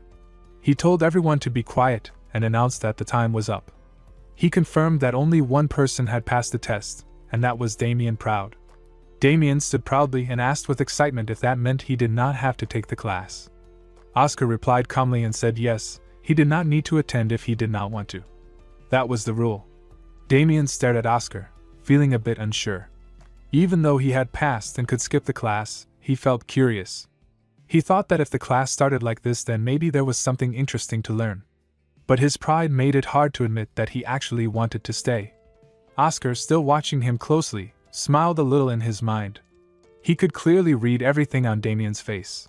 He thought that maybe because Damien was still a kid, his thoughts were easy to understand just by looking at him. Then Oscar said he would give an award to the only one who passed the test. As a reward, he would teach Damien one spell. He invited him to come up to the stage. As Damien stepped forward, Oscar asked him a question. He wanted to know what was Damien's favorite basic spell. Damien told Oscar that his favorite basic spell was Wind Cutter. Oscar nodded and asked him to try it out in front of everyone. Damien sighed and mumbled that it was bothersome, but still began to gather magical energy around his hand. As the energy formed and floated around his body, he looked at Oscar and asked if that was enough. Oscar watched him carefully and said with a thoughtful expression that it looked nice, and he would teach him Wind Cutter that day. Damien seemed confused and asked why Oscar did not recognize the magic already floating around him. But Oscar explained calmly while reaching his hand toward Damien. He said that by his standards, what Damien created was not truly Wind Cutter. It was just a half-finished version of the spell. Oscar said there were two big problems with it. Then Oscar created a sword out of magic energy and demonstrated something with it. Damien was shocked and asked loudly what Oscar was doing. Oscar replied by pointing out the first issue. He said that what Damien had made was not even made of proper wind. Then he asked Damien what he thought wind really was. Damien answered, a bit uncertainly, that wind was moving air. Oscar nodded and began to explain more deeply. He said that water is still water even when it sits still in one place. Fire is still fire, no matter what shape it takes. But wind is different, it only becomes wind when air is constantly moving and flowing. So what Damien created was not Wind Cutter at all. It was more like Air Cutter, a spell using still air. Oscar compared it to water that does not move, which becomes dirty or starts to rot. Similarly, magic made from air that does not flow will lose its form quickly and become weak. Oscar reminded Damien and the class that the White Tower specialized in wind magic. That meant their magic needed to flow continuously. If not, as Oscar showed in his earlier demonstration, it would always be broken and destroyed easily. Damien looked at Oscar and asked what the second problem with his spell was. Oscar explained that Damien was using too much mana when casting Wind Cutter. He said a lot of magical energy was being wasted, and if Damien could reduce the amount he used, it would help him a lot in the long run. Damien seemed surprised and asked how Oscar could figure that out just by watching the spell once. Oscar thought quietly to himself that once a mage reached a certain level of mastery, They could understand a lot just by watching someone else cast a spell. They could even guess things like the person's habits, personality, and maybe even parts of their past. Then Oscar asked Damien if he could speak a bit more personally. He said since Damien came from the proud family, which had many powerful mages in the White Tower, it was likely that he grew up watching his family use magic. Naturally, Oscar guessed Damien must have wanted to imitate them from a young age. Wind Cutter was probably one of the spells Damien tried to copy when he was still too young to fully understand magic. Oscar said that because Wind Cutter was one of the harder basic spells, Damien must have used too much mana to force it to work when he was still learning. Even though he had gotten better over time, that old habit of pouring in too much magic energy had stayed with him. Oscar ended by saying that while using a lot of mana can work as one method, it is not always the best way, and learning control is important. Damien looked shocked and asked how Oscar had known all of that about him. But Oscar did not answer the question and simply continued explaining. He said that now that they had figured out the cause of the problem, Damien would be able to create a perfect Wind Cutter spell by fixing those issues. Then Oscar added with a little teasing that it was a shame, since this very talented student said he was not going to take the class. Damien suddenly turned around while walking away and said that he never said he would not take it. Oscar looked at Damien's back with a small smile, happy that his plan had worked just as he wanted. The scene changed to 3 weeks later. A group of mages were sitting around a table in a hall, drinking tea. One girl looked excited and asked if the others had heard the rumors. Another mage asked what she meant. The girl explained that Oscar Crushen had become a star instructor in the Magic Tower. One mage asked with doubt if his teaching would even help anyone above beginner level. But the girl said no one could say for sure, since even some level 4 and S level mages were joining his class. Another mage looked confused and asked if that meant they should attend the class too. The girl suddenly slammed her hand on the table and said she had been waiting for someone to ask that. She told them they should go right now. Then someone reminded her that it was only 7 in the morning and the class did not start until 9. At that moment, another mage reminded everyone that they had to stand in line early because if they came late, they might not even get a seat in the class. Hearing this, all the mages sitting at other tables also stood up and rushed to get ready. The popularity of Oscar's class had clearly grown. The scene shifted inside the classroom. A girl mage with red hair looked around with confusion and asked why there were so many people that day. She noticed that even high-level mages, those at level 4 and 5, were in the room. A boy mage next to her agreed and pointed out that this was still supposed to be a basic magic lesson. Then he suddenly saw someone unexpected and asked with disbelief if that was Elder Maxim sitting in the back. It felt more like a Magic Academy seminar than a simple beginner's class. Just then, Oscar walked into the room and opened the door with confidence. He greeted everyone with a cheerful good morning and told them that the spell they would be learning that day was very important. He praised them for showing up. The mages felt excited again and clenched their fists, ready to learn something great. Then Oscar said something unexpected. He told them that the most important spell for any mage to know and understand was wind. The students' excitement quickly faded. Many looked disappointed and confused. A girl mage thought to herself with frustration that wind was the most basic of all spells. She wondered why they had come for this. To her, it felt like a complete waste of time. She thought that even mages who did not belong to the White Tower could learn and use wind magic easily. Elder Maxim raised his hand and spoke up. He said that he originally came just to observe the lesson, but he had become so curious that he had to ask something. He asked Oscar if he was seriously planning to only teach the wind spell after calling together so many mages. Oscar gave an immediate response with a calm nod and confirmed it. Then he politely asked Elder Maxim if he could demonstrate the wind spell for the class. Elder Maxim agreed and stood up. He cast the wind spell with great power, and as soon as he did, the entire hall shook from the strength of the wind he created. The gust was intense and fast, making it hard to believe it was just a basic spell. One of the students, surprised and frustrated, asked if that was really wind magic and not a stronger spell like gust or wind press. Oscar praised Elder Maxim's performance and said it was exactly what he expected from someone of his level. When Elder Maxim asked if that was enough, Oscar nodded and thanked him. Next, Oscar called out another student, Amy Raven. She answered with confusion and surprise, not expecting to be chosen. She felt nervous and thought there were many people better than her, but Oscar had called her name. She stepped forward, shouted the name of the spell, and cast her version of wind magic. As Amy performed the spell, A gentle and warm breeze spread through the classroom. One of the other girls commented in amazement that it felt soft and warm, completely different from Elder Maxim's strong and violent wind. Oscar then asked the class if anyone could tell what the difference between the two wind spells was. One of the students replied that the main differences were the force, the range, and the temperature of the wind. One of the students replied that even the vibe of the wind spells felt different. Then a girl with brown hair added that it was because of the temperament of the mana. Oscar turned to her and said she was correct, calling her by name, Veronica Fricks. She was shocked and looked at him with wide eyes, surprised that he knew her name. Oscar continued his explanation with a gentle smile, saying that, just as Veronica had pointed out, the big difference between Elder Maxim's and Amy Raven's spells came from the temperament of the mana they used. Oscar explained that even though both spells followed the same process from forming the spell to casting it, the results were completely different. One felt like the hot wind of a desert, while the other felt like the soft breeze of spring. He pointed out how fascinating it was that two spells with the same structure could have such a wide gap in feeling and effect. The difference was so strong that it almost felt like they were not even the same spell. Then Oscar turned to the board and asked the class another question. He wanted to know who understood what the temperament of mana really meant. One student raised a hand and answered by mentioning the 4 types of mana: enhancement, acceleration, balance, and special. Oscar responded while writing on the board, explaining that those were actually the 4 systems of mana, not temperament. He clarified further by saying that temperament and system were different concepts. To understand the temperament of mana, one needed to look into the roots of the White Tower. In other words, they had to understand balance. Then Oscar asked another question to guide them deeper, wanting to know why the White Tower and the Blue Tower were considered the symbols of balance.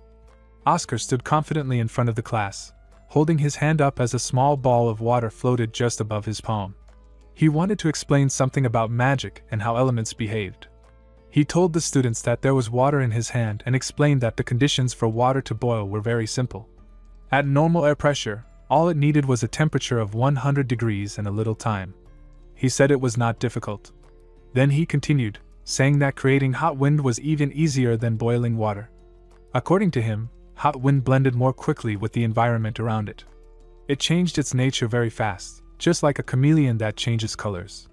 As Oscar began casting the spell to show how the hot wind worked, a girl sitting at the back of the classroom opened her eyes wide in surprise and shouted that it was hot. But something strange happened. The students sitting in the front rows suddenly felt very cold instead. They started shivering and said that it was cold around them. The whole class became confused because the effect of the spell seemed different for each part of the room. Oscar explained something very important about wind magic. He said that wind was the freest of all elements. It could be as powerful as the flames of the Red Tower, as fast as the lightning from the Gold Tower, or as flexible and shapeless as the water from the Blue Tower. But unlike water, which could not mix with oil, wind had no such limits. Wind could match and mix with anything in the world. Oscar explained that wind was the only element that could take on any kind of temperament, depending on the imagination of the mage. Because of this, he told everyone in the class that, as mages of the White Tower, they must always think carefully about how they viewed wind. He said the way they imagined wind as a force, a feeling, or an idea was the most important part of using wind magic. That was the key lesson for the day. Just as he finished speaking, something strange happened. One of the girl's students looked over at Elder Maxim and noticed that something seemed wrong with him. She quietly called out to him, asking if he was okay. Elder Maxim looked dazed and tried to speak. He said the word, wind, in a quiet voice. Oscar noticed this right away and turned sharply, eyes wide with concern. Elder Maxim then muttered something again, trying to say the word wind and a phrase that sounded like to me. The girl grew more worried and asked again if he was all right.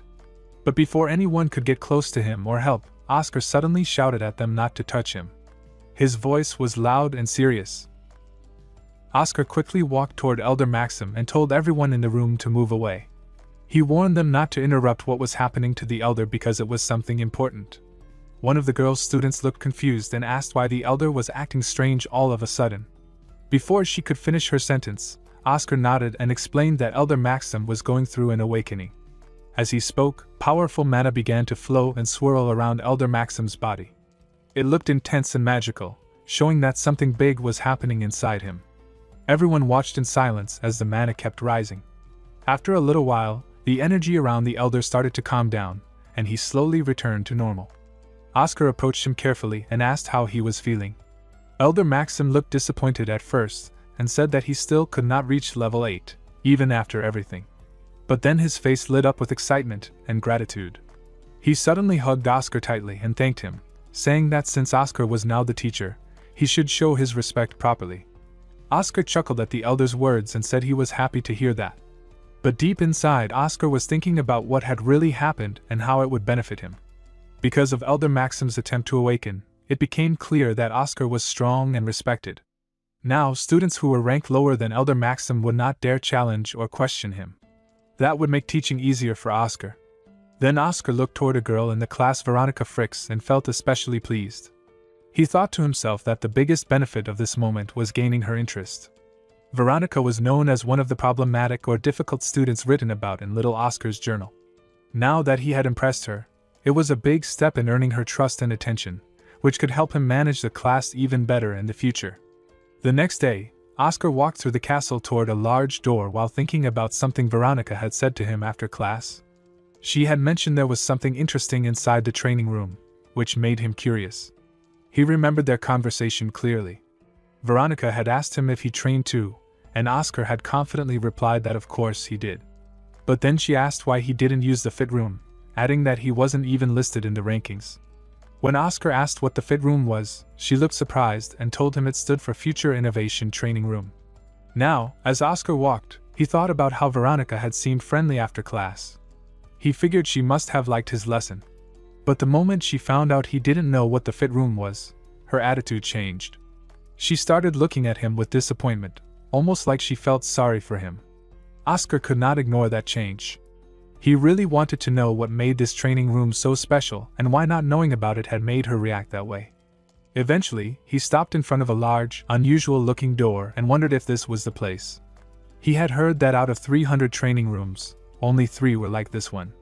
Even the door's color was different, which made it stand out. Oscar placed his hand on the door and thought about how strange it was.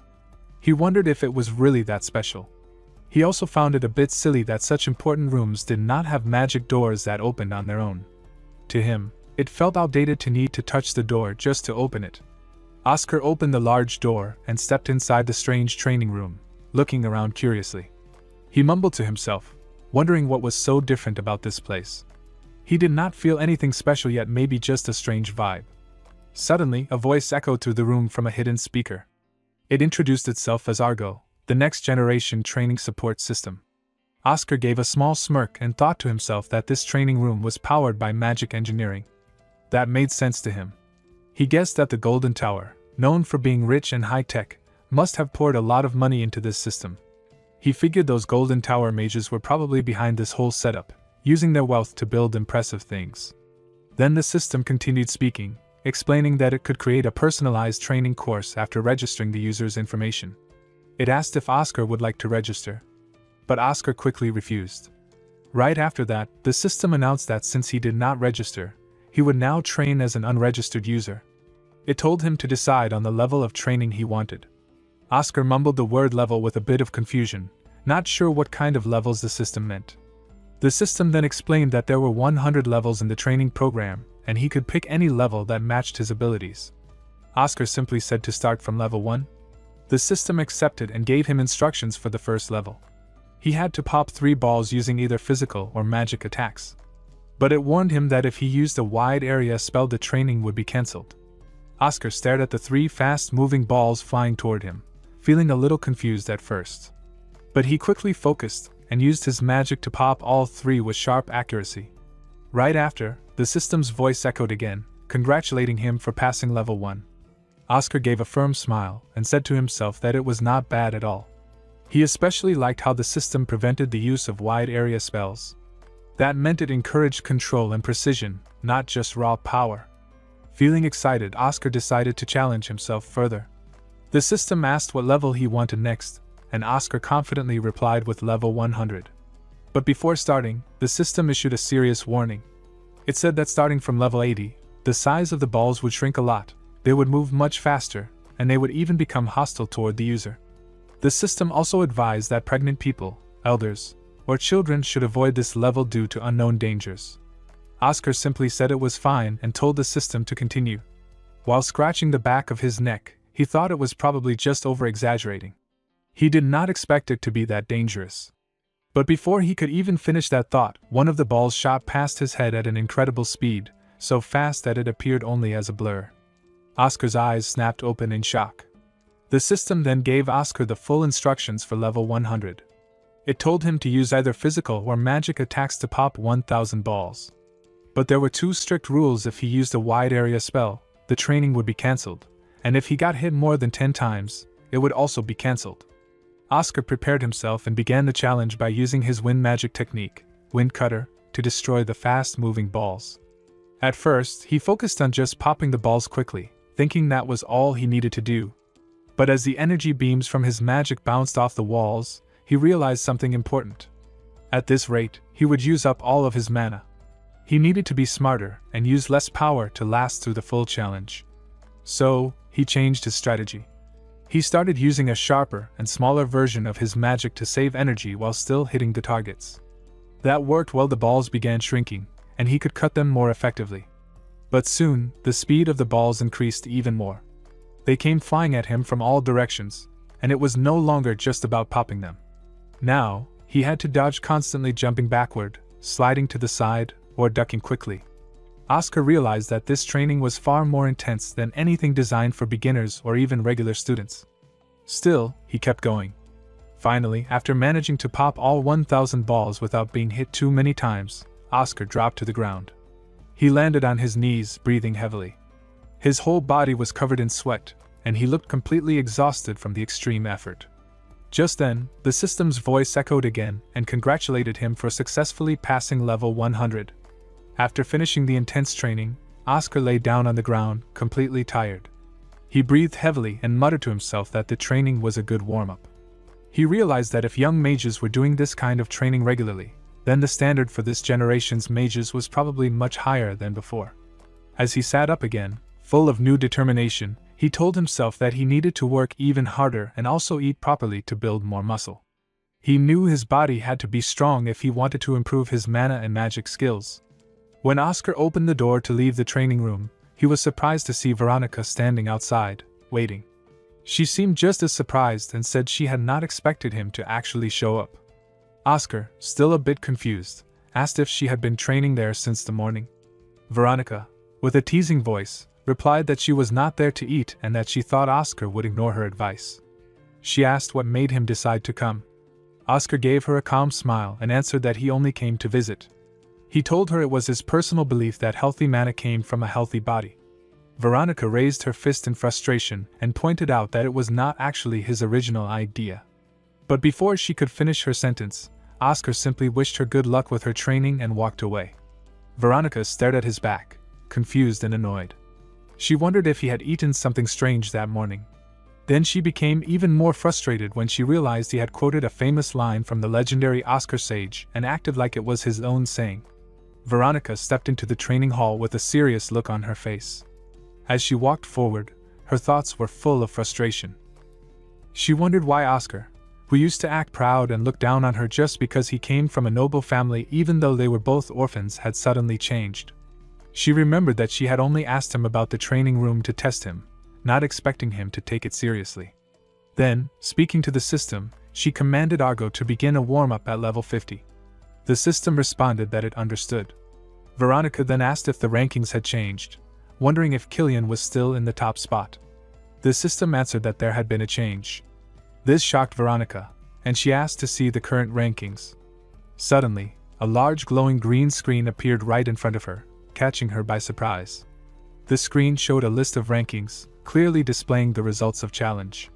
At the very top of the list was the person in first place, named AAA, who had reached level 100 and completed the task in only 9 minutes and 57 seconds. In second place was Killian Rockwood, who was also at level 100 and finished in 14 minutes and 2 seconds. The third place went to Veronica Fricks, another level 100 participant, who completed it in 14 minutes and 55 seconds. Veronica stared at the screen in disbelief. She read the first place result out loud, shocked that someone had beaten level 100 in under 10 minutes. She asked the system who AAA was. But the system replied that, due to personal information security, it could not share that information. Veronica was confused and wondered aloud if it was an elder, but quickly remembered that only mages below level 5 could be included in the ranking. She could not believe someone had beaten what was known as the Devil's 10 Minutes record. She asked again, more urgently, who that first-place person was. The system simply confirmed that it was the first time anyone on the continent had completed the training that quickly. When she asked the system again who AAA was, the system repeated the same answer. Due to personal information security, it could not tell her. She then guessed out loud if it was Oscar Crushen, hoping to confirm her suspicion, but the system repeated its answer again. This made Veronica even more annoyed. She told the system to buzz off, but the system calmly replied that swearing was bad. The scene then shifted to the hallway where Oscar was walking while stretching his body. He wondered to himself if he would feel sore the next day from the intense training. As he walked, Elder Maxim suddenly called out his name. Oscar greeted him with a smile and asked if he had eaten yet. Elder Maxim said he had just finished eating and that Oscar had come at the perfect time because there was something important to discuss. Oscar listened carefully as Elder Maxim explained that Fidelina had told him the merchants in the market were not buying their potions. Oscar was shocked and asked why, already guessing something was wrong. Before he could finish his thought, Elder Maxim confirmed it. He believed the merchants were being careful because of the Azure Tower's influence. Elder Maxim reminded Oscar that he was the one leading potion production, so it was important that he knew about this issue. He added that they would begin looking into how to solve the problem. Oscar felt annoyed and frustrated as he walked toward the cafe, thinking to himself how pathetic the merchants were and wondering how he could get back at them. Then his attention shifted as he noticed the cafe line was unusually long that day. While waiting, he overheard two mages talking in front of him. One asked the other where he was going today, and the other replied that he was heading to the mail route between 1st and 5th Bell Road. The first mage responded, saying he was lucky to be going to the post office. The second mage smiled and mentioned that starting today, their wages were going to be increased. Oscar looked at them with curiosity and thought that these two must be Wind Riders, the ones responsible for delivering mail and messages between areas.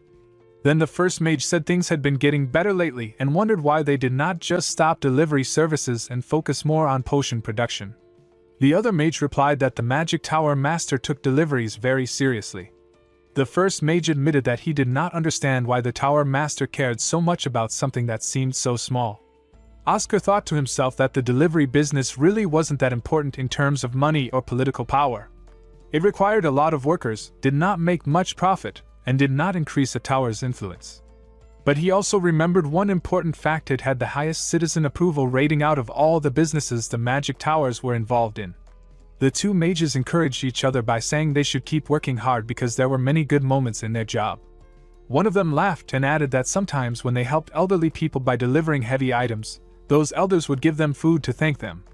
Hearing this, Oscar's eyes opened wide with sudden realization. He quickly stepped forward and asked the two mages a question. He wanted to know if they often bumped into people while making deliveries. They replied yes, because they always needed to get the recipient's signature as proof of successful delivery. That answer gave Oscar a brilliant idea. He shook hands with one of the mages excitedly and thanked them, then rushed off urgently. The scene then shifted to Hamel's office.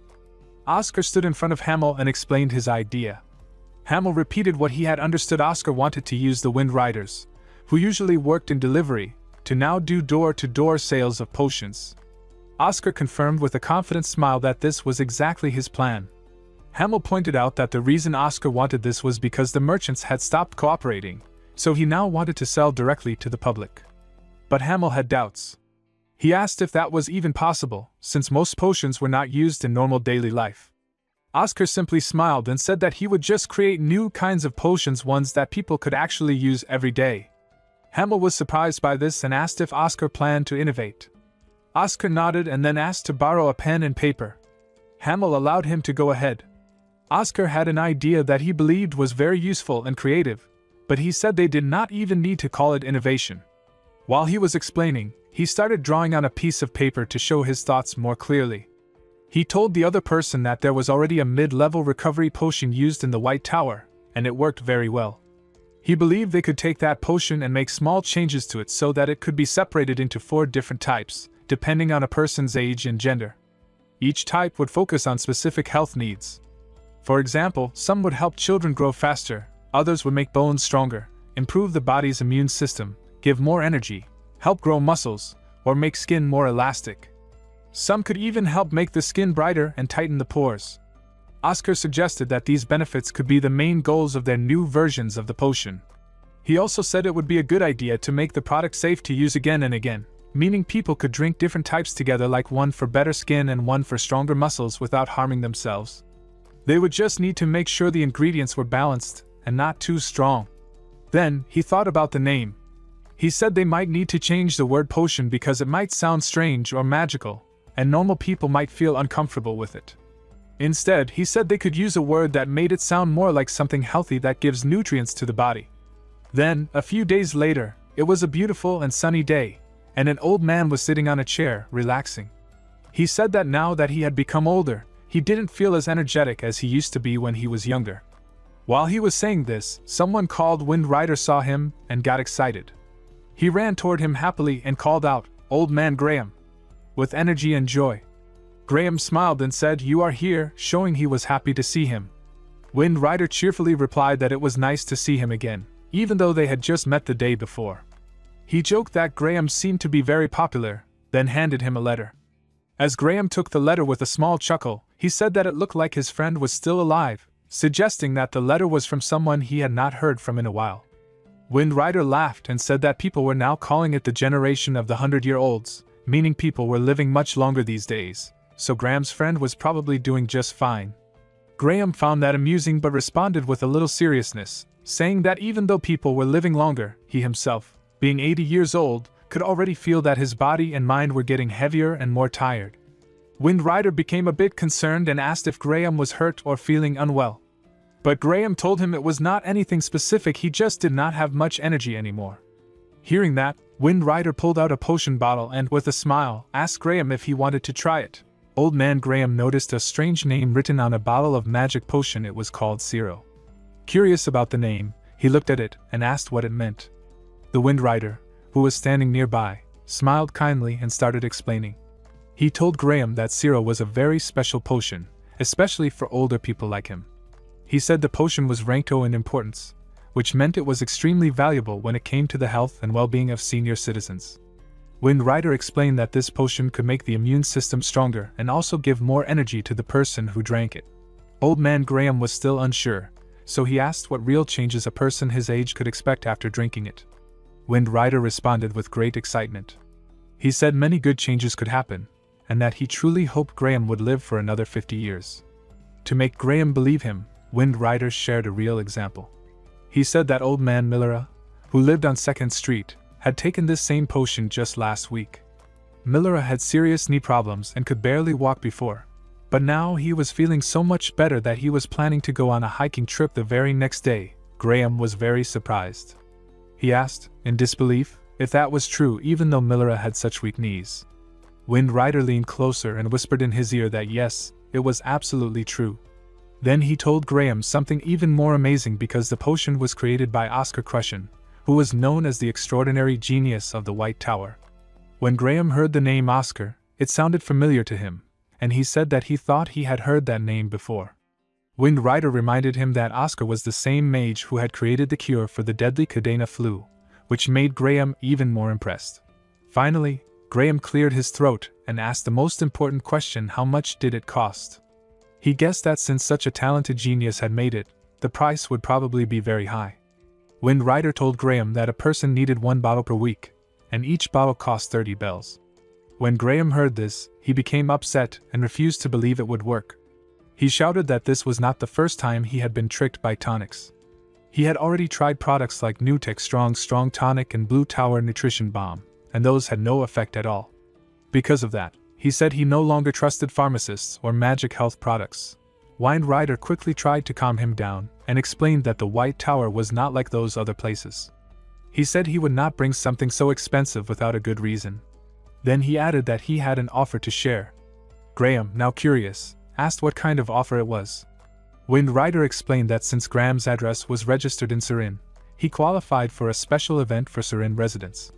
He said the White Tower was trustworthy, and that the potion had passed hazardous substances testing. Then Wind Rider explained the full deal. There was a 1-year subscription offer available only for people living in Sirin. The full price was 799 bells, but Sirinians would get 50% off. If Graham agreed to the yearly subscription, he would receive 1 bottle every week, just like he needed. Wind Rider also said Graham could choose a monthly installment plan with no interest, making it easier to pay. Graham thought for a moment and realized he could probably afford the subscription if he drank and smoked a little less. Wind Rider added one more detail to make the offer better. He said that the first bottle would be completely free. That finally convinced Graham.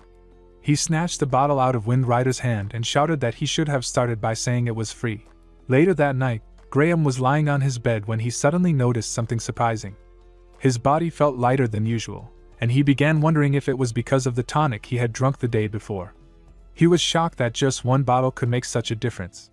The next day, he even rode his bicycle, which he normally did not do, and felt clear improvements in his strength and energy. Feeling good, he went out and found his old friends sitting on chairs beside a fountain. When they saw him, one of them called out and greeted him happily. Another friend joked that he had thought Graham had passed away, since they had not seen him in a long time. Graham smiled and explained that he had simply been resting for a few days because his body had been aching. He added jokingly that he would not die before them. His friends invited him to join them, and they all sat together. Then they began to play chess, and to everyone's surprise, Graham won the game and shouted checkmate with excitement. One of his friends was shocked and asked if Graham had been practicing chess secretly, because he seemed so sharp and focused. Graham laughed and told them that he felt more focused than usual, almost like he was 10 years younger.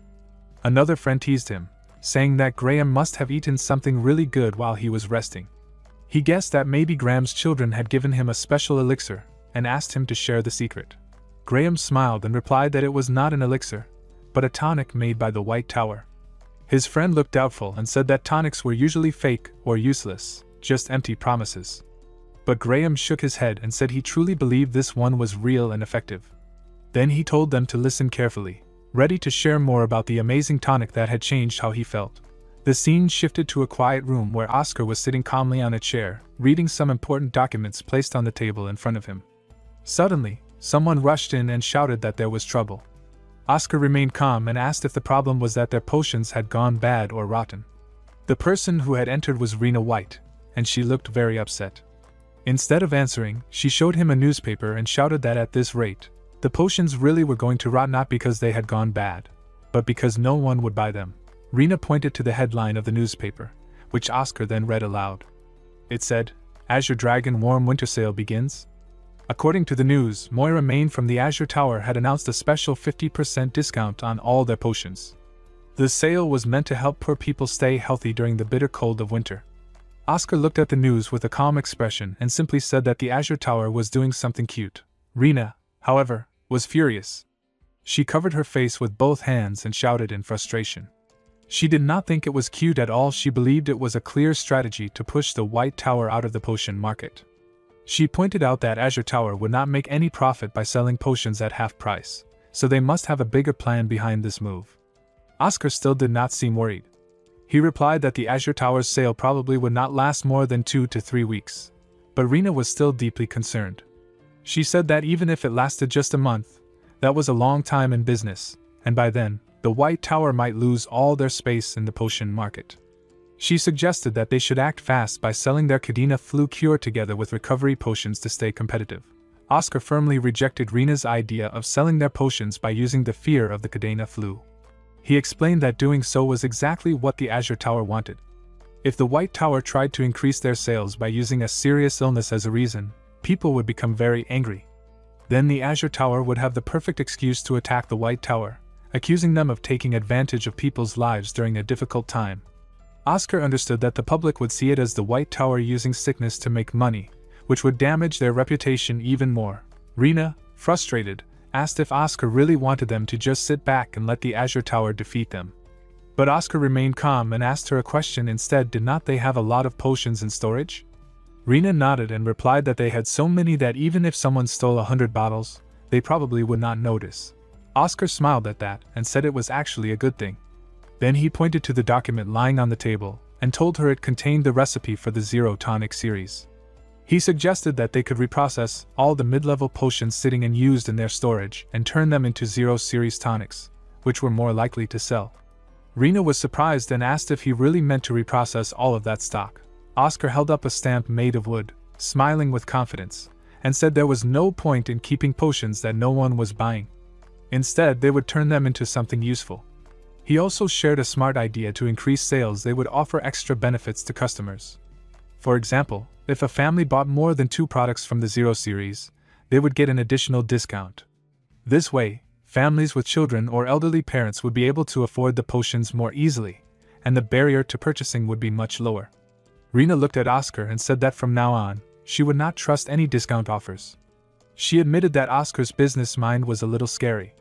Oscar, still deep in thought, suggested another plan. He asked if they could pay the Information Guild to spread a rumor. Rena was confused and asked what kind of rumor he meant. Oscar gave her a mysterious hint. He said they could spread a rumor that Zero, one of the tonics, helped with virility. Rena still did not understand and asked if that would really help with selling more products.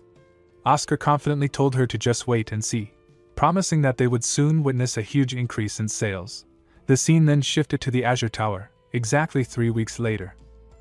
Inside the tower, a young man stood in front of a board that displayed a sales graph.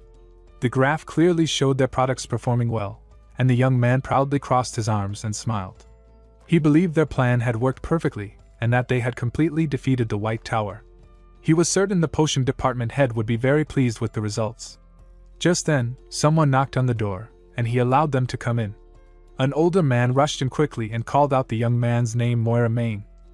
The older man was then introduced as the department head of Azure Tower's potion department. He asked Moira if he had seen the latest news headlines, but Moira replied with a smile that he had not looked yet. This made the department head furious. He shouted at Moira and told him to pick up the newspaper and read it immediately, clearly upset about something unexpected that had happened. Moira Main quickly picked up the newspaper from the table and began to read. As he looked at the article, his eyes widened in shock. The news was far worse than he expected. The department head shouted again, angrily asking if this was really the best Moira could do. He demanded to know why Moira had sacrificed all their profits just to get results like these. The headline on the newspaper read, "White Tower hits jackpot with their tonic business, selling 10 million bottles in 1 month." The article explained that the White Tower's Zero Series tonics had become incredibly popular, especially as filial products items bought for parents or elderly family members as a sign of care. It also reported that Zero, a product for men, was especially in demand because of its unexpected benefit in increasing virility. This caused a shortage of supply. The article called it the most effective tonic of all, and praised the White Tower for continuously succeeding in the market. Moira was shocked. He thought to himself that these were not even potions, but tonics, and he had not seen them being sold anywhere in the market. He found it strange that he had not noticed their release. But then he saw another part of the newspaper article, which explained everything. It said that the White Tower had used a door-to-door sales system and a home subscription plan, allowing customers to order tonics from their homes easily. That's why the sales did not show up in normal market statistics. Moira became even more frustrated and angry. He realized that if the White Tower had used a direct sales system, then of course their sales would not appear in the usual market volume reports. The department head then asked him one more time if he had seen what the White Tower had said in public. According to the article, the White Tower had announced that they would keep their discounts going forever, and they even said they were deeply touched by the Azure Tower's discount campaign, turning it into a public thank you instead of a rivalry. Moira flipped the newspaper page and saw an official statement from Oscar Crushen himself. The statement read that after seeing the Azure Tower's generous sale, Oscar had felt deeply touched, so the White Tower promised to always keep their potions on sale through the Kokage discount program. Moira couldn't hold back his anger and shouted with rage. He said that this was clearly a scam, and that the White Tower had planned this low price from the beginning. He was furious that Oscar had twisted the story to make the White Tower look kind-hearted when in reality, they had just hidden their true pricing strategy. The department head responded coldly and asked how the public would know that the White Tower had planned the prices all along. He pointed out that the bottle Moira was talking about had never been sold before, so there was no proof. He accused Moira of sitting back, looking at positive sales graphs, and thinking that Azure Tower had already won. But in reality, he said, the public had now fallen in love with the White Tower's tonics, and even if Azure Tower tried to fight back, the market wouldn't ignore the White Tower anymore. While saying this, the department head drew a new line on the board, showing the White Tower's sales rising sharply upward. He explained that, based on the current trend, their sales would only keep going higher, and Moira would now be very busy trying to keep up. Confused and worried, Moira asked what that meant. The department head gave him a harsh warning. He said that because of the huge losses the Azure Tower had suffered from this marketing failure, even if Moira worked without pay for the rest of his life, it would still not be enough to make up for the damage. Moira's eyes widened in shock, realizing just how badly he had miscalculated everything and how serious the situation had become. The scene changed to the eastern part of the continent, in a land ruled by the Yen dynasty. A dangerous monster was attacking a village. One of the warriors, holding his sword tightly, shouted to his comrades to block the creature and not let it reach the village. He told them to quickly set up the 9 Dragons Cloud Wind Formation, a special defense technique. But before the formation could be completed, the monster suddenly attacked him, sending him flying through the air. Another man, who caught the falling warrior while gritting his teeth in frustration, asked what they were supposed to do in such a desperate situation. At that tense moment, they suddenly heard a calm but firm voice speaking to the monster.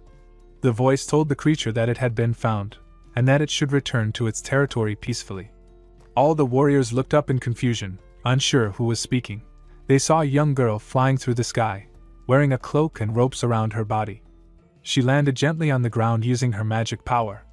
Speaking directly to the monster, she warned it that if it refused to return peacefully, she would have to forcefully return it to the dirt. Then she used a powerful magic spell called Innate Magic, Restless Wind, which instantly sent the monster away. After defeating the creature, the girl quietly muttered to herself that strange things like this had been happening far too often lately. One of the men who had been fighting asked her if she was from the White Magic Tower. Ignoring that for the moment, she asked if he was Zhang Chun. The man respectfully apologized for not greeting her earlier and confirmed that he was indeed Zhang Chun, a warrior from the 9 Dragon sect. The girl then took off her robe hood, revealing her face, and introduced herself properly as Sha Sha Mace, the Tower Master of the White Tower. She had a serious expression as she asked Zhang Chun if he had brought what she had requested from the 9 Dragons sect leader. Zhang Chun handed it to her and said it was the Empire's newsletter. He confirmed that the sect leader had noticed how the western side of the continent had been filled with news about the White Tower recently. As Sha Sha held the newspaper in her hands, she suddenly felt nervous. She had been away for 2 months, and she was scared to read what had happened during that time. She feared the worst. What if the White Tower had gone bankrupt? What if it had been removed from the 4 main magic towers permanently? She was afraid that if such terrible news was true, she would never have the courage to face her master again, not even in death. Still, she slowly opened the newspaper and began to read. Her eyes widened in shock as she saw the headline "The White Tower, who is continuously writing success stories." She quickly read the entire article, and the more she read, the more surprised she became. She turned to Zhang Chun with disbelief and asked if this was a fictional story, like a novel.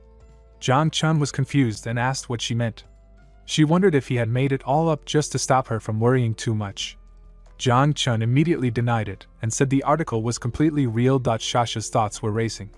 She was especially shocked that the delivery business she had started was actually doing very well.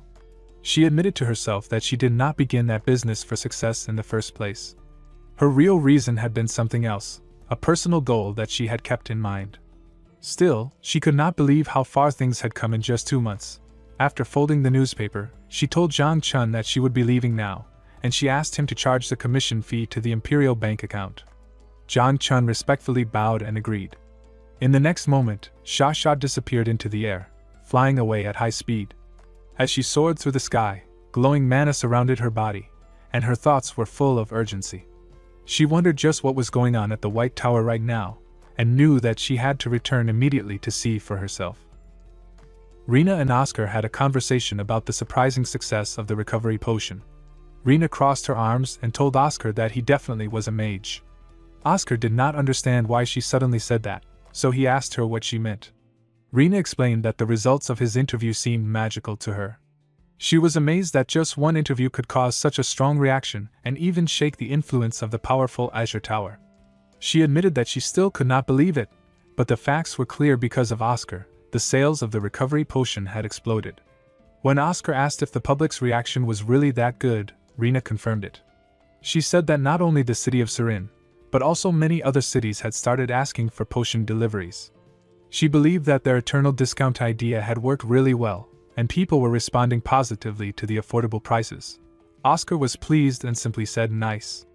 Rena then said she had gone a step further and contacted the military to offer them the potions as well. However, the military's response was not very enthusiastic. They were not rejecting the offer, but they were not showing much interest either. Oscar calmly explained why. He said the military already had a strong partnership with the Azure Tower, so they had no real reason to change suppliers right now. He also pointed out that there would not be any problems with potion supply for the time being, so Rena did not need to keep reporting to him every day. He asked her why she kept sending reports so frequently. Rena wondered about that too and thought maybe it was because Oscar was the head of the potion manufacturing department. Since he was her superior, she had naturally felt responsible for keeping him informed. Then she asked him what she should do about the official performance reports. Oscar told her that sending them once a month would be enough from now on. Rena looked at Oscar and asked him if he was planning to leave all the work to her and go have fun. She seemed annoyed, thinking that Oscar was being lazy. But Oscar replied that he was not playing, was busy too. In his mind, however, he was thinking about the real work he needed to do next. He had already completed the task of filling the potion storage room, so now it was time to focus on something deeper, strengthening the inside of the tower. One of his goals was to restore old magical reference books that had been lost over time. These books were not hard to recreate, but Oscar had a problem. Even though he was very smart, if he suddenly released high-level magical theories under his own name, it would seem strange. He thought it would be suspicious if a young mage like him suddenly started making genius-level discoveries. He also realized that he had already used his unlucky genius reputation too much. So he did not want to draw more attention to himself. Instead, he came up with the idea of releasing the magic theories under someone else's name. He imagined a famous mage who was older, had a good reputation, and deep knowledge of magical theory. He even joked in his thoughts, asking if a person like that could just fall from the sky and solve his problem. At that moment, the scene changed. A man stepped outside a room and opened the door while stretching his arms, complaining that he had not seen sunlight in a long time. This man was Elder Schwein Koch, a respected mage known for his knowledge of magical theory. As he stepped outside, two other characters, Elder Maxim and Fidenlina, were standing together. Maxim smiled and happily said that it had been a long time since they saw each other. Fidenlina was surprised and cheerful too. She called out Schwein's name and said that he had come out earlier than usual this time. She guessed it had been 3 months since his last appearance and asked how his research had gone. Then she teased that it probably had not gone well, judging from his face. Schwein gave a small nod with a disappointed expression, showing that her guess was right. He did not look very pleased with his progress. Later, Schwein, Maxim, and Fidenlina all sat together around a table to talk. Schwein looked very stressed. He held his head in his hands and said that his magic was not working properly.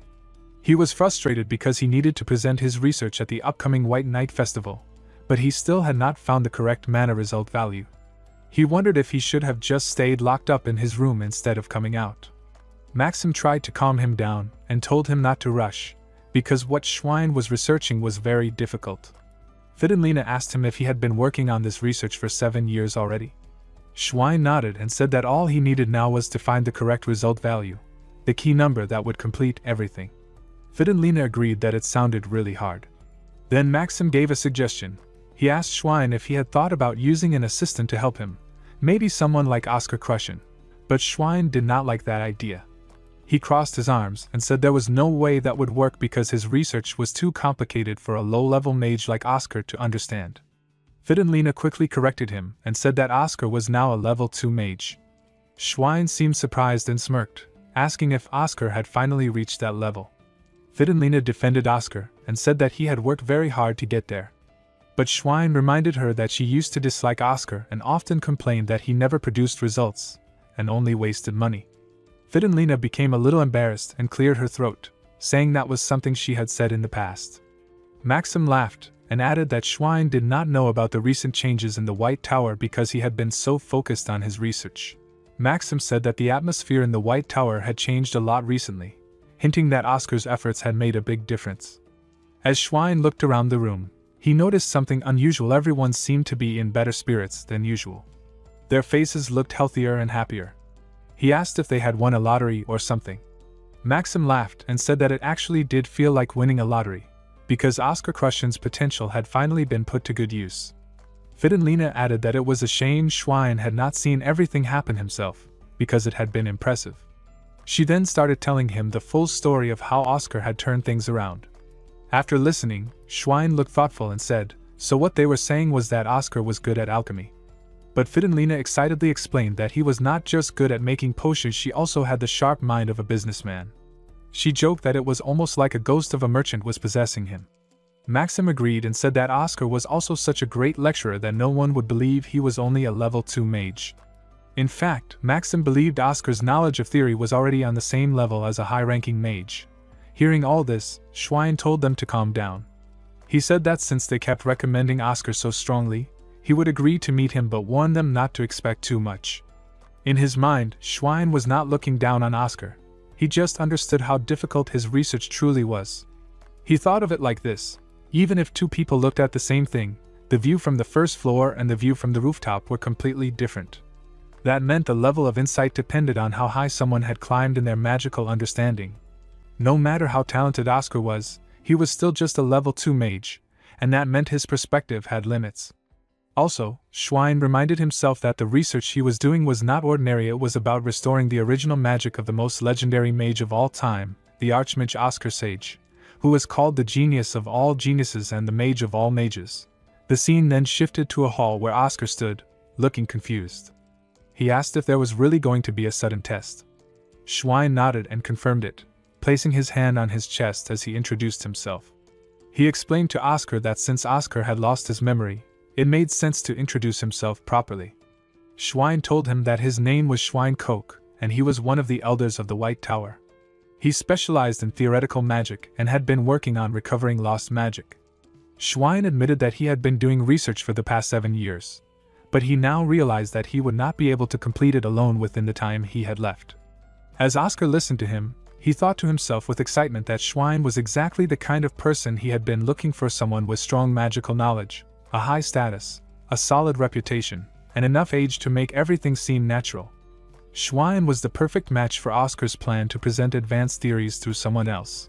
While Schwein continued speaking, he apologized to Oscar for making him take a test even though he was the one asking for help. Oscar smiled and said that it actually made perfect sense. If someone was looking for a research assistant, it would be strange not to check their skills first. Schwein was impressed by Oscar's mature response and said that 50 minutes should be enough time for the test. Oscar confidently told Schwein that he would do his best. Inside, he felt very excited. He believed that as long as Elder Schwein was around, no one would question the research of a level 2 mage. This was the perfect opportunity he had been waiting for. As he began writing the test, he quickly realized that the questions were very easy for him. He thought that even a theory mage of level 5 or 6 could easily solve them. Based on the difficulty of the test, Oscar understood that Schwein was not looking for someone to create new theories, but someone who could help him catch small errors in his work. While Oscar calmly solved the test, Schwein watched him closely and became shocked.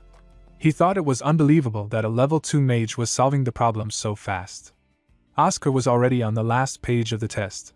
Schwein could not understand how that was possible unless Oscar could think like a high-ranking mage and already knew high-level theoretical concepts. Schwein wondered if Oscar had given up and was just rushing through the answers without caring, maybe because the test was too hard. He thought the questions were on a completely different level than what a beginner could handle, so it seemed impossible that Oscar was doing well. But Oscar, while looking at the final question, smiled. He recognized the problem. It was based on a type of magic that he himself had created in the past. He felt a bit happy seeing it again and thought that there must still be materials or records of that magic somewhere. Then, without hesitation, he handed his completed test to Schwein and said that he was done.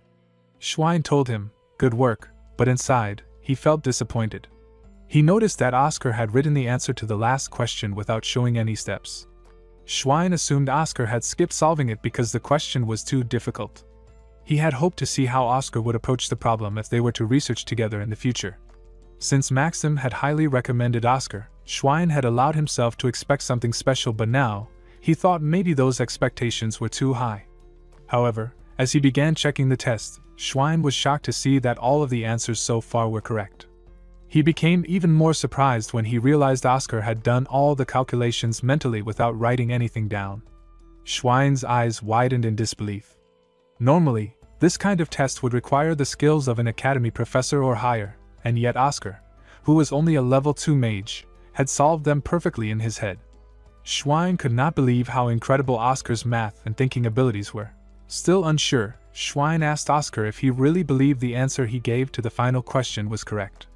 Oscar seemed a little confused at first but then confidently said yes. Schwein asked him which of the 4 mana values he had chosen. Oscar calmly replied that he had written down all of them. He explained that he had used a fluid mana value instead of a unified one. He asked if that was the wrong approach. Then he clearly explained his reasoning based on how the formula was structured. Using a single, unchanging mana value would create errors. That's why he had solved the question using a flexible mana value that could adjust during the process. After checking Oscar's test, Schwein asked him if he could use the mana values Oscar had written to test the magic right away. Oscar agreed. Later, Schwein began testing the spell using those values, and to his shock, it worked. The room filled with a glowing mana that took the shape of a long, swirling snake. Schwein stared in disbelief as the magic activated correctly. He asked aloud how this could even be possible. All the values were completely accurate. Overwhelmed with joy, he shouted that Oscar would not just be a supporting researcher anymore. Instead, he would name Oscar as the co-author of the research paper. Oscar humbly thanked him and then asked if this magic was the one Schwein had been researching. Schwein smiled and said yes. He explained that the last question on the test was based on a legendary spell called Ouroboros, which was originally created by the previous generation's Magic Tower Master Oscar Sage. Hearing this, Oscar Crushen had a serious moment of thought. He wondered why Schwein had gone through the trouble of recovering this magic in the first place. It had even taken Schwein 7 years. Oscar knew the truth behind the spell. Ouroboros was a type of magic that allowed a mage to cast a spell once, and then keep generating mana endlessly, especially for wind-type magic. In theory, it created infinite mana, which went against the natural law of conservation of mana. The spell was named Ouroboros because that symbol represented never-ending cycles and eternity. Even though it sounded powerful and impressive, Oscar considered the spell a failure by his standards. He remembered why he originally made it. During the old war against demons, humanity had conquered land and sea, but not the sky. To win the war, they had started the Blue Sky Project, which was meant to create flying weapons like aircraft. Oscar designed the Ouroboros spell to be the mana engine for those aircraft. The magic worked well on paper, but in reality, it did not produce enough energy to actually power a flying machine. That's why the project was eventually cancelled. Oscar thought that if you did not need massive energy, there were better and more efficient magic types to use. So he believed spending 7 whole years to recover and complete this magic was unnecessary. Oscar's deep thoughts were suddenly interrupted by Schwein's voice. Schwein excitedly said that he wanted to tell Shasha right away, because the foundation for the delivery business had finally been prepared. He believed Shasha would be very happy to hear that. Oscar was shocked and asked in disbelief if the real reason the previous tower master had created the delivery service was because of this magic. Schwein confirmed that it was. Oscar became frustrated and thought to himself how unreasonable this was. He blamed Shasha in his mind, wondering how she could make Schwein recover such a complicated and outdated magic without even having a proper purpose for using it. Schwein, still smiling, told Oscar that he was the one who had fulfilled a long-time dream shared by both the Tower Master and himself. He said they had finally taken their first step in 7 years toward opening a path through the sky. Oscar asked if Schwein was trying to restart the same challenge that had failed in the past. Schwein nodded and explained that now, Ouroboros would serve as the engine to power their sky project. Oscar responded quickly, saying that according to past records, it was impossible to fly a real aircraft using only the wind power generated by the Ouroboros spell. Schwein admitted that was true. Ouroboros alone could never power a working aircraft. However, he said that things were different now compared to how they were 23 years ago. Oscar, confused, asked what had changed. Schwein pointed at a nearby magic bulb and said that this was the difference. At that moment, Oscar realized what Schwein meant: magic engineering. Oscar noticed a strange magical object that looked like a glowing bulb. He guessed it was related to magic engineering. Schwein agreed and began explaining the history behind it. He said that during the time when Oscar Sage started the Blue Sky Project, he also created a special kind of magic called innate magic. During that project, the Golden Tower worked with them, and during their research, the Golden Tower found an important clue that led them to start developing magic engineering. After the war ended, the Golden Tower used this knowledge to make new inventions very quickly. They advanced a lot in this field, leaving the White Tower behind. Oscar felt very disappointed when he heard this. He thought that if he had discovered magic engineering first, then the White Tower could have become very rich. He blamed himself for missing that chance.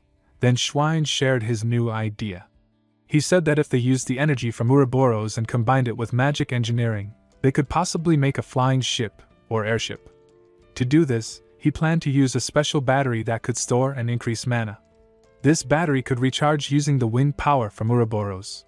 Schwein believed that if the battery kept collecting more and more mana, it would work like a powerful heart that gives continuous energy to the airship, possibly making it fly forever without stopping. He was very excited about this idea and wanted to try it. Oscar then asked Schwein if the Golden Tower knew anything about this plan. Schwein said no, the Golden Tower thought the idea of a flying airship was completely foolish. Instead, they were working on a different kind of transportation. They wanted to create a metal vehicle that could travel forever on land without stopping. They called it a train, or iron horse. Oscar began thinking to himself. He thought that even though he did not fully understand what a train was, he knew that the Golden Tower Master was not someone who would invest in a business that had no future. He trusted that the train would also bring big changes to how people lived and traveled. However, in his opinion, a train would not be as surprising or amazing as an airship flying through the sky. Then Oscar realized something important. He said that this must be the reason why Schwein had started the delivery business, even though it was losing money. Schwein had done it to eventually monopolize the delivery market that would use airships to fly through the sky. Schwein agreed with him and explained more. He said that at the moment, goods were only being transported by carriages on land or ships through the sea.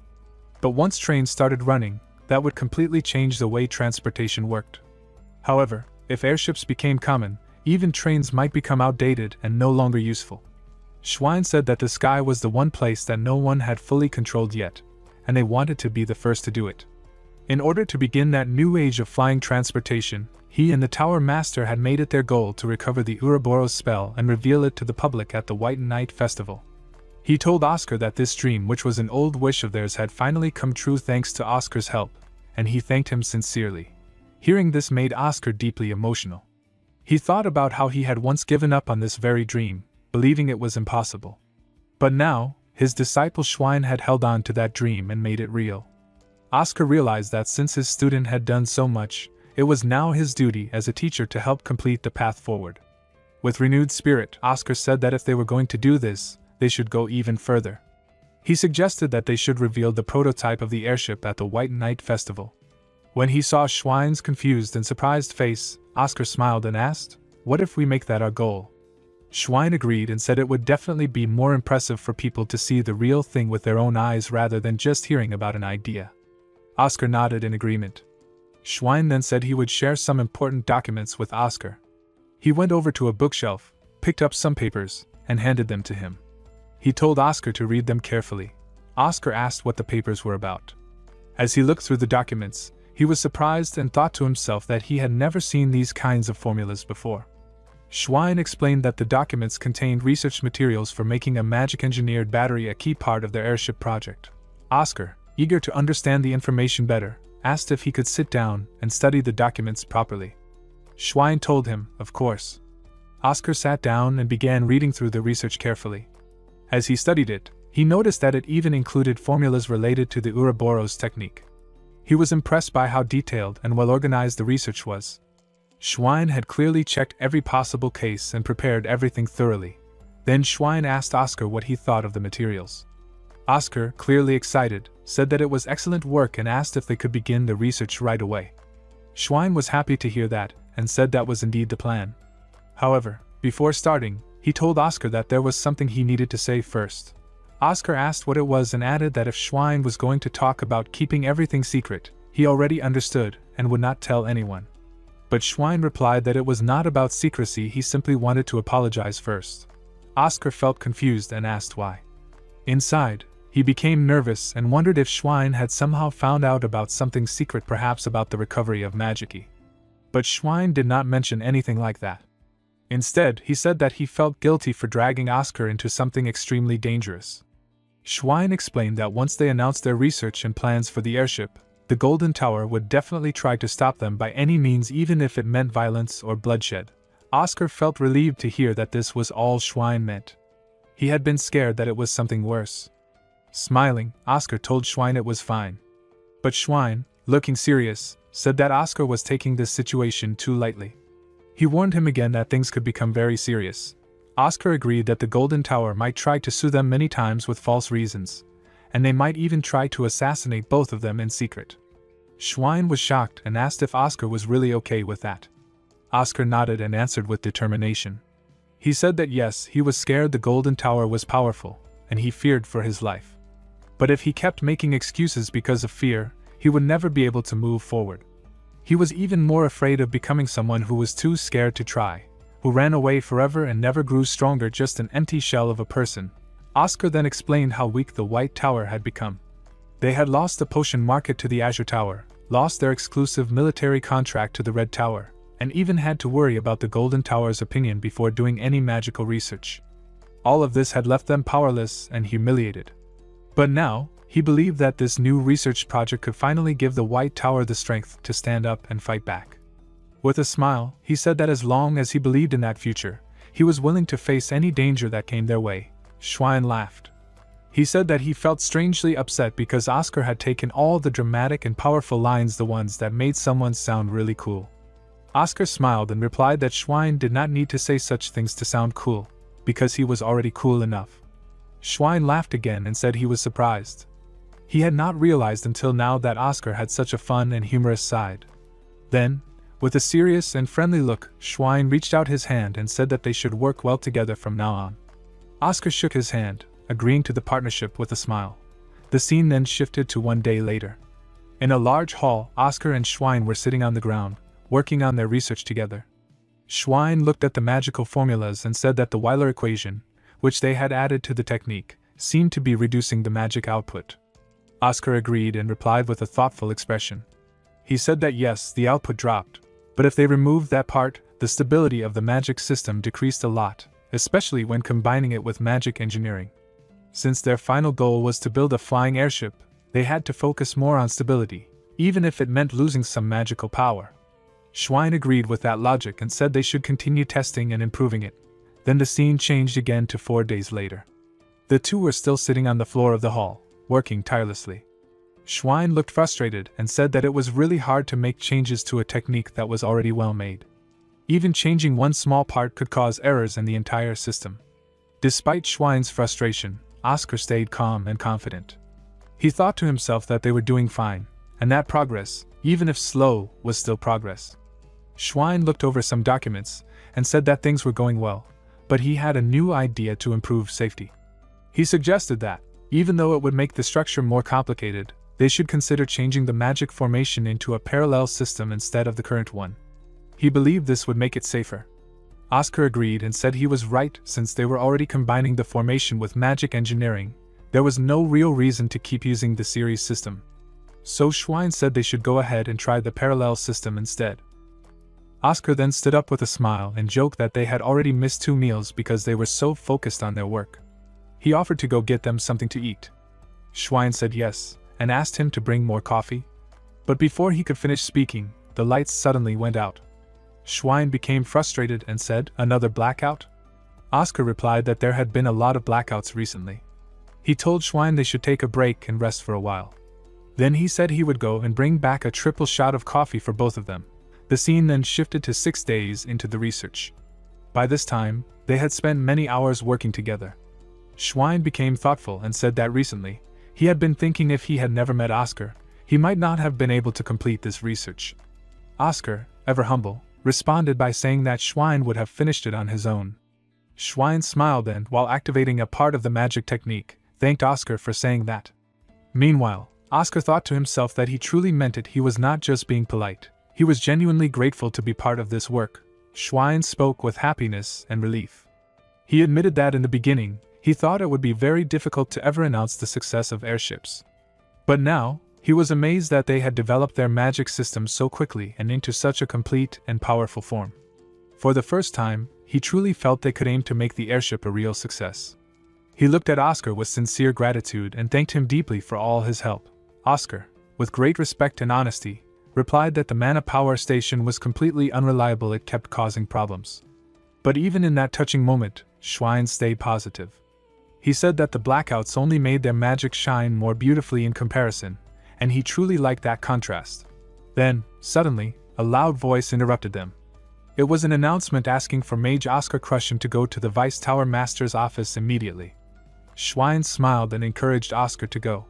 He told him not to worry and said it was now his turn to be cool. He promised to finish the battery that would work with Ouroboros, no matter what.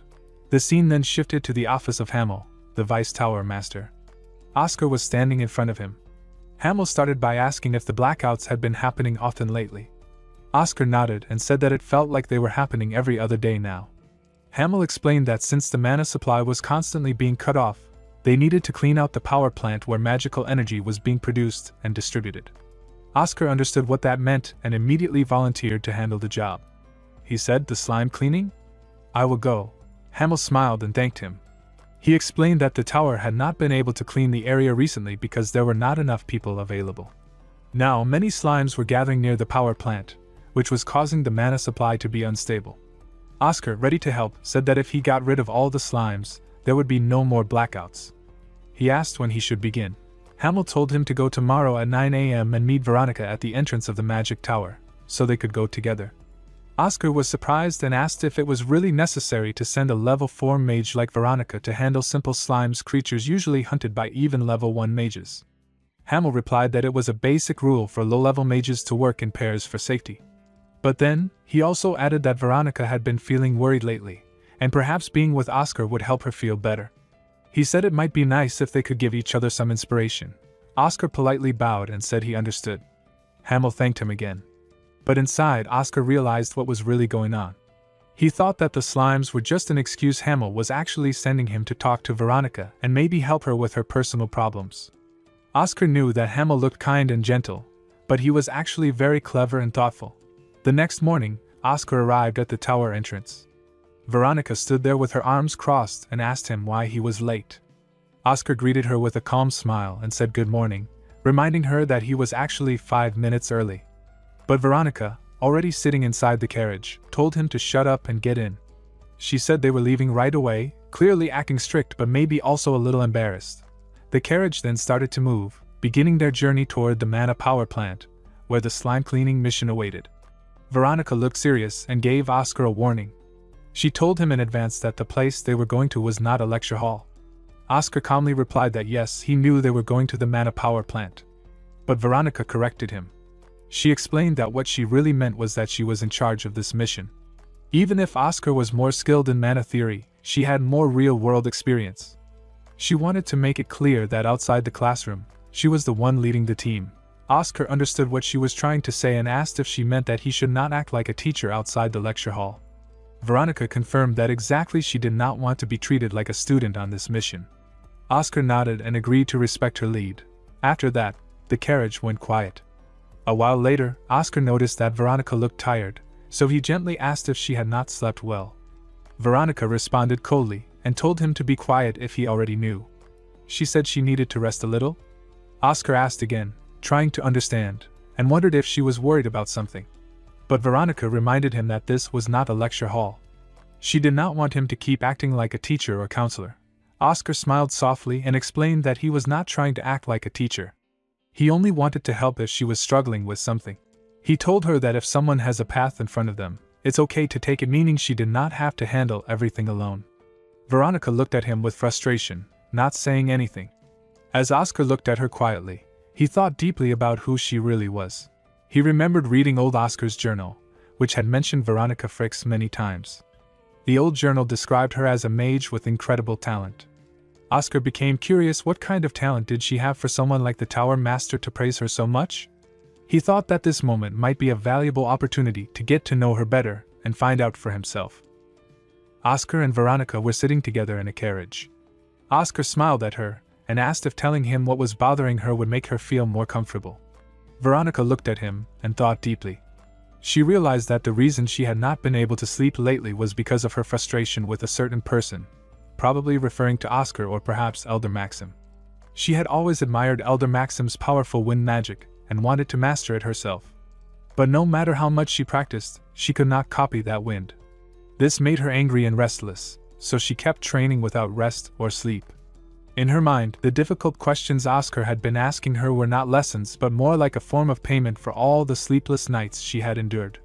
Veronica then asked Oscar what he had meant by his earlier words. Oscar, trying to hold back his laughter, told her that if she had been doing fine before but suddenly felt stuck, it was probably because of his last lesson when he had taught about the temperament, or personality of mana. Veronica admitted that she had been trying to create wind like Elder Maxim's, but no matter how hard she tried, she could not achieve the same feeling or strength. Oscar told her that it made sense because that type of wind simply did not suit her. Veronica defended herself and told Oscar that he did not truly understand her. She had always dreamed of creating a strong wind like Maxim's and had worked hard toward that goal. But Oscar responded calmly, saying that sometimes people on the outside could see things more clearly than the person involved. He gave her an example by asking what kind of wind she thought he would use, suggesting that different types of wind match different people depending on their personality and natural mana, not just on what they wanted. Veronica told Oscar that if he had a wind, it would be arrogant and annoying. Oscar laughed and replied that she was wrong. His wind was actually known for being warm and cozy. Veronica rolled her eyes and said she had never heard such a thing. Oscar thought to himself that he was talking about his wind from the past. He admitted that he also found it strange, because he did not think of himself as warm. Veronica agreed with him and said again that he was not warm at all. Oscar then asked Veronica if she wanted a strong and hot wind. Veronica silently confirmed that she did. But Oscar explained that the temperament, or personality, of mana was not something someone could just choose because they wanted it. Instead, a mage needed to discover the type of mana that was most similar to themselves. Veronica did not quite understand and asked what he meant. She pointed out that by that logic, Oscar's mana should not be cozy but annoying since that's how she saw his personality. Oscar laughed and agreed, saying maybe that was true. Before the conversation could continue further, the coachman interrupted and told them that they had arrived. The carriage stopped in front of their destination, the mana power station. As they stepped out, Oscar stretched his body and looked at the building. The station appeared to be in very bad condition. He commented that with the power station looking this broken down, it made sense why the mana in the area kept getting disrupted. Veronica walked toward the station and placed her hand on the glass surface. Then, she activated a magic technique called Wind Press, using her wind magic to start examining or interacting with the mana around the place. Oscar quietly watched Veronica as she used her magic at the mana power station. He admired her skills and thought to himself that now he understood why his younger self had praised her so much. Veronica was using a rare magic technique known as high-speed chanting, which was common among acceleration mages. It allowed her to cast spells extremely fast. Oscar was impressed because she could perform spells in just a few seconds, spells that would normally take a level 5 mage at least 7 seconds to prepare. He began to think it would be a great idea to train Veronica to become a spell shooter, like someone he used to know named Majiro Wilson. Majiro had been a famous mage from the White Tower, known as the Wisdom Tank. He had used a special spell called 8 Shots of Wind of Love and was so fast with his chanting that even high-level mages had a hard time getting close to him. Oscar remembered those days fondly and thought it would be amazing if he could turn Veronica into someone like Majiro, a powerful and fast spell user who could fight at a distance with rapid-fire attacks. While Oscar was lost in these thoughts, Veronica called out to him. She turned her head and asked if she was the only one working, hinting that Oscar seemed to be just standing around. Oscar snapped out of his thoughts and told her he understood and stepped forward to help. Veronica pointed ahead and warned him that there were many green, jelly-like slimes gathered right at the entrance of the station. She told him to be careful. Oscar found this strange and thought to himself that it was unusual for all the slimes to be gathered only near the entrance. As he moved closer to check, he stepped between the slimes and tried to observe the situation. But then Veronica shouted urgently, telling him to stop worrying about what was inside the station and to focus on what was happening outside first. Oscar noticed something odd about the way the green slime monsters were behaving. He asked Veronica if she did not find it strange. Veronica, a little confused, asked what he meant. Oscar pointed out that all the slimes were moving toward the entrance, as if they were trying to escape from something inside the mana power station. Veronica did not seem too concerned. She replied that slimes did not have intelligence, and just moved however they wanted. But Oscar explained that because slimes lacked intelligence, they followed their instincts more strongly than intelligent creatures. And their strongest instinct was the instinct to survive. So if the slimes were all running away from the power station, it could mean something dangerous was inside. Veronica responded sarcastically, asking if he meant there was some scary monster deeper inside the building. She then suggested that they go check it out. Oscar agreed and told her they should hurry. But Veronica, always proud and stubborn, reminded him not to order her around outside of the lecture hall. The scene then shifted to the inside of the power room. There, the two mages saw something surprising, a large glowing ball of mana. Veronica asked what it was. Oscar explained that it was the cocoon of a white silkworm. This was not a normal silkworm that ate mulberry leaves. It was a rare and special kind of moth called the silkworm of the skies. Instead of eating leaves, it consumed mana. That's why it had come to this power station. It was full of mana, which made it the perfect feeding ground for such a creature. Veronica stared at the large glowing object and asked Oscar, confused, if it was really a moth. She also asked if it had not been born yet. Oscar corrected her by saying it had already been born and was now going through metamorphosis. Veronica then realized something important. She said that the mana problem was not being caused by the slimes, as they first thought. So, she asked if things would return to normal if they just got rid of the creature inside the cocoon. Oscar replied that he had both good news and bad news to share. Veronica asked to hear the good news first. Oscar told her that a white silkworm during metamorphosis was not very dangerous. If they brought an Elder Maxim, someone very powerful, he could take care of it in 5 seconds. Hearing this, Veronica relaxed a little. She said it did not sound like such a big deal and admitted that it had scared her. Then she asked what the bad news was. Oscar explained that once a white silkworm finished its metamorphosis, it would become extremely hungry. At that point, it would start to eat every living being around it, using up mana and attacking anything nearby. Veronica still did not look too worried. She said that they could simply bring Elder Maxim before that happened. But Oscar was not finished. Before he could explain further, a strange noise echoed through the power room. Veronica heard it and asked what the sound was. Oscar quickly guessed what was happening. He said that based on how the slimes had run away in fear, the metamorphosis was almost complete. The sound they heard was the creature breaking out of the silk cocoon from the inside. The silkworm finally completed its transformation. Veronica looked at it with wide eyes and was shocked by its size. She asked why it was so big and assumed that since it was a silkworm moth, it would not be able to fly. Oscar nodded at first, agreeing that silkworm moths usually do not fly, but then he told her that this one was different. This particular moth could fly. Inside the glowing mana ball, the large silkworm moth appeared in full form. Frightened by how disgusting and creepy it looked, Veronica covered her eyes and shouted that they should run away. But Oscar quickly refused.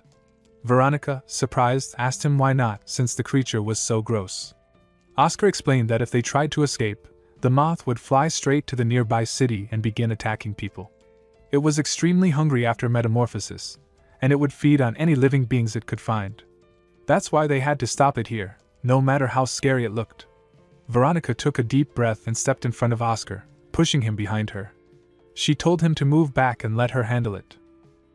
Oscar was surprised and impressed by her bravery. He thought to himself that she was trying to protect him from a level 4 silkworm moth, which was no small threat. While watching her prepare for battle, Oscar quietly cast a message spell.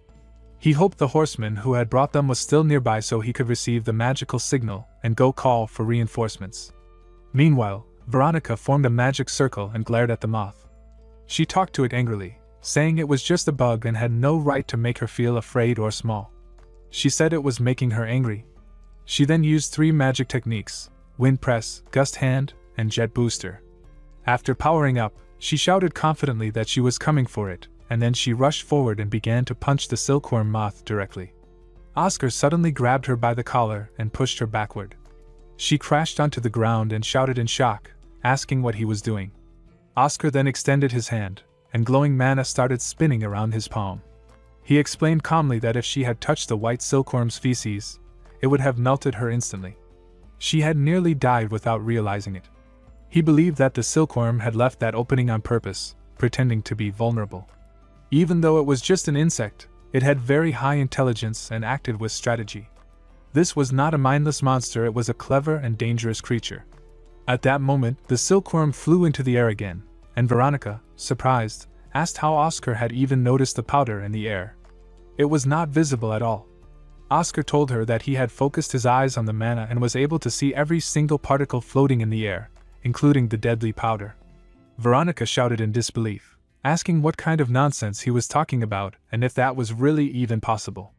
Oscar confirmed that it was possible, and he added that it was something she could learn to do, too, by using manna in a certain way. Before he could explain more, the silkworm flew toward them to attack. Oscar quickly asked Veronica if she could create a wind shield to protect them. He said he would teach her how to do what he did later. Veronica did not hesitate. She created the wind shield in front of them just in time, blocking the incoming attack and keeping them safe. Oscar realized that things were getting very dangerous. After blocking just one attack from the silkworm moth, he had already lost 70% of his mana. He knew he did not have enough left to block another attack. Luckily, the silkworm had a delay of 5 minutes before it could fire its deadly ray again. Oscar turned to Veronica and told her that they had to defeat the creature within those 5 minutes. Veronica tried to respond but said something strange. Oscar did not understand and asked what she meant. Then he saw her looking down at her leg, panicked. She shouted that her legs were not moving. She had a wound on her thigh, and it seemed serious. Oscar quickly realized that when he had blocked the ray earlier, a small fragment of it must have broken through the wind shield and hit her. Even though she was hurt, Veronica yelled at Oscar to go on without her. She said she could still hold the moth off and by some time, even in her injured condition. She warned him that if he did not leave now, both of them would end up dead. But as Oscar looked closely at her, he could see the truth: she was lying. The air around her was trembling with fear.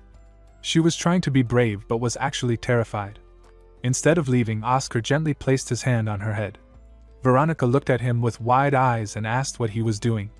Oscar calmly told her there was no need to be afraid, and that he would never leave without her. Veronica tried to act tough and replied that she was not scared, but her shaken voice and expression said otherwise. Oscar comforted Veronica by telling her it was okay. He said that mages of the White Tower never left their comrades behind. To show he meant it, he placed his hand on the ground and activated a magic technique called Accelerate. As the spell took effect, he thought to himself that he only had about 28% of his mana left. Then, using the acceleration spell, Oscar moved forward at incredible speed, so fast that his body became a blur. Veronica, still injured on the ground, saw him charging in and shouted after him with deep concern. She called him a crazy fool and asked how he planned to fight the dangerous creature like that. She reminded him again that she had told him to run away. She was clearly scared for his life and yelled that if he died and said something dramatic again, she would come after him herself. Oscar ignored the danger and pulled out a magic gun he had brought with him. He was thankful that he had remembered to carry it. With a confident smirk, he looked at the silkworm moth and spoke to it, saying that it was still calm but it would not be for long. Then he told it goodbye and fired the magic gun. Oscar was in the middle of a fight with a dangerous creature called the silkworm. He fired his magic gun at it, and the beam went through one of its wings, causing the silkworm to scream in pain. But something unexpected happened. Oscar's shoulder got dislocated even though he had only fired once. He was surprised and confused. He thought it was strange that he did not even hit the silkworm's head properly, and yet the creature's powerful ray attack had already recharged so quickly. While watching the silkworm fly toward a hole in the ceiling, he suddenly realized something. The silkworm had planned to escape from the very beginning. Oscar became frustrated because he did not have enough mana left to chase after it. Then, he noticed a silk thread that was still connected to the silkworm's body. He immediately thought of a plan. He jumped into the air, grabbed onto the thread, and shouted that he had caught it. From below, Veronica saw what he did and shouted at him with concern. She could not believe he had done something so reckless and dangerous. But before anyone could stop him, the silkworm flew outside the tower, and because Oscar was holding the thread, he was dragged along and pulled into the air. Now, he was flying behind the silkworm, hanging in the sky with nothing to hold onto except the thread. As the silkworm flew higher, it made a thin, strange sound. Oscar, who was being thrown around in the air, started to feel dizzy and sick from all the wild movement. While swinging in the air, he saw the silkworm open its mouth wide. It was about to eat him. Even in that scary moment, Oscar did not panic. He shouted that the silkworm had a really bad temper. Then, with a confident smile, he pointed his magic gun at it again and said that insects like this did not understand why people had two hands, it was so they could attack again with the second one. He let go of the silk thread and aimed his magic gun once more. He fired a second magic beam directly at the silkworm and shouted that although the silkworm had many attacks, it only had one head and now he had one. The beam hit its target, and the silkworm was finally killed. Oscar started falling from the sky, smiling even though he was exhausted and out of strength. As he dropped through the air, he called out to Veronica with a smile, saying that he had no mana left and asking her to save him. Veronica quickly reacted by casting powerful magic spells. She used a technique that included air cushion and gust hand to form a giant soft magical hand in the air. She called out to Oscar and told him that she had cast the spells to catch him. Oscar landed safely on the large magical hand, which bounced him gently like a cushion. Veronica rushed over to him, concerned and worried. She looked at Oscar's unconscious face and asked if he was still alive. She leaned closer, full of fear, and said that he could not really be gone, begging him to open his eyes. Suddenly, Oscar opened his eyes. Veronica was so shocked and overwhelmed with emotion that she shouted and immediately punched him in the face, saying that he had scared her badly. At that moment, Elder Maxim arrived at the scene and called out their names, asking if they were safe. Veronica, with teary eyes, turned toward him and called out to him, relieved to see him. Elder Maxim asked if they were okay. Oscar, still lying on the ground, replied that both of his arms had been dislocated. Veronica was shocked and shouted in disbelief, asking if he really had dislocated both arms. Oscar continued speaking and said that even though his arms were injured, Veronica had still hit him. Elder Maxim was confused and asked what he meant. Veronica, now panicking, quickly replied that she did not know he was hurt and had not meant to hit him like that. The next day, the scene moved to the White Magic Tower. Inside one of the rooms, Veronica stood in front of Oscar, who was resting in bed after the battle. She showed him a newspaper and told him that there was already an article written about the event. She seemed surprised that the reporters worked so quickly and asked him how it felt to become a hero. The headline in the newspaper proudly said that the mages from the White Tower had succeeded in hunting the white silkworm. The article described the mission as something that would normally take a long time, but thanks to the mages it was completed quickly. Oscar looked at the newspaper and replied that while he used to enjoy this kind of attention in the past, he did not really like it anymore. Veronica opened her eyes wide and reminded him that they might even receive personal donations because of the article. But Oscar, holding the newspaper, said that he was the type of person who preferred to take good care of the people close to him rather than chasing fame or money. Veronica commented that he had less ambition than she had expected, and Oscar jokingly told her that she could have more of it if she wanted. Just then, the door suddenly burst open. Their friend Frank entered the room, looking worried, and asked if Oscar was okay. Oscar looked at him in surprise and asked if Frank had finished his isolated training. Frank nodded proudly and said that his period of seclusion had ended and he had returned as soon as he heard the news about the battle. Oscar smiled teasingly and commented that now he understood why Frank smelled so bad, hinting that Frank had been away without bathing. Frank was confused and asked what Oscar meant. Oscar quietly observed Frank and noticed that something about him had changed. He thought that Frank's gaze had become deeper and sharper, showing growth. Oscar believed Frank could now be called a proper level 4 mage. Meanwhile, Frank, still confused about what had happened during his absence, asked what exactly had gone on. He also turned to Veronica and asked why she was there. He casually called her Veki, which annoyed her. Veronica reminded him that she had told him not to act overly familiar with her. Frank did not understand why and said that they were close, but Veronica snapped and shouted that they were not close at all. She seemed very frustrated and explained that because Frank kept going around telling people they were close, she had to deal with rumors and unwanted attention around the academy. Frank replied that he had not known it bothered her since she never told him before. She yelled that he was a fool, then quickly calmed herself down and gave up, saying there was no point in arguing. She then turned to Oscar and called his name. Oscar looked at her with curious eyes, wondering what she wanted to say. Veronica hesitated, then tried to start a sentence by asking, "Are you?" but stopped halfway. Oscar asked her what she was trying to say, but she asked him if he really did not know. When he nodded that he did not, she simply gave up and told him to forget it. Just then, Elder Maxim entered the room with a warm smile. He greeted Veronica and Frank, happy to see them both there. Frank smiled and greeted the elder back, saying it had been a long time. Elder Maxim informed them that the Vice Tower Master was looking for both of them. Frank asked why he was being called, and Elder Maxim explained that it was because of his training. As for Veronica, it was probably because of her achievements during the mission. He told them to behave well and go together. Frank nodded with a cheerful smile and walked ahead, while Veronica stood behind looking frustrated. As Veronica passed her on her way out, he told her to wait for him, but she did not seem too happy about it. After they left, Elder Maxim stayed behind with Oscar and asked how his body was feeling and if his arms had healed. Oscar answered that he was fine now. Elder Maxim smiled with relief and handed Oscar a small box. He said that since Oscar was feeling better, he could now receive something important. Oscar looked at the box and asked what it was, a bit confused. Elder Maxim explained that it contained the white silkworm's core. He also told Oscar that it had been decided he could take ownership of the silkworm's silk threads too. Oscar was surprised and asked if he really meant both the core and the silk threads. He knew that the core of a magical creature like the white silkworm could be worth hundreds of thousands of bells. Elder Maxim replied that the Vice Tower Master had insisted it was only fair for Oscar to receive it, and both he and Fidelina had agreed as well. Oscar then asked what about Veronica, had anyone asked her?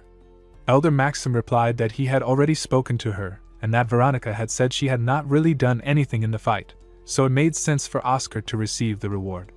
Hearing this, Oscar respectfully accepted the gift, saying he would gladly take it. Elder Maxim smiled and jokingly asked if Oscar planned to sell the core or eat it. Oscar held the mana core of the white silkworm and said that he was going to eat it right away.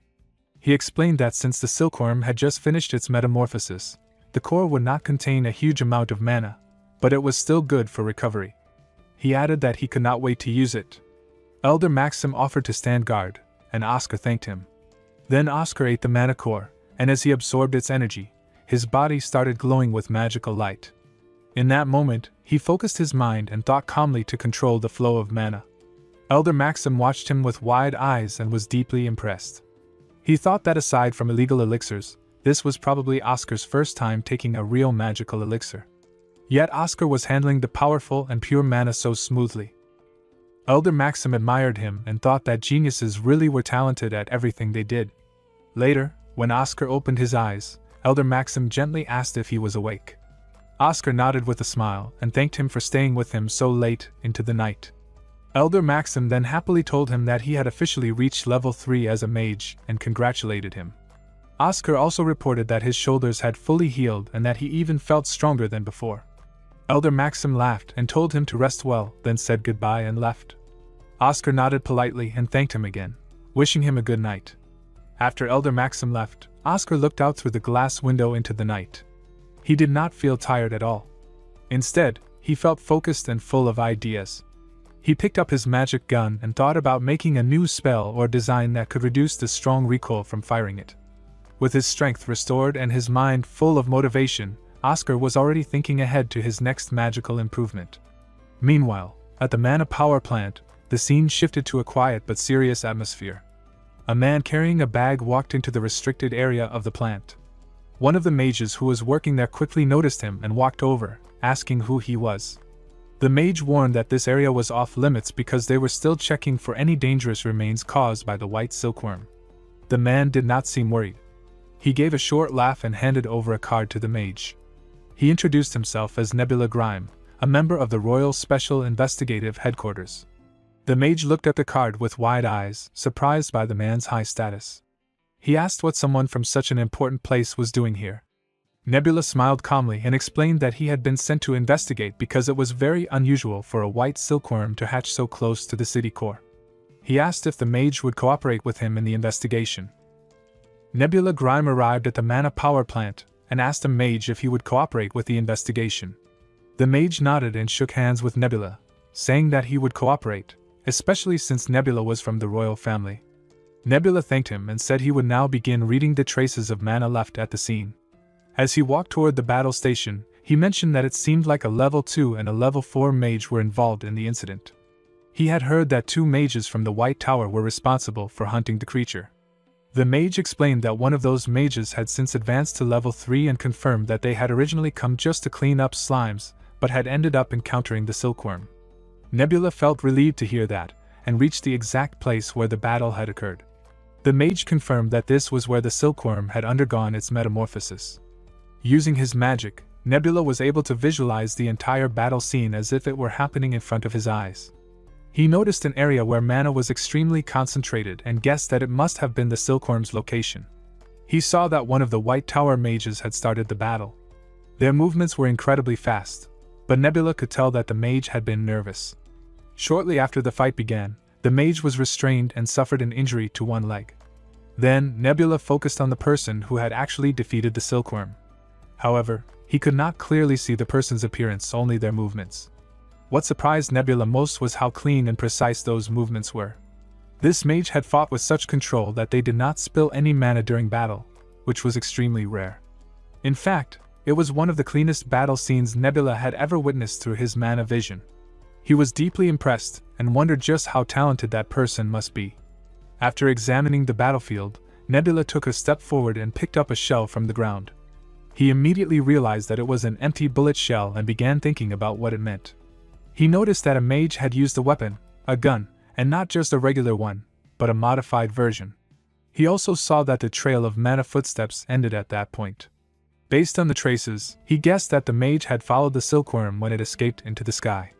Nebula was impressed and thought that the level 4 mage must be extremely brave and bold to take such action. Curious, he turned to the nearby mage and asked for the name of the level 4 mage. The mage answered that her name was Veronica Fricks. Nebula was amazed and repeated her name, saying to himself that it was incredible for someone like her to basically defeat the silkworm on her own.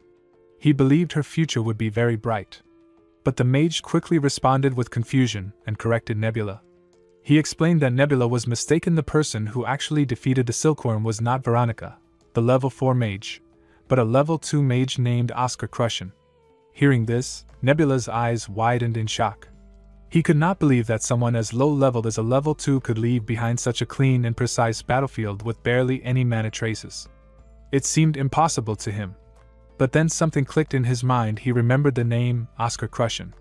It sounded very familiar. Suddenly, he recalled something important, the vaccine. He realized that this was the same Oscar Crushen who had successfully restored the Cadena flu vaccine. Nebula asked the mage to confirm if it was the same person. The mage nodded and replied that it was indeed the same Oscar. He added that although Oscar might have a difficult personality, his abilities had been proven without a doubt. Nebula continued examining the clues on the battlefield and thought that the bullet holes looked strangely familiar. Then he realized something. Those marks must have come from Trinity, the famous weapon of Gum and Jack. But he was surprised. How could a level 2 mage use such a powerful and rough weapon? Controlling its heavy recoil with mana alone would have been extremely difficult. This made him wonder if Oscar Crushen also had strong physical abilities along with magical skill. Nebula found this very interesting. With a smile, he asked the mage if it would be okay to tell him more about Oscar. He wanted to know exactly what kind of person Oscar Crushen was. At this point, the scene shifted to the White Tower's library, where Oscar was searching for books on a shelf. He looked at the poor condition of the books and became frustrated. He thought to himself that books in this kind of state should be seen in a local neighborhood bookstore, not in the great library of a magic tower. In the past, the White Tower's library had been one of the most respected collections in the world. The books were well preserved for hundreds of years, full of rare and valuable knowledge. But now, the library looked like something from an elementary school. He sadly thought about how beauty does not last forever, and how even this great library had collapsed so quickly. Oscar then admitted to himself that he was part of the reason for the library's decline. He remembered that 20 years ago, just before the terrible event called the Purging Night when they fought against the High Priest, they had made plans to create copies of every book in the library to preserve its knowledge. He was sure he had given that responsibility to Yona Sol Laplace. But now, she was missing. Oscar wondered where she had gone. She had promised to keep her oath, even if Oscar were to die. So if she had not shown up in the last 20 years, something serious must have happened to her. Oscar remembered a moment from the past when he had asked Edna what she was doing. She had replied, while focusing on her work, that she wanted to organize everything before going to sleep. Thinking back on that moment, Oscar smiled to himself. That was exactly the kind of person Edna had been. Determined to find her again, he decided that he would search for her himself. He also made up his mind to look for advanced magic that could help mages grow stronger and more stable. Since the recent big issues had already been solved, he believed the potions department would not come looking for him for a while, giving him some free time. Oscar then called out to someone upstairs and asked if she was the librarian. The girl nodded. He asked if they had any updated materials on dragons from the past 20 years. She smiled and said yes, then began to guide him downstairs. Oscar followed her and felt grateful. In his heart, he thought it was a relief that even if the White Tower had lost money over the years, they had still invested in gaining new knowledge. That showed some of their priorities were still intact. The girl started picking out books and handed them to Oscar, saying that these were the ones he needed. Oscar looked at the books and became confused. He thought that they all looked like picture books instead of serious research materials. This made him question the current state of knowledge in the White Tower even more. The librarian girl excitedly showed Oscar a comic book and told him that it was really fun and totally recommended. The title of the book was The Brave Mage and the Coward Lizards. Oscar looked confused and wondered what totally recommended even meant.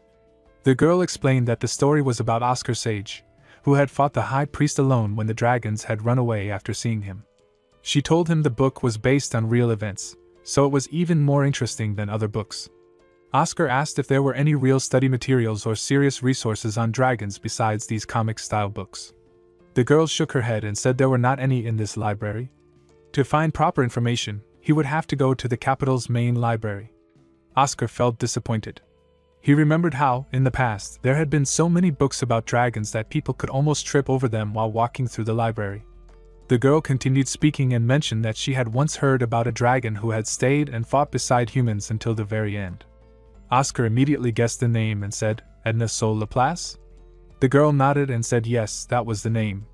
She believed that Edna had been Oscar Sage's close comrade. But she also mentioned that she had heard the dragon left afterward, following her own people who had already gone away. Since then, there had been no news about Edna after the war ended.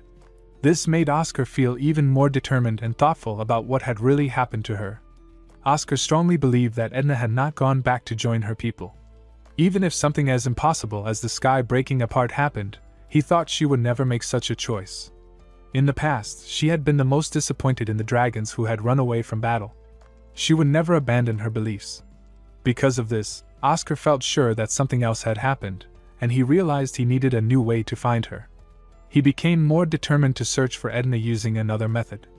The next day, the scene shifted to a large hall in the White Tower. Fidenlina and Elder Maxim sat together, smiling happily. Fidenlina proudly shared that all the payment requests from their mages for doing work outside the tower had finally been approved. This meant they were no longer in a financial crisis. Elder Maxim felt emotional hearing that, because not long ago, they had been so poor that they even considered selling their belongings to keep the White Tower running. They both laughed, feeling relieved that things were starting to improve. Hamel joined them and said with a smile that they needed to be more careful in the future to avoid such problems again. He asked how the younger mages were doing these days. Elder Maxim replied that although some outside organizations had tried to hire their mages, most of the younger ones were staying loyal to the White Tower and had not left. Hamel said he really wanted to reward their loyalty, but admitted that things would not truly improve until they could recover the advanced magic that had been lost. He also regretted not learning more seriously when he was younger, thinking maybe he could have helped more now. But Fidenlina comforted him.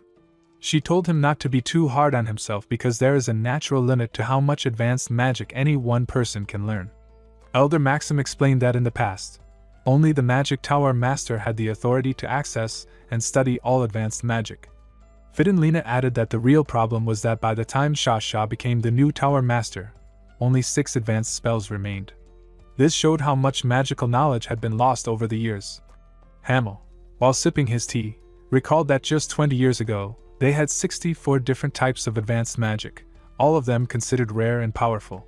He then asked if Captain Chester still had no plans to return. Elder Maxim answered that Chester would not come back until he had completed his final mission, which had kept him away for a long time. Hamel said that if Chester were to return, it would help them teach more advanced magic to the young mages. He felt it was truly unfortunate, and admitted that this problem was too big to fix right away. He suggested they take their time and deal with it step by step. Then he asked what other issues were currently important. Fidenlina's expression turned serious as she brought up a new threat, a murderer known as the Mage Hunter who had been active in the northern region. She suggested placing a limit on outdoor activities after 10 p.m. to keep their mages safe. She believed that being careful during dangerous times was always a good idea. Elder Maxim suddenly widened his eyes in shock. He remembered something important and said that Oscar had left, saying he was going to Baron. Fidenlina was alarmed by this news and shouted for someone to contact Oscar and tell him to return to the tower immediately. Elder Maxim quickly said that he had left at dawn, so he was probably already far away from the city of Surin by now. Hamel became very worried and shouted for someone to contact their Baron branch immediately. He ordered them to find Oscar and send him back to the White Tower as soon as possible. Hamel reminded everyone that even though Oscar was very talented, he had just recently reached level 3 and was still young. He was still a child who needed protection. Elder Maxim said he would go straight to the communications room to send the message. Fidenlina, also worried, told him to hurry, repeating that Oscar was still a mage who needed to be kept safe. The scene then shifted to nighttime in Free City Baron. Oscar was standing near a large and brightly lit building. He looked around with a smile and admired the fancy surroundings. As he walked through the street, he remembered that this place had been a wasteland 30 years ago. He had heard that casino companies had bought large areas of land and developed the city, turning it into something impressive and luxurious. Still, Oscar felt a little lost and wondered if he was going the right way. He thought to himself that he could have found his way easily if the city had changed in a more reasonable way, but now everything looked unfamiliar. As he was thinking, someone suddenly called out to him in a serious tone. Oscar turned to see a man who said that he had been waiting for him. The man addressed him directly by name, Oscar Crushen. Oscar frowns, asking if it is him he was waiting for. The man nods, saying there is someone who wishes to meet him. Inside, Oscar's thoughts churn. Azul Tower. So they finally decided to make a move. Judging from his mana, he must be at least a level 4 mage. To send someone right after I left Sidon. They're desperate. Out loud, he asks what happens if he refuses. The man smirks, replying that he'll have to drag him there by force. Oscar pauses for a moment, then mutters that there's no helping it. In an instant, the man leaps high and swings down with a kick aimed straight at him. Oscar reacts swiftly, forming a barrier that shimmers around him. The impact hits hard, the shield cracks, splinters, and bursts apart, but the force sends the man sprawling backward across the ground. The man grits his teeth, surprised that Oscar managed to block his strike. Oscar breathes steadily, replying with dry irritation, asking if he really expected him to just stand there and take the hit. Yet, inside, his composure wavers. That barrier had absorption and enhanced durability. And it still broke without him even using mana. If I lose control of this fight, I'm finished. Determined, Oscar charges forward and throws his cane like a projectile. The man scoffs, mocking the idea that such a weapon could harm him. But then his expression shifts as a deafening blast erupts behind him. The explosion throws him into the air before crashing him into the ground.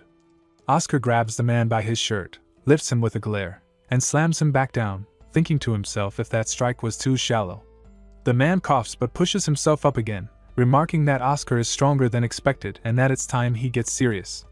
Oscar narrows his eyes, muttering about his arrogance. The man then surges forward, his movement blurring. He casts jet boost so fast that Oscar barely catches it. When did he activate it? With that speed. I might still counter it, but before he can finish the thought, the man is already upon him. A sharp kick smashes into Oscar's chest, launching him into the wall. He hits hard and slides down to the ground at the man's feet.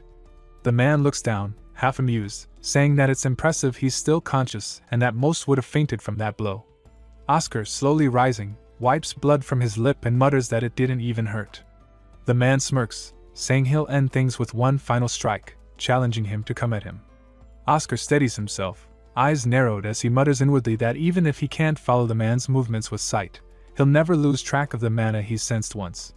Centering his stance, he whispers to himself as he opens his aura fully, Oscar-style martial technique, ultimate move, Chapter 1, Sound of Waves.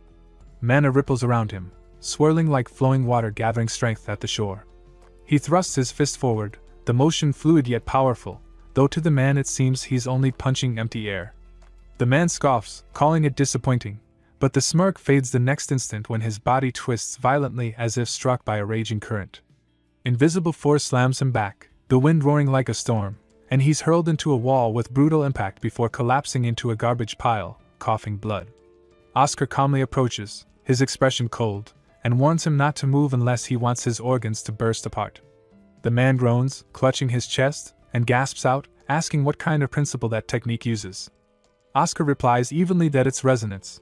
The great wave of wind creates a frequency that aligns with the opponent's bodily rhythm, amplifying the vibration until it tears them apart from within. He explains that, in essence, when two entities vibrate at the same frequency, their energies amplify one another, and once that wave hits the internal organs, the result is catastrophic. In the poetic phrasing of the Yin Destiny style, it's like striking a mountain to kill a crow. The man winces, wheezing that it's hard to grasp, and wonders when Oscar became this strong. Oscar gives a faint, detached smirk, saying that makes it sound like they've fought before. The man lets out a weak laugh through the pain and murmurs that they have, several times. Oscar frowns and asks where, and the man points toward the White Tower Gymnasium as if it were obvious, leaving him puzzled until he forces the thought out loud. Why bring up the White Tower now? Then snaps himself back and asks the crucial question, who wants to see him? And the man answers Hemel Gillenvites, the White Tower's wise tower master. Hearing the name, Oscar bristles as the man explains that a killer known as the Mage Hunter is prowling the north, and the tower sent him to drag Oscar back for his own safety. Oscar explodes that he should have said so from the start, and the man replies that he did, reminding him he warned him he would use force if necessary.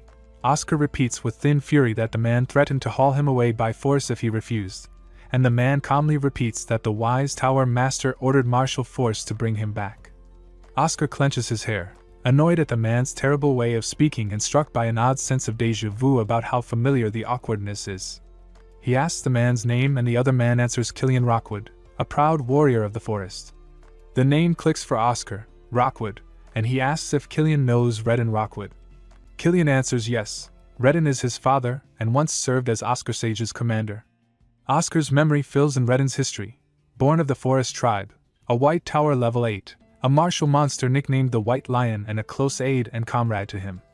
A private, sinking thought follows. When Redden first arrived at the tower he displayed the same blunt communication as this Killian, which means, in the simplest and most embarrassing terms, Oscar realizes he has just beaten up his close friend's son. Later, Oscar sits beside a garbage trunk, having pulled Killian out from it after their chaotic fight. Killian, bruised but calm, asks what the problem is, and Oscar sighs heavily, saying there's definitely a big one. Killian tilts his head, reminding him that he's the one whose internal organs nearly got destroyed, so why is Oscar the one making that miserable face? Oscar mutters that he has his reasons and asks if it hurts much. Killian admits it does, but insists that for a warrior of the forest, pain is nothing. The real problem is that he had a commission to fulfill, but in his current condition, he can't complete it. Oscar apologizes, but Killian waves it off, saying he didn't mention it to hear an apology. He wants Oscar to take over the commission. Oscar raises a brow, reminding him that his only job was to escort him back to Sidon. Killian sighs, explaining that the cancellation fee for this new task is enormous, and if he backs out, he'll go broke. Guilt stabs through Oscar, and he reluctantly agrees, saying he can't let him end up a delinquent. When asked what the commission is, Killian raises a finger dramatically and declares that it involves guarding a woman known as the Woman of Heaven. At the Grand Baron Hotel, the door to room 1702 echoes with a knock. From inside, a cautious voice asks who it is. A man answers that he's from the White Tower, introducing himself as Killian Rockwood.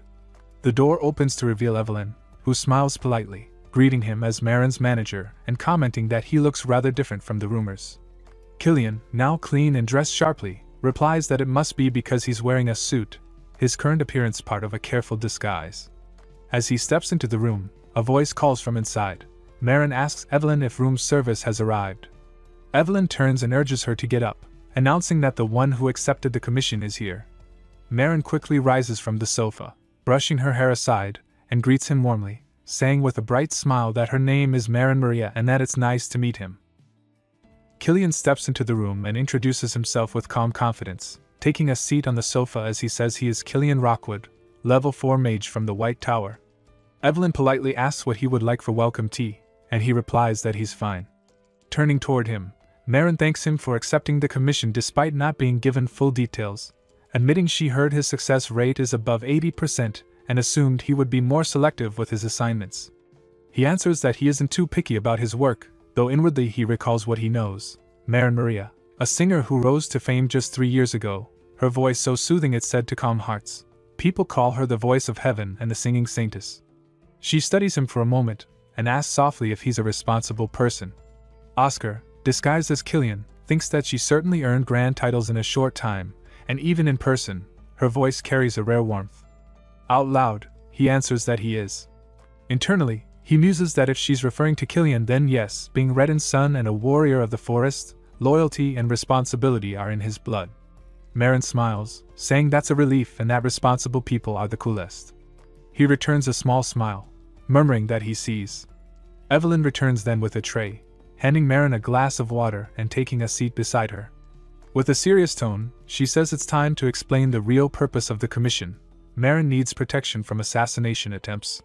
The statement catches him off guard, and he asks what she means by that. Evelyn explains that Marin has been receiving multiple threats demanding she cancel her upcoming concert at the Baron Dome, and when they ignored the warnings, a final letter arrived, a direct death threat. She suspects that whoever sent it has already hired an assassin. Oscar, still maintaining his guise, frowns slightly and asks if they've discovered who's behind those threats. Evelyn nods gravely and says yes, the suspect is Era Sweet, a rival singer who debuted 2 years after Marin. Oscar, still disguised as Killian, takes the photo she slides across the table and studies it. He remarks that if the blackmailer is someone this famous, couldn't they just report her to the press? Evelyn sighs, replying that it would be nice if things were that simple. She asks if he remembers hearing about how Marin's previous manager died mysteriously at home a few months ago. He nods, saying he saw it in the papers. Evelyn explains that Era Sweet is the only daughter of the man who's currently the strongest candidate for Baron's next mayor. When he asks for her name, Evelyn continues, saying that the family's influence is deep. The local news outlets are likely being paid to ignore every report they submit, and with all media silenced, it's impossible to expose the truth. She adds that even requesting protection from the city authorities would be futile, given the family's political connections. Oscar leans back slightly, agreeing that it makes sense, though inwardly he notes that the scale of this problem far exceeds what any individual can handle. The power behind such a family could crush reputations with ease, and he wonders what someone like Era would possibly gain from taking such a dangerous step. He places the document back on the table, asking what Era Sweet stands to gain from forcing Marin to cancel her concert. If anything, she'd be in the perfect position to face public backlash unless there was some extraordinary benefit behind it. Marin takes a slow breath, steadying herself, and explains that it's because her concert is scheduled at the Baron Dome. He tilts his head, asking what that means. She nods, clarifying, yes, the Baron Dome. He mutters that performing there is quite an achievement, and she smiles modestly, replying that of course it is. Evelyn adds that anyone who performs at Baron Dome earns the right to sing before the Empire during the New Year festival, but to reach that stage, one must pass countless evaluations and rigorous tests. Only a few are chosen every year, and performing at the Dome is the ultimate dream for any singer from Baron. The concert, she explains, isn't just another event, it's the turning point of Marin's career. Oscar nods in understanding, his tone thoughtful as he asks how many people have been informed about this situation other than him. Marin blinks, confused by the question, and asks what he means. Oscar, still posing as Killian, explains that he needs to know who else is aware of the situation so he can plan a proper strategy. Marin admits quietly that only he knows. She tried to contact mercenaries for help, but none accepted her commission. He takes a slow sip of water, mind racing. A family with that kind of political reach would easily afford a level 4 assassin or higher. I don't even know how many there could be. And on top of that, I'd have to protect the client along with a crowd of 100,000 people, all on my own. Setting the cup down, he asks bluntly how much the cancellation fee would be. Marin blinks again, surprised, asking what he means by cancellation fee. He sighs, saying she heard right. The fee if they simply call the whole thing off. His thoughts flicker darkly. Even for me, this is too much. The scale is absurd. It's safer for her, and my sanity, if we just cancel this. But before he can finish, Marin's expression twists in disbelief. She suddenly explodes, shouting furiously what about her, if he wants her to throw away the one goal she's chased for 3 years. The air around her darkens with raw emotion, and Oscar freezes, feeling an odd surge of energy pulsing from her. She screams that he only came for the money, 1 million bells, and Oscar's mind blanks. 1 million bells? No wonder Killian said he'd go broke if he backed out. Marin clutches her hair in frustration, yelling at him, asking if this is what he calls being responsible. He tries to calm her, saying her name softly and insisting she's just upset. But she ignores him, ripping off her pink wig and shouting why wouldn't she be. The sight stuns him. The wig drops to the floor, and beneath it he sees pointed ears, shimmering faintly under the light. He stammers in disbelief, blurting out the word mermaid. His mind races. Mermaids.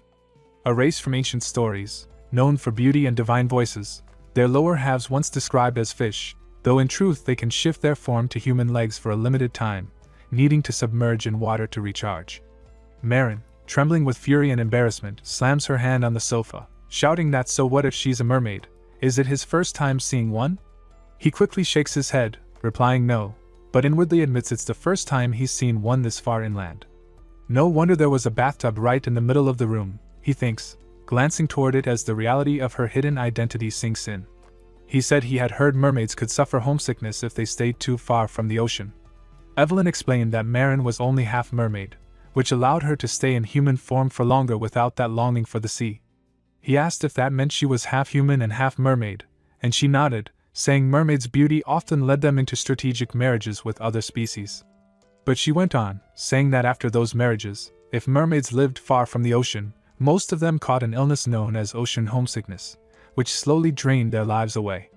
When that happened, their half-blood children were often abandoned, as neither land nor sea accepted them. He thought that might be the reason Marin began singing from such a young age. But before he could finish, she shouted angrily, demanding why he was staring at her like that and insisting her parents had a love marriage and were still alive. He sighed with slight relief and said that was good, but firmly added that his answer was still no. If they went through with this concert, she could die, and the audience could be in danger. She retorted that the audience would be safe. There was a protection artifact installed in their seats, and even if she died, she wouldn't stop now. She had come too far to quit. Evelyn yelled at her in frustration, saying this had been her only goal for 3 years, even while she was discriminated against and forced to pretend to be innocent just to survive. He asked why she was so obsessed with this concert. Her voice trembled slightly as she revealed that 4 years ago, her father had been diagnosed with ocean homesickness and was given only 5 years to live, meaning just 1 year remained. Though everyone knew there was no known cure for the illness, a legendary potion called the elixir could heal it completely. She had only 1 year to obtain it, and that was why she could not give up on performing at the Barren Dome concert. Evelyn added that if she succeeded, she would earn the right to sing before the imperial court, where she could receive a single drop of the elixir as a token of gratitude. He quietly understood then that the elixir could indeed cure her father's illness, realizing how carefully she had planned everything since 4 years ago. Oscar watches Marin's resolve harden as she says singing is the only thing she does better than anyone and this is her only way, and he thinks aloud that parents could be that devoted to a loved one. She falls quiet while he reflects that having never known parents himself, growing up in the city, he cannot truly understand, yet if a father would sacrifice everything like a master to save someone, that fierce devotion stirs something in him he recognizes more deeply than most. Oscar asks if they can enter the Barren Dome now and Marin answers that they can, since it is a party concert. He agrees and tells her they should move at once, explaining that she must practice at the dome and he needs to verify the audience protection himself. If the system meets his standard, she must not regret performing even if there is danger. Marin hesitates and asks what he means, and he replies simply that they should try a rehearsal now and go check. At that same moment in Era Sweet's home she sips wine and fumes that Marin still refuses to cancel, muttering she always knew the girl was stubborn but not to this degree. A companion asks if Marin really believes they will not kill her, and Era replies coldly that Marin is merely determined to perform even at the risk of death and calls her vicious. The companion mentions she heard something earlier that Marin left the hotel recently with a man, and Era snaps, asking if it was a secret lover. The woman corrects her, saying it looked like a guard. Era notes she blocked the mercenary offices and wonders then where Marin found help, ordering her to check the man's skill, and the woman answers that she will send 1 or 2 talented people to investigate. Oscar finishes inspecting the dome and says the protection artifact beneath the audience seats is flawless, declaring that he will officially accept the commission. He glances around, asking if they should finalize the contract back at the hotel, and Marin brightens, saying the paperwork has already been prepared. He asks if the brief rehearsal earlier was all she needed, surprised when she nods and says simply that his help will already be enough. Smiling in relief, she adds that now she can finally enjoy her freedom, and he thinks that outwardly she seems like an angel, but inside hides the temperament of a devil. When she thanks him warmly, he replies that he is merely earning the fee she offered, though his attention soon shifts as he notices two suspicious figures nearby. Thinking quickly, he mutters that it is just them, then fires two silent wind bullets that strike both targets before they can move, neutralizing them instantly. As he walks ahead, he thinks there is no need to waste effort on the rest. She is safe for now. Meanwhile, at Era Sweet's residence, she steps out of the shower and is informed that the two men she sent are dead. Shocked, she repeats that they died, and the woman confirms it, explaining both bodies were found with clean holes in their foreheads and no signs of struggle. Era smirks, admitting that Marin seems to have found quite the capable guard. When she asks how they died, the woman repeats the report, and Era, intrigued, tells her to ready the car. The woman hesitates, asking if she has plans tonight and where she intends to go. Era replies with a cunning smile that she plans to meet that bodyguard herself, to hire him. Later, in the Grand Baron Hotel's private dining room, Marin and Oscar sit across from each other, and she gestures at the lavish spread, cheerfully saying he probably has never seen food like this before and offering to teach him how to eat it. He thinks to himself that when no one is around, her personality changes completely. She leans closer, lowering her voice, saying he should be careful what he says outside because this room is wiretapped. Surprised, she shouts what, and he calmly replies that he already disabled it upon entering, warning her to always be cautious when he is not present. Realizing how close she came to being exposed, she exhales deeply, muttering that any recording of what she said would have been disastrous. Era smirked confidently and said of course, but Oscar leaned back with a calm grin, replying that he liked how refreshing she was. Then, after a pause, he added as if thinking aloud that since his contract fee was 1,000,000 bells and his life's worth of secrecy was 10 million, the total should be 100 million bells. He asked if that was possible. Era's smile dropped as she glared sharply, asking if he was joking with her right now. He replied coolly that he wasn't joking with her, he was joking with himself. Her temper snapped, and she shouted furiously, calling him a bastard. Adjusting her glasses with a sharp motion, she demanded his name. He answered without hesitation, saying he was Kalyan Rockwood. Era's lips twisted into a cold smile as she turned to leave, muttering about an immature fool who freely revealed his name in this line of work. Before stepping out, she tossed a final remark over her shoulder, telling him to look forward to the future because she intended to make his life interesting. He smirked and replied that it sounded good. He'd always been the dynamic type anyway. Grinding her teeth in rage, Era stormed out of the room, her anger boiling over as she shouted about how arrogant he was. Her manager rushed up, asking if she was alright, but she barked back if she looked alright and ordered her to call the Woodcock brothers immediately. The manager nodded, but before she could move, a low voice came from the hallway saying there was no need for that. A man approached with calm confidence, Wu Jin, the eldest of the Woodcock brothers, and an infamous assassin from Yen Destiny. Era crossed her arms, forcing composure, as she asked how he managed to get inside. Wu Jin spread his hands with a sly grin, saying there was nowhere he couldn't go. His valued employers had even provided him with an ID card. Narrowing her eyes, she asked where Go was, and he answered casually that he had already departed for the headquarters. She tells him the plan has changed, and he looks puzzled, asking how, since they were only supposed to kill the manager once the concert began and stop the singer from performing. She calmly adds that there's one more target.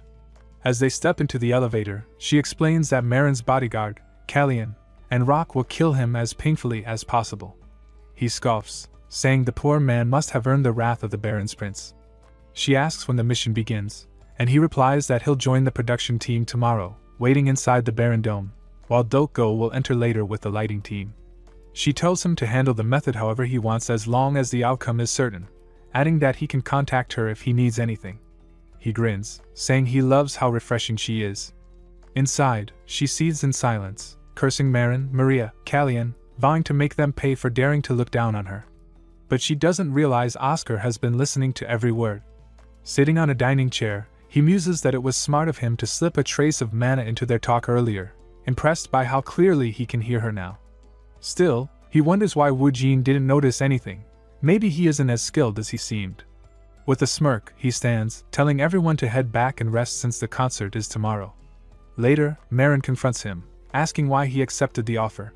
He blinks, caught off guard, and she says she thought he joined only for the 10 million bells. He snaps back, asking if she really thinks money was his motive. She bluntly answers yes, saying he couldn't back out because he lacked the cancellation fee. He admits inwardly that she's right, though her words irritate him. Then, in a quieter tone, he reminds her she wanted to save her father, and says he hopes she succeeds. He adds that he once lost his own chance to save his master and still regrets it. Whatever they can do without regret, he insists, they must give it their all. His words leave her stunned, eyes widening as silence fills the space. Finally, she just thanks him softly and offers a faint smile in return. The next day arrives with the city buzzing for the concert as crowds begin filling the barren dome. In the cleaning area, a frantic supervisor rushes around, yelling for everyone to hurry since the show is about to begin, cursing under his breath about a missing part-timer. One of the washrooms nearby is marked out of service, but inside, Woojin sits calmly in a cleaner's uniform, holding a small picture of Oscar between his fingers. His gaze sharpens, and he mutters that it's time to move, slipping the photo into his pocket as he rises, ready to begin his part of the mission. Woojin forces himself upright in the cramped washroom, grumbling that he cannot believe he waited there all day and that his leg aches, and he tells himself he must head upstairs to meet Dako, wondering if it is room 403 and what uniform Dako will wear. He vows that if this job were not worth 5 million bells he would not have worked so hard. As he pushes the door open, he freezes. Oscar, disguised as Kallian, is at the sink, casually washing his hands, and Woojin sees red, muttering that it is Kallian Rockwood and asking if he should kill him here and now. In his head the dossier on Kallian ticks off facts. 1. A rising star from the White Tower. 2. A martial artist who relies on physical enhancement and acceleration. 3. Vulnerable to ambush if his back is turned.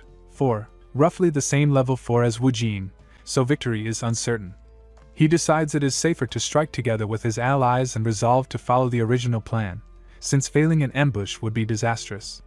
At the threshold his fingers brush the doorframe and he reaches to open it, but Oscar turns from behind and calls out, noting that the way Woojin holds his fingertips closed while his palm remains loose betrays hidden weapons and asks if he is an assassin. Woojin whirls around, stunned that he has been spotted, and his mind races, attack now and risk failing, or slip away quickly to join Dako and keep the plan intact. Oscar narrows his eyes and says that hesitation gives him away. Only an assassin hesitates like that. Without wasting another second, he hurls a small object toward Woojin, whose reflexes kick in as a blade-like weapon forms in his hand. But before he can properly dodge, the object slams into him with force. He grits his teeth, thinking this weight, it's not just metal but a condensed lump of mana, a clever defense trick. He steadies himself, deciding to trade one wounded shoulder for the enemy's life. The blade he throws whirls through the air, now racing straight toward Oscar, and in that instant, Woojin calculates coldly that even if his opponent belongs to one of the 4 great magic towers, no one can evade hundreds of hidden weapons coated with lethal poison. A storm of needles bursts forth, piercing Oscar from every angle. His body jerks violently before he collapses to the ground, trembling. Seeing that, Woojin lets out a shaky laugh, muttering that it worked. Close combat isn't his strength, but luck seems to have favored him this time. Still, to make sure, he draws his knife and kneels beside the fallen mage. As he pushes the blade toward Oscar's neck, the steel halts midair, stopped just an inch from contact. His hands tremble as confusion spreads. The knife won't go further. There's a faint hum, a pressure in the air, wind. Realization strikes. If his blade can't move, then the needles must have been blocked too. His eyes widen as Oscar slowly lifts his head, a faint smirk curling on his lips. He raises his arm, a gun glinting coldly in his grasp, and says he's impressed. Woojin wasn't entirely slow after all. Stunned, Woojin stammers, asking how he could have survived. Still smiling, Oscar explains that he cloaked his entire body in a layer of wind, nullifying the poison weapons. Woojin cries out in disbelief, shouting that it's impossible, but the muzzle of the gun presses against his throat, and Oscar calmly replies that it absolutely is. The next instant, a single shot echoes through the empty corridor. As Woojin's body falls lifeless, the noise outside swells, cheers, lights, and music. The crowd counts down with rising excitement, waiting for her arrival. And at last, Marin steps onto the glittering stage, her voice spilling through the dome as the concert begins, her song cutting through the noise of the world beyond. In another section of the dome, Dako, the youngest of the Wooduk brothers and an assassin from Yuan Destiny, sat waiting impatiently, tapping his fingers on the table. His expression tightened as minutes dragged by. He muttered under his breath that Woojin was late, far too late. A hint of concern flickered in his eyes as he wondered if something had gone wrong. Just then, the sound of approaching footsteps reached his ears. He straightened immediately, recognizing the rhythm. Those were his brother's steps. Relief crossed his face, followed by a scowl as he wondered what could have delayed him. But as the steps grew nearer, they didn't stop, they passed right by. He frowned, confused, listening to them fade down the hallway. That idiot, he thought, I told him the room number is 401 countless times.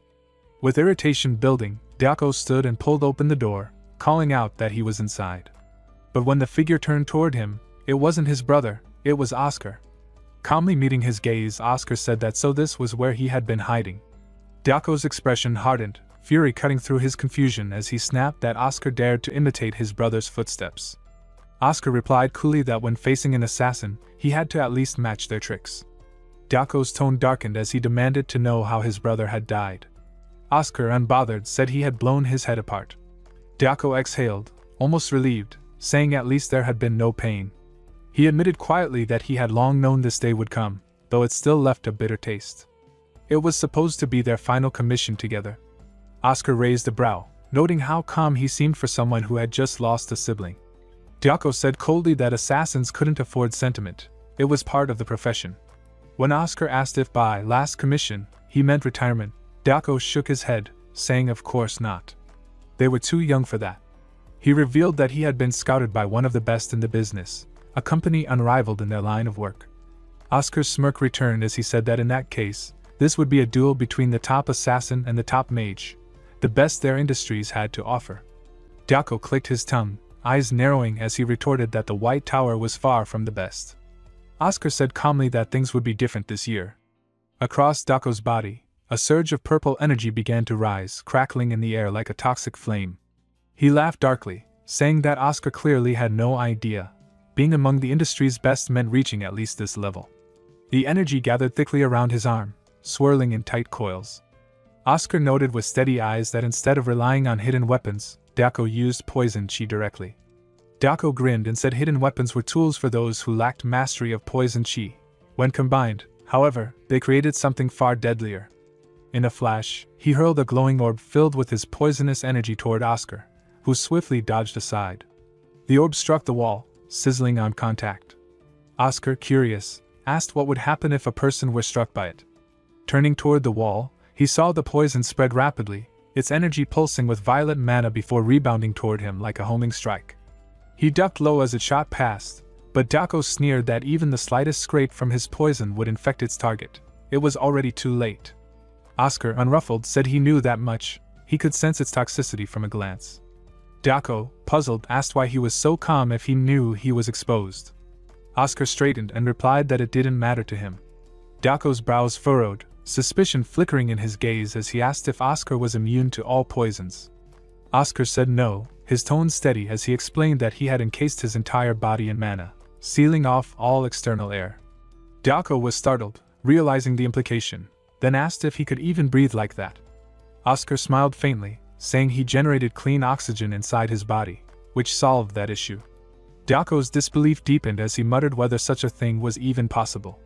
Oscar simply replied that reaching the industry's top demanded that level of skill. A tense grin crept over Daoko's face as he gathered more of his venomous chi into a swirling orb, laughing that killing his brother must not have been a fluke after all. He said Oscar seemed far too confident. Blue light flickered across Oscar's eyes as his focus sharpened, thinking he could now clearly see the formation of 4 condensed poison orbs charged with mana, each locked precisely onto him. Daoko shouted furiously for Oscar to try dodging this and unleashed all the mana-charged poison orbs at once, each one crackling with lethal violet light. The air trembled as the barrage streaked toward Oscar, but he activated his acceleration skill and burst forward, breaking through the attacks in one seamless motion. In an instant, he closed the distance between them, appearing right before Daoko's eyes. Daoko, startled, gasped that he actually dodged them. He hadn't expected it at all. But before he could finish his words, Oscar was already at his neck, gun raised. The tension hung for only a heartbeat before Oscar pulled the trigger. The bullet shot out and struck Daoko's chin, but instead of piercing through, it sizzled and melted instantly, dissolving into smoke. Daoko laughed with a mad grin, saying that was a bit dangerous. Oscar frowned in confusion, thinking that for him to melt a bullet with poison chi alone was a remarkable feat. Then Daoko lunged forward, grabbing Oscar by the collar, his grip seething with poison energy as he snarled that he finally understood. This was the very attack that had killed his idiot brother, wasn't it? Daco kicked Oscar hard in the abdomen, sending him flying across the room with a heavy thud. The impact rattled through his body as he crashed into the floor, blood trickling from his mouth. Daco leapt after him with a smirk, taunting that it must have hurt, but none of the audience beyond the walls noticed a thing, their cheers from the concert masking the sound of battle. Gasping, Oscar extended his trembling hand forward. Daco mocked him, saying his arms were broken yet he still dared to move, asking if it didn't hurt. He told him to stay down, that the match was already over. But Oscar, struggling to lift his head, muttered that it wasn't over yet, and pulled the trigger. Daco burst out laughing, watching the bullet melt before it could reach him, the metal liquefying along with the entire gun in Oscar's hand. The poison she fused with mana was strong enough to corrode even steel. Daco grinned, telling him once more that it was useless and to say his goodbyes. Just then, a thunderous roar echoed across the dome. It was the concert. Fireworks burst in the sky as Marin stood on stage, singing powerfully and shouting for the crowd to make some noise. Thousands of voices rose in excitement. Oscar, barely conscious, smiled faintly and muttered that she remembered. Then, focusing his mana, he began channeling the overwhelming sound around him, binding it with wind until it swirled into a roaring vortex. Daco staggered back, shouting in disbelief, demanding to know what kind of trick this was. But Oscar, his voice calm, declared that no matter how much he struggled, it was already over. The waves of sound fused into a devastating technique, Noise Hive, and the sheer force of it struck Daco, his body trembling violently as blood poured from his eyes and mouth. He vomited, barely able to stay upright, while Oscar, still seated weakly on the floor, thought he would acknowledge the man's tenacity. The combined voices of tens of thousands crashed like thunder, sending shockwaves through Daco's body, yet he endured longer than expected. Finally, just before collapsing to his knees, he hurled one last stealth dagger toward Oscar, the blade piercing deep into the wall behind him with a sharp metallic crack. Oscar thought he must have lost all sense of direction after his hearing faded, but his thoughts were cut short when Daco let out a furious roar. He muttered that it must hurt and promised to end it quickly, gathering his strength to fire a concentrated wind bullet straight through the man's heart. Daco collapsed to the ground, completely unconscious, and moments later Oscar too fell back, exhausted but relieved that Marin had remembered everything perfectly. His mind drifted to the night of rehearsal when he had told her they only had one thing to practice. If she heard 2 gunshots, she was to launch the fireworks and display the biggest screen possible. She had smiled then, saying it sounded simple, and he had replied that it would be more than enough. Now, lying amid the faint echo of fireworks, he thought with a weary smile that it truly had been enough. 3 days later, Marin lounged on the sofa, asking if he was really fine to move around and not just acting tough. Oscar chuckled, saying why would he, since she even called a high-level priest for him, and he healed fast thanks to that. She confessed she would have felt guilty if he had died, remembering how he was nearly gone when she caught sight of him lying there. He replied softly that it hadn't been that bad. Then she turned serious, saying since he was awake, it was time to settle the payment. Evelyn entered, announcing the total as 1,000,000 bells and mentioning she added an extra 100,000 out of gratitude. Marin said that without him, she would never have gotten the chance to perform before the Emperor and obtain Eliza. Counting the thick packet of money, Oscar said it was only possible because her will was that strong and assured her that her father would get better soon. She smiled faintly, saying how nice that would be, then asked if he would stay in the city. He said he would, as he still had business to handle.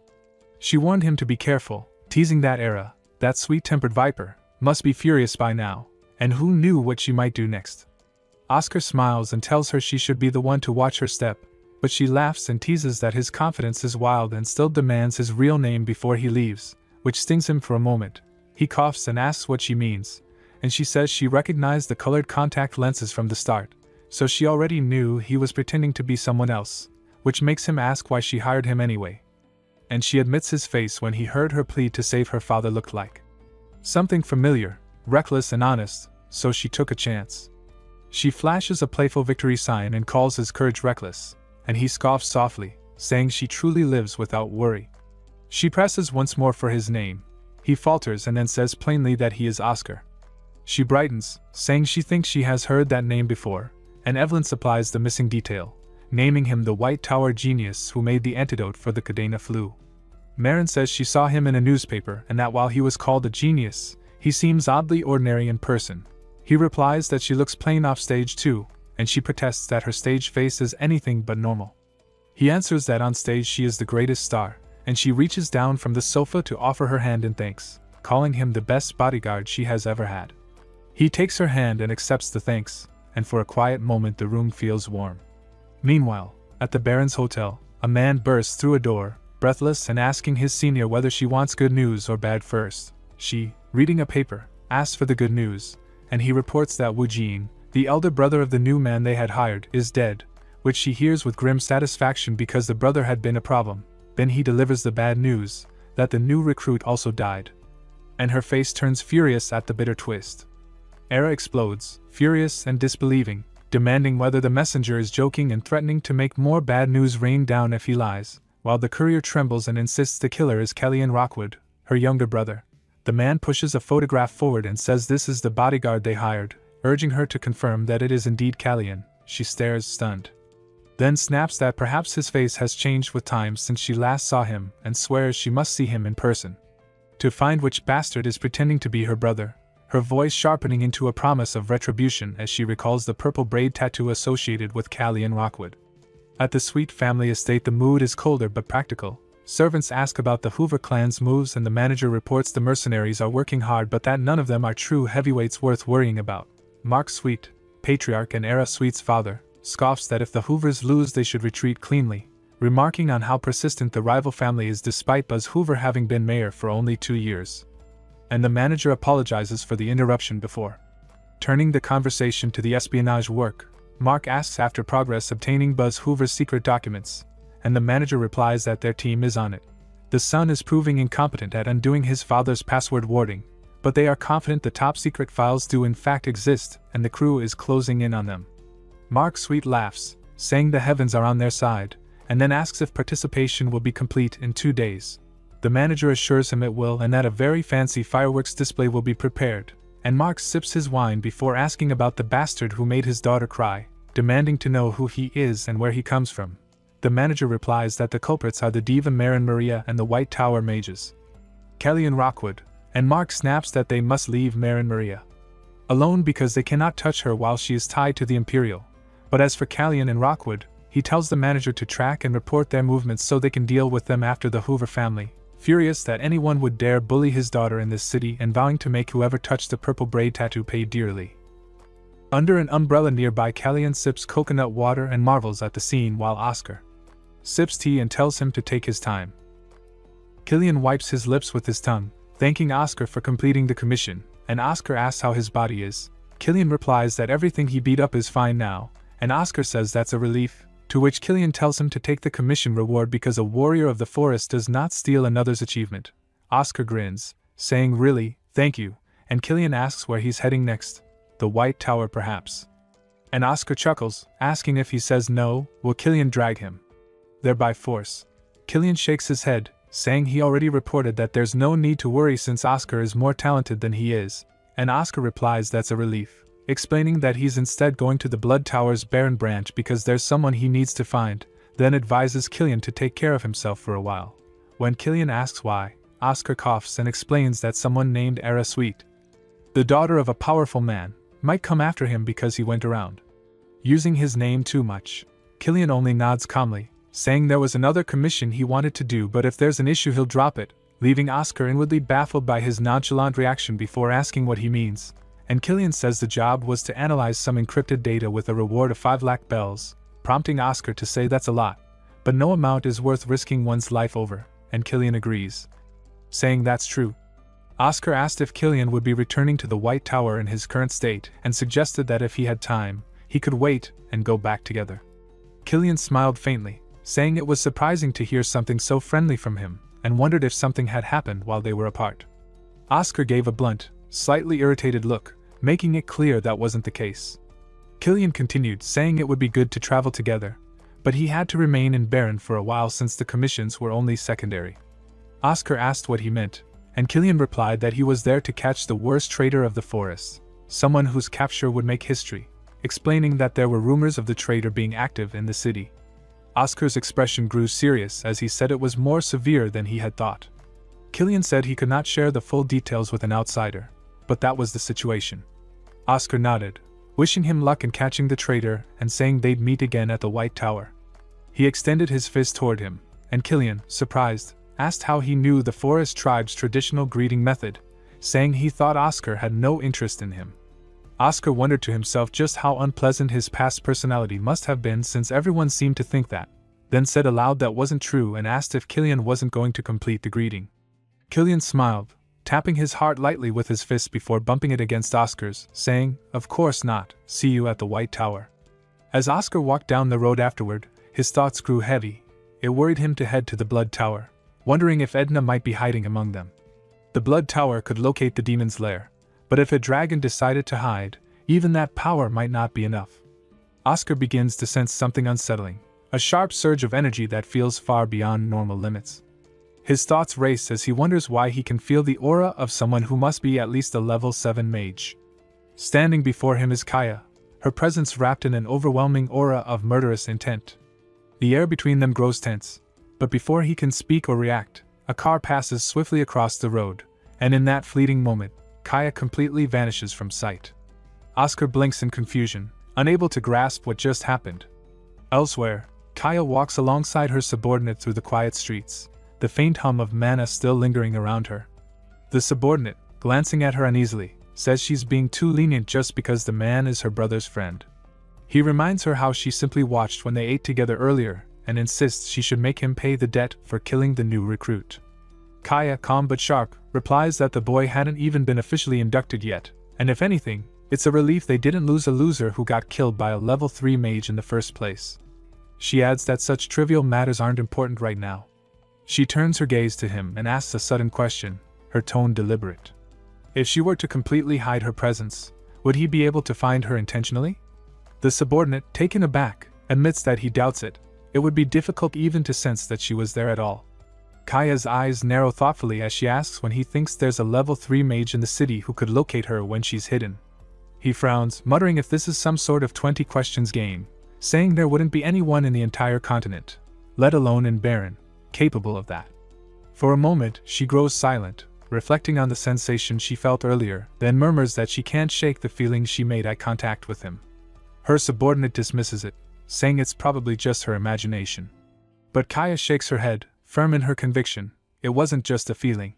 When she asks his name, the subordinate answers, Oscar Gresham, the legendary genius from the White Tower, who has been appearing frequently in newspapers lately. A small smile curves her lips, her eyes gleaming with interest as she murmurs how amusing this is and how excited she is for his future. Oscar arrives at his destination, the Blood Tower, Baron Branch. The crimson gates open with a faint metallic hum, and he steps into the dimly lit hall where the scent of iron and incense lingers. Behind the counter sits a woman, her sharp eyes glancing up as she says in a formal tone, "What can I help you with?" He replies calmly that he is here to find someone. Without hesitation, she raises a finger toward a narrow corridor, her expression indifferent as she asks if he brought the blood of the person he seeks. He nods slightly and answers yes. Then she instructs him to enter the room ahead and place the blood inside the prepared glass bottle. He opens the door she indicated and steps inside. The small room is silent except for the faint hum of arcane energy flowing through the walls. Thinking to himself, he decides to check Edna's blood information. He takes a sterilized needle and carefully pricks his own finger, letting a drop fall into the bottle. As he works, his thoughts sharpen. Even if it's artificial dragon blood made from my own, if I alter its component and structure using Edna's blood data, it might not retain the dragon blood's full effect, but it should still allow them to locate her. He sets the glass bottle gently onto the display stand, murmuring a quiet thanks as he prepares to leave. Before he can reach the door, the receptionist's voice rings sharply from behind. "Sir, wait. You can't just leave. You need to choose your plan and pay in advance." She slides a paper across the counter toward him, filled with a neat grid of prices and ranks.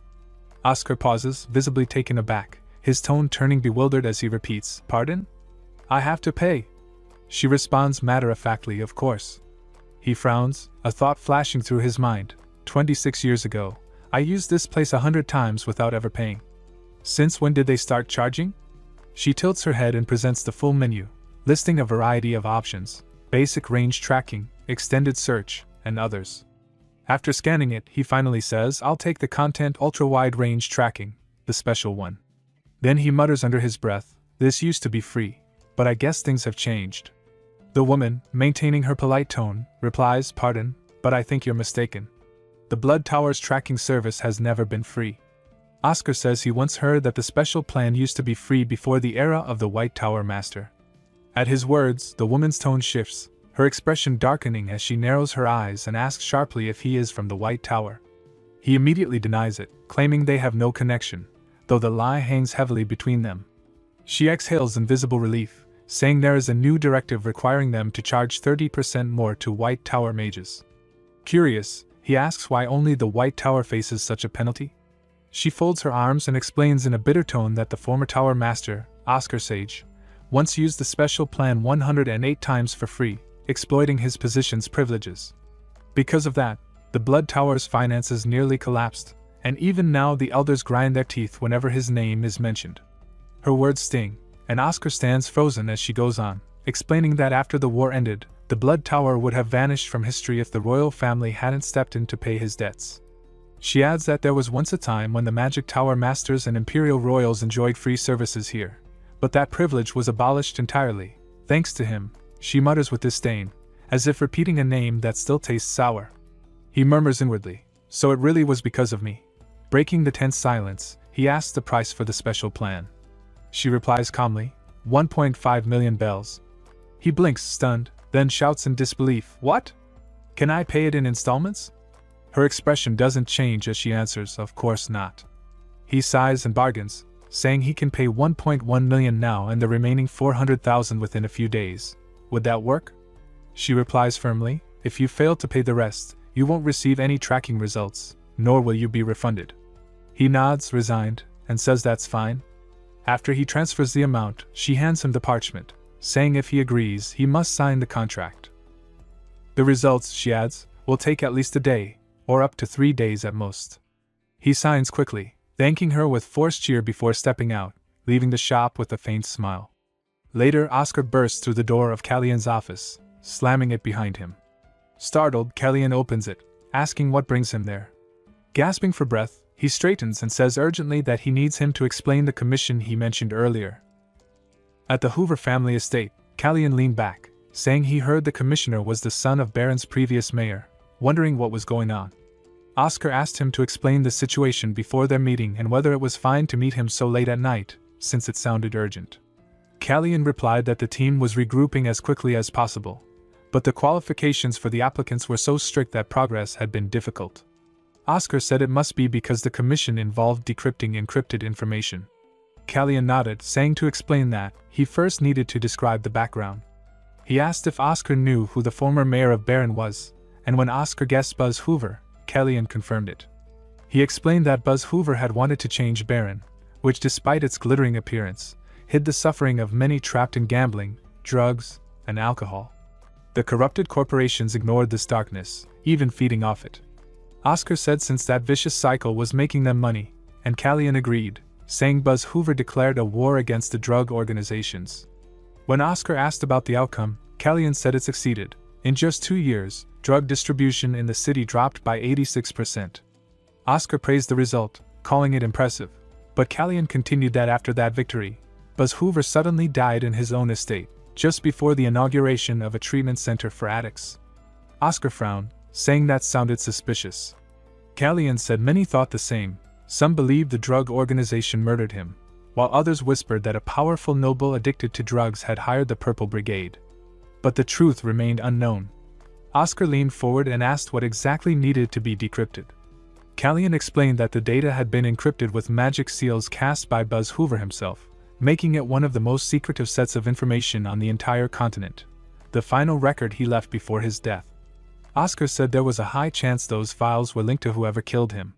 After a pause, he asked if there had ever been bad blood between the Sweet and Hoover families. Callian replied that if he meant Mark Sweet, it was quite the opposite. Mark had fully supported Buzz Hoover and even led the campaign to eradicate drugs. Because of that, he gained enormous support from the citizens and became the leading candidate for the next mayor. Oscar muttered that perhaps her father was actually a decent man. Just then, a knock sounded on the door, and it opened to reveal a boy who stepped in with a polite tone, saying hello and asking if they were mages from the White Tower. He introduced himself as Jack Hoover, the eldest son of the Hoover family. Oscar introduced himself as a level 3 mage, Oscar, while Callian added his own name, Callian Rockwood, level 4 mage. The moment Jack heard the name, his eyes widened as he blurted out that Callian was the same person who had served as Marin Maria's bodyguard. Oscar confirmed it with a small smile, saying he was also the rising star of the White Tower, known for defeating the notorious Wooduk brothers. Jack grew even more excited, barely believing that such renowned mages had come to find him, before eagerly asking if they already knew why he was trying to hire mages. Oscar glanced sideways, wondering why Callian's expression had suddenly shifted. Callian looked visibly annoyed as Jack kept gushing over him like a fanba, completely ignoring Oscar's presence. Oscar quietly thought that this was ridiculous. Jack clearly assumed Callian was the one making all the decisions, while Callian seemed to think Oscar was in charge. He sighed inwardly, wondering who would take responsibility in the end, deciding that if Callian wanted to handle it, he could. Finally, Oscar broke the awkward air, saying he heard Jack was looking for someone to decrypt his data. Jack nodded earnestly, saying his father had mentioned that the information inside was shocking, but despite all his efforts, he had failed to unlock it. Oscar asked if he believed his father's death was connected to that data. Jack confirmed it, explaining that at first he wasn't sure, but recent events convinced him. When Oscar asked why, Jack detailed the string of bizarre accidents that had befallen every cryptology mage he had hired after his father's death. One fell from his horse, another's carriage engine exploded, a bridge collapsed under one, and some even got ambushed by bandits, something unheard of in these parts. None of them ever made it to Baron. He said it was too much of a coincidence, clearly someone was trying to stop the truth from surfacing. Oscar rubbed his chin thoughtfully, agreeing it was indeed strange. Jack then said that before he could officially commission them, there were certain procedures they had to follow. From his pocket, he produced a sealed parchment stamped with the mark of the Altera Order. He handed it to Oscar, saying he must know how to use it. Oscar unrolled it, nodding that he did. The parchment was infamous for its deadly binding, a brutal contract that killed the signee if its terms were broken. He quietly admired Jack's courage for managing to secure one. As he scanned the contents, Oscar noted the 4 clauses. First, the employee must not damage the encrypted data in any way. Second, the employee could not disclose the commission's details to anyone. Third, with Jack Hoover's permission, the first 2 rules could be temporarily lifted. And fourth, the contract would automatically expire once the commission was completed. Oscar quietly thought that for the eldest and most precious son of the Hoover family, Jack was truly doing his best to protect his father's legacy. After reading through all the clauses once more, Oscar said he needed to confirm something before proceeding. He asked if anyone else had gone through the same procedure. Jack confidently replied that, of course, they had. He had personally taken care of the security, so there was no need to suspect anyone. He gestured toward the men behind him, assuring that they were trustworthy. Oscar eyed the group, noting their strength as level 4s, but said aloud that he would be the one to judge that. He then demanded to see the parchments they had signed. His words immediately angered the men, and one of them shouted furiously, demanding how a mere level 3 dared to question them. But before they could move, they froze, feeling an invisible pressure crush their bodies. Panic struck their faces as they realized they couldn't move even a finger. Oscar stood calmly, channeling his wind around them with perfect control. In truth, it wasn't power but technique, manipulating wind to simulate the overwhelming presence of a high-ranking mage. He smirked inwardly, thinking that with the right use of wind, it was easy to fool people into believing they were being suppressed by a much stronger force. The mercenaries gasped for air, completely immobilized, one of them stammering in disbelief at how a level 3 could possibly do this. Oscar said it was nothing too difficult, just something he used for thrusters, and advised them not to resist during a request. Jack, visibly impressed, raised a hand and told his men to stand down. The tense silence broke when a bell rang somewhere nearby, signaling the arrival of another attendant. The man entered, carrying a stack of scrolls, and said the contracts had been brought. Later, Oscar sat at a desk piled high with parchments, scanning through them carefully. It wasn't just 1 or 2 but an entire set of documents. He frowned as he noticed discrepancies and abruptly called out to one of the men who had delivered them. The man stammered, asking why he was being called, but before he could finish, Oscar unleashed a burst of wind that sent him flying across the room, crashing hard against the wall before falling limp to the floor. Jack jumped up in shock, demanding to know what was going on. Oscar, still calm, said coldly that the parchments had been tampered with and asked Jack who had brought them. Jack's expression darkened as he answered that it was the attendant responsible for handling the contracts. Oscar orders to confine the attendant, tearing the parchment in half as he remarks that they are fake, mere ordinary sheets without the sacred essence of the Helter Order's divine power, which cannot be torn so easily. He realizes the two men were never bound by the pact and must have already leaked the information. The armored man shouts in disbelief, but before he can react, Kellyan leaps forward, disarming him with a swift strike that knocks the sword from his grip, then delivers a sharp kick to his head, sending him crashing to the ground. The man trembles, pleading that he knows little, but Kellyan, pressing a foot against his head, demands to know who he works for. The man hesitates, claiming ignorance and admitting he was only hiding without a contract. Kellyan tells him he must know what was handed over since he was involved in it. Under pressure, the man relents, saying he will talk, and begins explaining the number of mercenaries hired and their levels, insisting that's all he knows. Oscar, analyzing the situation, concludes that the real culprit will soon come to seize the encrypted data, using forces far stronger than the mercenaries present. Jack, visibly shaken, stammers in disbelief, but Oscar firmly says that giving up would be too easy and states his terms: 5 lakh for decrypting the data and another 5 lakh for protection, totaling 1 million bells. Jack, after a brief pause, agrees enthusiastically, saying he likes the deal and wants to proceed right away. Oscar smiles, assuring him he won't regret the decision. Later, they descend into an underground hideout, where Oscar, impressed, remarks that it's a good place, admitting with a grin that he has one too. Jack, pleased, says he likes hearing that and presses a hidden brick on the wall, causing the entire section of bricks to shift open like a gate. He admits this is his first time showing it to anyone. Inside the small concealed room, a single bag rests on a table. Jack explains that it was found in his father's personal safe. As Oscar examines it, he senses the magical complexity and notes 3 distinct spells woven into it: triple encryption, resistance, and explosion. He warns that if forced open, the bag itself would not explode, but the content would remain unharmed, and he commends Jack for wisely choosing to leave it untouched. Jack stares at the bag in disbelief, saying he never imagined it could be that dangerous, then asks if Oscar can decrypt it. Oscar, with calm confidence, replies that of course he can, placing his hand above the bag and murmuring that compared to the encryptions used during wartime strategies, this is nothing more than child's play. A soft pulse of magic flows from his palm, and after a tense moment, the bag unlocks with a faint shimmer. Jack watches in awe as it opens, eyes wide with amazement. Oscar gestures toward it, telling him to go ahead and check its contents.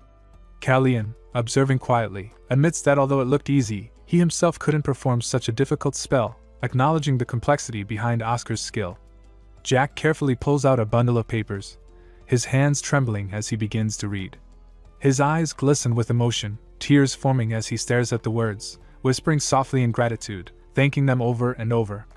Oscar, curious, asks if he found any clues, but Jack shakes his head, explaining that while the documents contain detailed accounts of political and corporate corruption, such things are sadly common in Baron.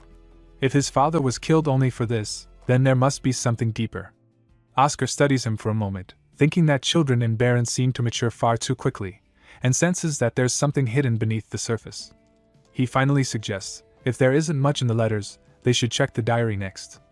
Jack flips through the diary with hands that tremble slightly, saying he will take a look, and as he reads the entries aloud in a soft, stunned voice, the pages map out a slow, bitter unraveling. June 10th. Almost 2 years into his mayoral term, he boasts that a city once known only for alcohol and gambling is changing, crediting the citizens and his business partner Mark Sweet for turning Baron towards something better. July 2nd. Despite a major crackdown, the street drugs keep flowing and he suspects an organized network rather than scattered peddlers. August 22nd. After arresting 100 dealers, he finds they sell for someone else and cannot name their master, which makes him suspect a powerful corporation or politician. August 24th.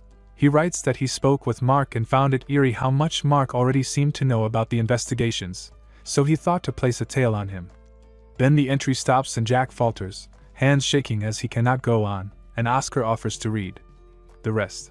Taking the diary, Oscar reads September 1st, where the mayor finally names Mark Sweet as a cartel executive tied to the Empire's largest syndicate. Happy ending. and writes of wanting to drag him by the collar to interrogate him but restraining himself because the future of Baron depends on careful choices. The tone sliding from hope to anger as the diary makes it plain that the city's outward shine masks deep rot and risky enemies who will do anything to keep their secrets. And as the last line settles between them both, the room feels colder and more urgent than before. The next entry begins with September 18th, the mayor's handwriting steady yet tense as he writes that tomorrow marks the opening of a rehabilitation center for drug users, and today, the eve of that moment, he has a meeting scheduled with a government official tied to the imperial family. If all goes well, he believes he can finally erase happy ending from Baron's veins and secure a brighter future for the city. Reading it aloud, Jack Hoover whispers that September 18th was the very day his father died, recalling how Mark Sweet had comforted him at the tombstone, promising to catch the killer and carry on his father's will. Yet the cruel irony hits him now, realizing that the man offering comfort was himself an executive of the very cartel his father sought to destroy. Tears fill Jack's eyes as he breaks down, asking how such betrayal could exist. Oscar Grunchen steps forward, speaking firmly that the sinner will pay for his crime, but Jack shakes his head, muttering that it's impossible in a city so corrupted. Oscar tells him not to lose hope, swearing he will make sure justice is served, and when Jack looks up through his tears asking if he truly means it, Oscar replies with quiet confidence that mages of the Great Towers do not stand idle for nothing. Callie and Rockwood, still analyzing the gravity of what they've uncovered, says the situation is far worse than expected. If their suspicions are true, Baron might already be in the grasp of the drug cartel. Oscar nods gravely, explaining that this is no longer just about Baron, a city of 9 lakh residents that welcomes 30 million tourists each year, with the number rising steadily. If Mark Sweet wins the mayoral election and uses that influence to spread addiction among visitors, they will return to their hometowns as addicts, causing the drug to infest the entire nation. Callian asks if the diary might be their only weapon to stop this, and Oscar answers that it is, the real concern now being when Mark Sweet will make his move. Callie and Rockwood said that since Mark Sweet is aiming for the next mayoral term, he would never allow this truth to reach the citizens and would likely choose a moment when everyone's attention is diverted, a time when chaos or celebration masks his move. Oscar Grunchen frowned, asking if such a city-wide distraction could even exist. Jack Hoover, catching on, replied that there indeed was a grand celebration downtown that very day, a festival for the citizens with elaborate fireworks planned. The realization hit both Callian and Oscar like a spark. Callian immediately said it had to be today. Oscar agreed, saying they needed to start preparing countermeasures at once. Callian then urged that they should evacuate Jack, warning that the scale of what was coming was far too great for a direct confrontation and that they would need support from outside forces. Oscar, half grinning at his companion's practicality, said he was glad to see him making realistic judgments, and Callian dryly replied that he was human too. But before they could act, Jack shouted in defiance that he would not run away. He clenched his trembling hands, his voice shaking as he said that if he fled now, he would lose any chance to avenge his father's death. He declared that even if the two of them thought it was too dangerous, he would cancel the contract and face the enemy alone. Seeing his whole body tremble with emotion and fear, Oscar sighed, muttering that such resolve was admirable but upsetting. Callian then stepped closer, saying they would not abandon him, and that they had given their word. Oscar added that Jack had placed his trust in them, and now it was their turn to stand by him. Moved to tears, Jack thanked both of them from the heart, to which Oscar replied that gratitude could wait until they succeeded. He told him that what mattered now was focus and preparation. He then asked whether there was any communication device in the estate, hoping to reach for outside help. Jack nodded but explained that all communication lines had been severed. They could not reach anyone beyond the city. He had realized too late that this was all part of Mark Sweet's calculation, a trap that had been laid long before they even arrived. Oscar asked if they had a call crystal ball, and Jack replied that his father liked antiques, so they did have one. When Oscar asked for it, Jack led him to a room, saying he had found it pretty, so his father gifted it to him. As he held up the crystal, Killian found it cute but made a teasing remark, only for Oscar to shove him aside, saying it was good enough for use. Wrapping his hand around it, he said it still worked, and Killian, amazed, asked when he learned to use such a relic, saying he had only ever read about it. Oscar replied that he figured it out of boredom. The crystal glowed brightly before dimming again, and Oscar sighed with relief, calling it cutting-edge technology from decades ago. Killian asked if a message was sent, and when Oscar confirmed, he hoped the elders wouldn't be late. Oscar asked who he meant, and Killian explained they should arrive soon, Meanwhile, at the call crystal ball management department, the department head yawned loudly as a new recruit asked what exactly their department did. The head, half asleep, asked what he meant, and the recruit said he hadn't been properly inducted yet, thinking it had already been 3 days since he started, yet all his superior did was yawn. He wondered how this counted as work, no matter how stable a government job was. The head yawned again and said he hadn't taught him yet, asking with lazy amusement if he even knew what kind of department this was. The new recruit fidgets as he asks about the department's history, calling it an honor that so many once worked here, and the head, still half asleep and fond of sharp retorts, mocks his flattery before explaining that when the crystal ball glows a number appears and their job is to transcribe it and decode the hidden sentence it represents. The recruit worries the system is cumbersome and asks if the handheld crystal truly connects the whole world and whether such long sequences are necessary. And the head, settling back with a weary patience, reminds him that these strings are codes used in wartime to stitch numbers into urgent messages and that this office reports directly to the imperial family, though they have gone 18 years without a real contract and their work has dwindled. Just then the recruit cries that the crystal behind the head is shining and both jolt forward, the recruit breathless, as he reads out 17132. Baron, and 256324512, happy ending. The head snapping awake to bark that these fragments are unacceptable and ordering the recruit to write them down while he begins to cross-reference ancient tomes. Books slide open and ink-stained pages rustle as the head pieces together the meaning, grimly announcing that the city of Baron is at risk of being taken over by the Empire's largest drug cartel, happy ending, that they plan to spread the drug across the nation. And that tonight is the crucial moment, leaving the recruit stunned and the two of them staring at the glowing crystal as the weight of the warning settles over the room. The head, sweating and tense, barked that the Bureau of National Security needed to be contacted immediately, and far away, at the Hover estate near the forest, 2 hooded men waited silently among the trees. One asked about the security cameras, and the other replied that they had been disabled. Umar, a Level 4 Mercenary Alliance general leader, calmly reminded them they had only 5 hours to obtain the encrypted data, but Samuel, another Level 4 mercenary leader, arrived and, seeing no active cameras, demanded why they were waiting. Umar urged patience, insisting on following the plan, but Samuel, irritated, claimed they would move independently, while Jackson, also a Level 4 leader, declared that his team would act on its own too. As Samuel's and Jackson's teams started moving, Umar's frustration grew. Even with 152 mercenaries gathered from 10 different leaders, the lack of cohesion meant organizational power was meaningless, and the strong egos of the Level 4 leaders made coordination impossible. Suddenly, a voice from behind shouted, questioning who had dared to disable the cameras and move first.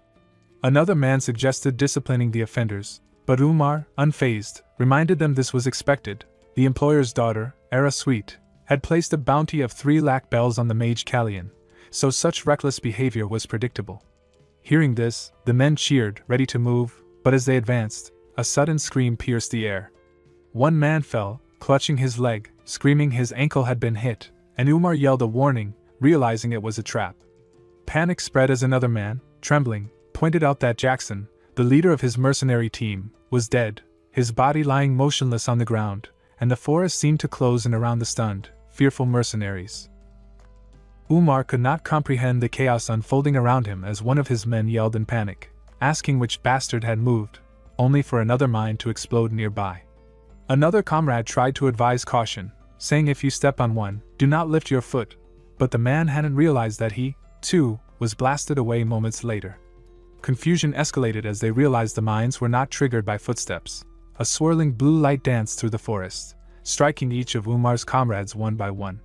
Umar shouted for them to run toward the estate and escape the forest immediately, while others scrambled for cover, hoping to conceal their positions, yet explosions continued to tear through the ranks, leaving everyone terrified, screaming for their lives.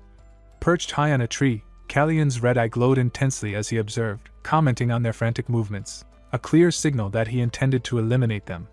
He leapt from the tree, slicing through the necks of the mercenaries one by one with deadly precision. One surviving man pressed his hand to his mouth to stifle panicked breaths, shivering violently as he prayed for the massacre to end. After a tense minute, silence fell, and he convinced himself that Callion had moved on. But just as he prepared to escape, Callion emerged from behind another tree, ascending silently in front of him. The terrified man raised his gun and fired desperately, shouting profanities, but not a single bullet found its mark. Kalyan was shielded by a barrier, untouchable. With a disdainful comment about disliking the smell of gunpowder in the sacred forest, Kalyan dispatched the man with a swift, final strike, finishing his lethal game without mercy. From his vantage point atop the hut, Oscar sat surveying the chaos below, mentally noting how much mana this operation was consuming. In order to discern enemies hidden in the forest, he had applied thermal image sensing magic to his eyes and combined it with ultra-distance sniper shots and wind bullets designed specifically for sniping, commonly called wind sniping. Each shot was effective, but drained a significant amount of mana. Despite the cost, he had neutralized 67 enemies, which he considered a solid result. As fireworks illuminated the night sky, he activated his mana-based bird's-eye view, scanning the battlefield with precise focus. He observed Kalyan positioned on one side, while 2 allied mercenaries safeguarded Jack and the estate, and the remaining mercenaries maintained defensive positions around the property. Yet his attention was drawn to roughly 50 other enemies fleeing the scene. He wondered if the battle had ended, but soon realized the fleeing enemies were redirecting toward Kalyan and the estate, despite the forest ambush and the exhaustion they must have been experiencing. Their speed and determination defied logic. Within the forest, Kalyan had already halted any further pursuit on foot, the lingering smell of gunpowder having driven most enemies away. 2 of his own team approached him, reporting their success, and Kalyan acknowledged their efforts, confirming they were safe. One of them proudly stated that the 4 of them had driven away 150 enemies, a feat monumental enough to be etched in the annals of history. Kalyan froze mid-motion, his senses screaming that something was off. He raised his voice, warning, "Wait, prepare for the fight." The enemies were approaching, and from the front, a wave of mercenaries came charging toward him, their faces twisted with rage, movements unnaturally precise. Kalyan could not understand. No sane person would return after what they had endured. Are they high? He thought, gripping his weapons tighter as he struck the first attacker. One of them lunged and bit Kalyan's leg, and he countered with a swift strike to the man's head, every movement recalling the cruel technique the traitor had once used on their tribe chief. These men were no longer ordinary human beings. One of them screamed, "Please help," and Kalyan realized something deeply disturbing was happening. From behind, a familiar voice cut through the chaos. "Long time no see." Kalyan pivoted sharply, eyes locking on Kaya, standing calm and composed amid the turmoil. Kalyan asked, "Kaya Rockwood, what are you doing here?" She smiled, a trace of amusement in her eyes. "It's been around 4 years, hasn't it?" He stammered, "What, are you the traitor here?" Her laughter was light, almost teasing. "Oh, my traitor, that stings." Kalyan narrowed his eyes. "Is it true?" She tilted her head. "What?" Kalyan's voice thundered, "That you assaulted the king's tattoo from the forest temple and made the chief who tried to stop you lose his mind. Did you really do that? I must hear it from you myself." Memories of the Kaya once knew flashed vividly. Kaya had been strong, sharp, and fiercely principled, rising to become the youngest warrior chief at 18, a figure who embodied the ideal of a world worth preserving. But now, standing before him, her actions contradicted every memory. So why? Kalyan thought, heart pounding, why did she drive the chief into madness, turning him into a pawn for combat, and forcing him to meet his end at the hands of the warrior of the forest he loved so dearly, all at the hands of the one he once revered as a paragon of strength and justice, Kaya? Kalyan's mind raced. "Please deny it. Tell me everything is a misunderstanding," he pleaded silently. "If you do, even if it takes some time, one day I will be able to forgive you." But Kaya met his gaze calmly and said, "Yeah, that's the truth." "So what?" Kalyan froze, stunned, disbelief and fury coiling in his chest. "No excuses," he shouted. Kaya smiled faintly. "No, I have no reason to make any." His teeth clenched, his voice rising. "The chief you made lose their mind had to meet a dishonorable death by the hands of those he loved most, in a place that wasn't even a battlefield." Kaya's response was cool, almost teasing. "Oh my, what a shame." Kalyan ground his teeth and finally said, "Okay, let's fight." She tilted her head. "Oh, there is no way you cannot feel the gap between us." He said, "It does not matter. A warrior of the forest does not back up." Kaya shook her head. "Idiot brother, sometimes you should back off and run. That's the wise way of living in this world." Kalyan's gaze hardened. "Father and the chief have taught me the life of a warrior, not a vice life." She smirked, exhaling slowly. "Well, you are a forest idiot. Idiots will be okay even if you do not go to your friend right now." He answered firmly, "Oscar is strong, he will not lose to mere puppets." With that, Kalyan leaped into the air, ready to strike at Kaya. Meanwhile, one of the Kalian team members was dodging enemies who moved like zombies, pursuing them relentlessly. One man stumbled, falling to the ground, shouting, "Please, please help." He paused, weighing his options. Wait, what if I use him as a sacrifice? I could run. But a memory of the boy showing a picture of his little brother flashed through his mind. After this mission, I promised to go on a trip with him. He cursed under his breath, shit, and sprinted to save his partner. From the corner of his eye, a zombie-like enemy lunged at him, and he thought, yes, this is why I should never act out of character. Oscar's eyes swept over the chaos, and then a massive blast shook the forest, throwing both men safely toward a tree. They collapsed there, panting, utterly bewildered at how they had survived. It was Oscar who had saved them. He knelt slightly, voice calm but firm. "Are you both safe?" The men's voices cracked as they almost cried. "Oscar, why is it only now that you are here?" The other added, "I was scared to death." Oscar exhaled, relief washing over him. "It's good that you are safe." "What are those things?" One of the men swallowed hard. "I don't think so. They feel pain. They are like zombies. Even with knives embedded, even when their limbs were broken, they kept moving like monsters." Oscar's mind raced. "We are not dealing with normal humans. What happened to them?" The man shook his head. "I'm not sure what's going on. All I know is that Kalian called the woman leading them Kaya Rockwood." That struck Oscar like lightning. Kaya Rockwood? Redden's daughter, and with the last name Rockwood, along with Kaya, she must be the same person. More zombies were closing in. One man panicked. "Oh, they're here." Oscar considered his options. If this is truly Redden's daughter, this must be the effect of the king's tattoo, a mark reserved only for the strongest warrior in each generation of the forest, a symbol of leadership and power among all tattoo sorcerers. The king's tattoo grants the ability to survive death, returning the body to the forest temple, and Kaya possessed it. If that is true, then the technique controlling these madmen is probably Moral Boost. Originally, Moral Boost was a simple skill to slightly enhance allies' confidence, a morale amplifier. But in the hands of the tattoo's bearer, it could be enhanced to the max, converting allies into obedient, ruthless fighters. Only the strongest and most righteous could control it, and only someone with the intent to abuse it, like Kaya, could twist it so. Oscar's mind narrowed. What reason could Redden's daughter possibly have to do this? The zombies surged closer. A comrade shouted, "Oscar, they're endless. Do we call the mercenaries from the state too?" Oscar shook his head. "No, there is a method, instant." He murmured an incantation. 30 seconds. A blue aura began spiraling around his body, nerves sparking with energy, and he intoned, "By me, 30-second time." The two men staggered, panic still in their eyes. One exclaimed, "What? We cannot do this without you." The other added, "There are more and more coming." Despite their fear, they gritted their teeth, shouting, "Shit, just try our best," and lunged forward to fight, doing their best to fend off the relentless horde. Both cried out, "Oscar, hurry!" As the final seconds of the 30-second spell ticked away, Oscar's eyes snapped open, focused and sharp. He extended his hands, invoking Lonely Garden. A massive, blinding light erupted from Oscar's body, his form seeming to tower like a looming doom over the forest floor, and the zombies crumpled to the ground as if struck by an invisible force. Oscar's voice rang out, "It's done." The two comrades stared, dumbfounded, unable to comprehend the sudden turn. One gasped, "Did it feel like you couldn't breathe for a second?" The other stammered, "What just did you do?" Oscar explained calmly, "I temporarily made a space where mana did not exist, cutting the mana thread connecting those people to the caster." Both men froze, mind spinning. "What does that even mean?" Oscar added, "The two of you returned to the state." One of them hesitated. "Pardon, you are not coming with us?" Oscar shook his head. "No, yes, I have to bring someone with me, then I will return." The forest was alive with chaos, glowing from the magical attacks flying in every direction, as Kaya and Kalian clashed midair, their movements swift and precise. Kaya teased, "Your mobility has gotten better, and you've fixed a lot of your old habits," as Kalian's hands glowed red, summoning Wolf's Song, attempting to pierce it toward her.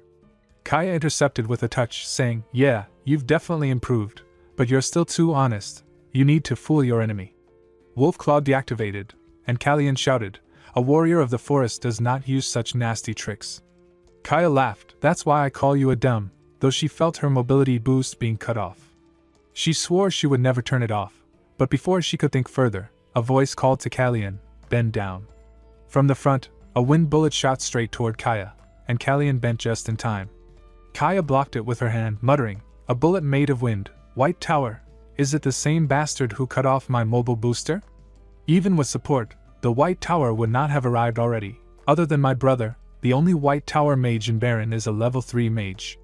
A level 3 mage could sever a mana thread linked to a level 7 mage. But Kallian just in time kicked at her head, shouting, "Do not get distracted." The attack seemed useless. A faint barrier protected her. She smirked. "You thought you could land a blow? Dream bigger." Another wind bullet struck her neck, but she blocked it, teasing, "Where does this red keep squeaking from? How cute." Kallian tried to punch again, but Kaya countered, "Are you asking me to find you myself? Then I shall." She scanned for Oscar but found nothing. Even as she fought Kallian, she thought, even scanning a 3-kilometer radius, there's no way a mere level 3 novice could strike me from this far, unless he's hiding his traces, but that made no sense. Frustrated, she finally kicked Kallian in the face and abdomen, her strikes sharp and precise. Kallian was thrown backward, her mind racing as she assessed the situation. A low-level mage should have barely completed the basics before attempting to apply them, she thought, and only a medium-level mage could begin to understand the essence of mana and wield it with precision. High-level mages, at least level 7 and above, were akin to world creators shaping their own realms. Yet here she was, facing a low-level mage who was fooling her perception. Level 7, she realized with incredulity. How dare he? Struggling to stand, Kallian hissed, "Traitor, focus, your opponent is me." She looked up, and Kaya's calm voice echoed, "Oh my, you still have not fainted yet. Kallian, either you follow slowly or you do not follow at all." With a surge of red energy swirling around her palm, Kaya unleashed a devastating punch. The impact erupted in a massive burst, sending Kallian reeling in agony, blood streaming onto the ground. Kaya's gaze shifted briefly, calculating, as if tracking the source of a distant strike. "Right, level 3 kid, your only mistake is not running away," she muttered silently. High above, in the trees, Oscar observed everything. He muttered under his breath, "Darn that trouble. Kallian needs to wake up soon. My eyes hurt so much, but it will take her some time to reach here." Positioned a full kilometer away, he scowled at the sluggish movements of the royal family forces. What are they doing without urgency? He paused, reconsidering, "Well, perhaps it's better this way. Now that Kallian and Kaya are separated, I can maneuver without interference." Heading toward Kallian risks bumping into Kaya, who would likely search the forest for a while before noticing me. As Oscar began moving, a familiar presence startled him. Kaya had appeared silently behind him, her sudden arrival precise as a single leap through the trees. He turned sharply, eyes narrowing. She said, "Oh my, I made a rough estimate, and I was right." Oscar thought to himself, "She traveled here in one bound." Her voice cut through his thoughts again. "As I suspected, this is why I could not detect you with a scan. You have been imitating the manahood of the tree perfectly." He realized instantly she had recognized his technique, her intuition sharp as ever. She leaned slightly forward, her tone teasing yet challenging. "Hey, level 3 mage, we have met before, haven't we?"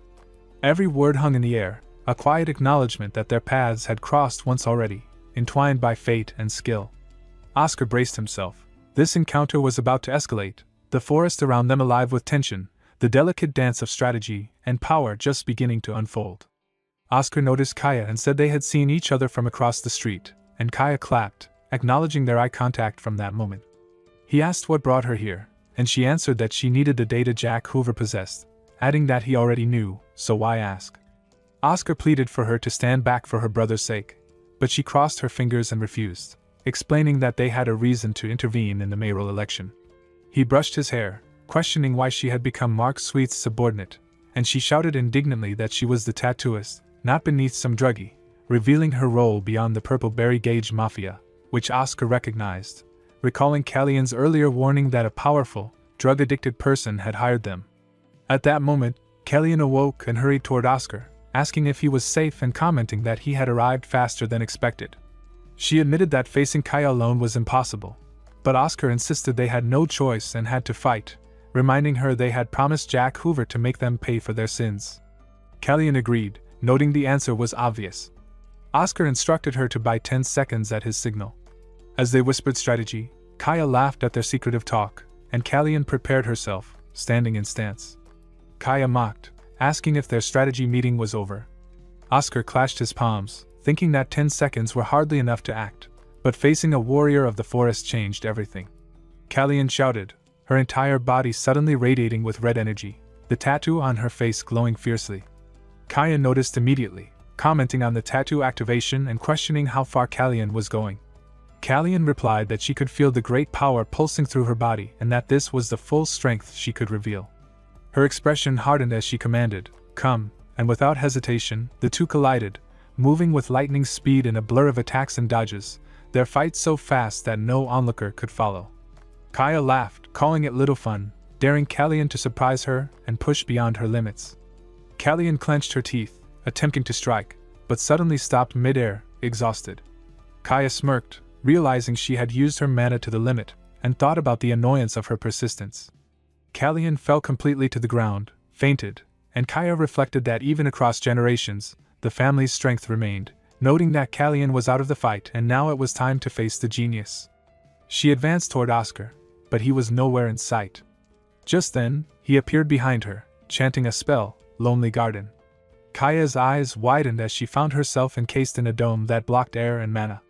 She marveled silently at the technique, thinking that if she were not capable of surviving 10 minutes without air, this could have been lethal, and she admired the beauty of the spell, curious what the mage would eventually become. She growled, challenging him, saying that alone, he could not perfectly restrict her and that no matter how talented, the difference in level would limit him. She declared she would end it, ready to confront the reality of the battle. Kaya extended her hand, but immediately felt something strange, realizing her tattoo magic was not activating. She thought that a normal level 7 could easily face her at her current level, yet this was a warrior of the forest. Oscar, recalling his experience as a former tower master of the White Tower, understood all the secrets of the warrior tattoo magic.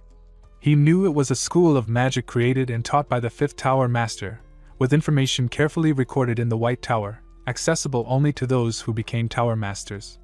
Unlike typical magic, tattoo magic relies on mana injected into the tattoos on the skin, allowing him to control it by removing their mana entirely, a fact he was grateful to have studied. Yet, the practical weapon of a warrior of the forest remained their extraordinary martial arts, meaning fighting without mana was no issue for her. Kaya's smile darkened, sensing danger, and she leaped toward him.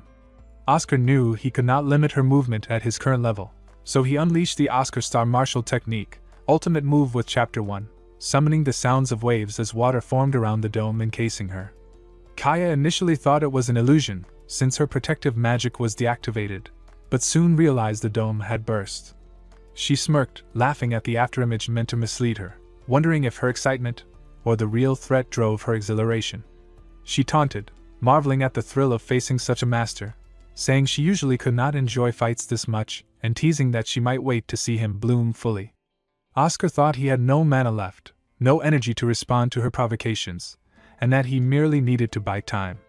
Then, from above, a sword pierced the ground directly in front of Kaya, a black blade that left her baffled.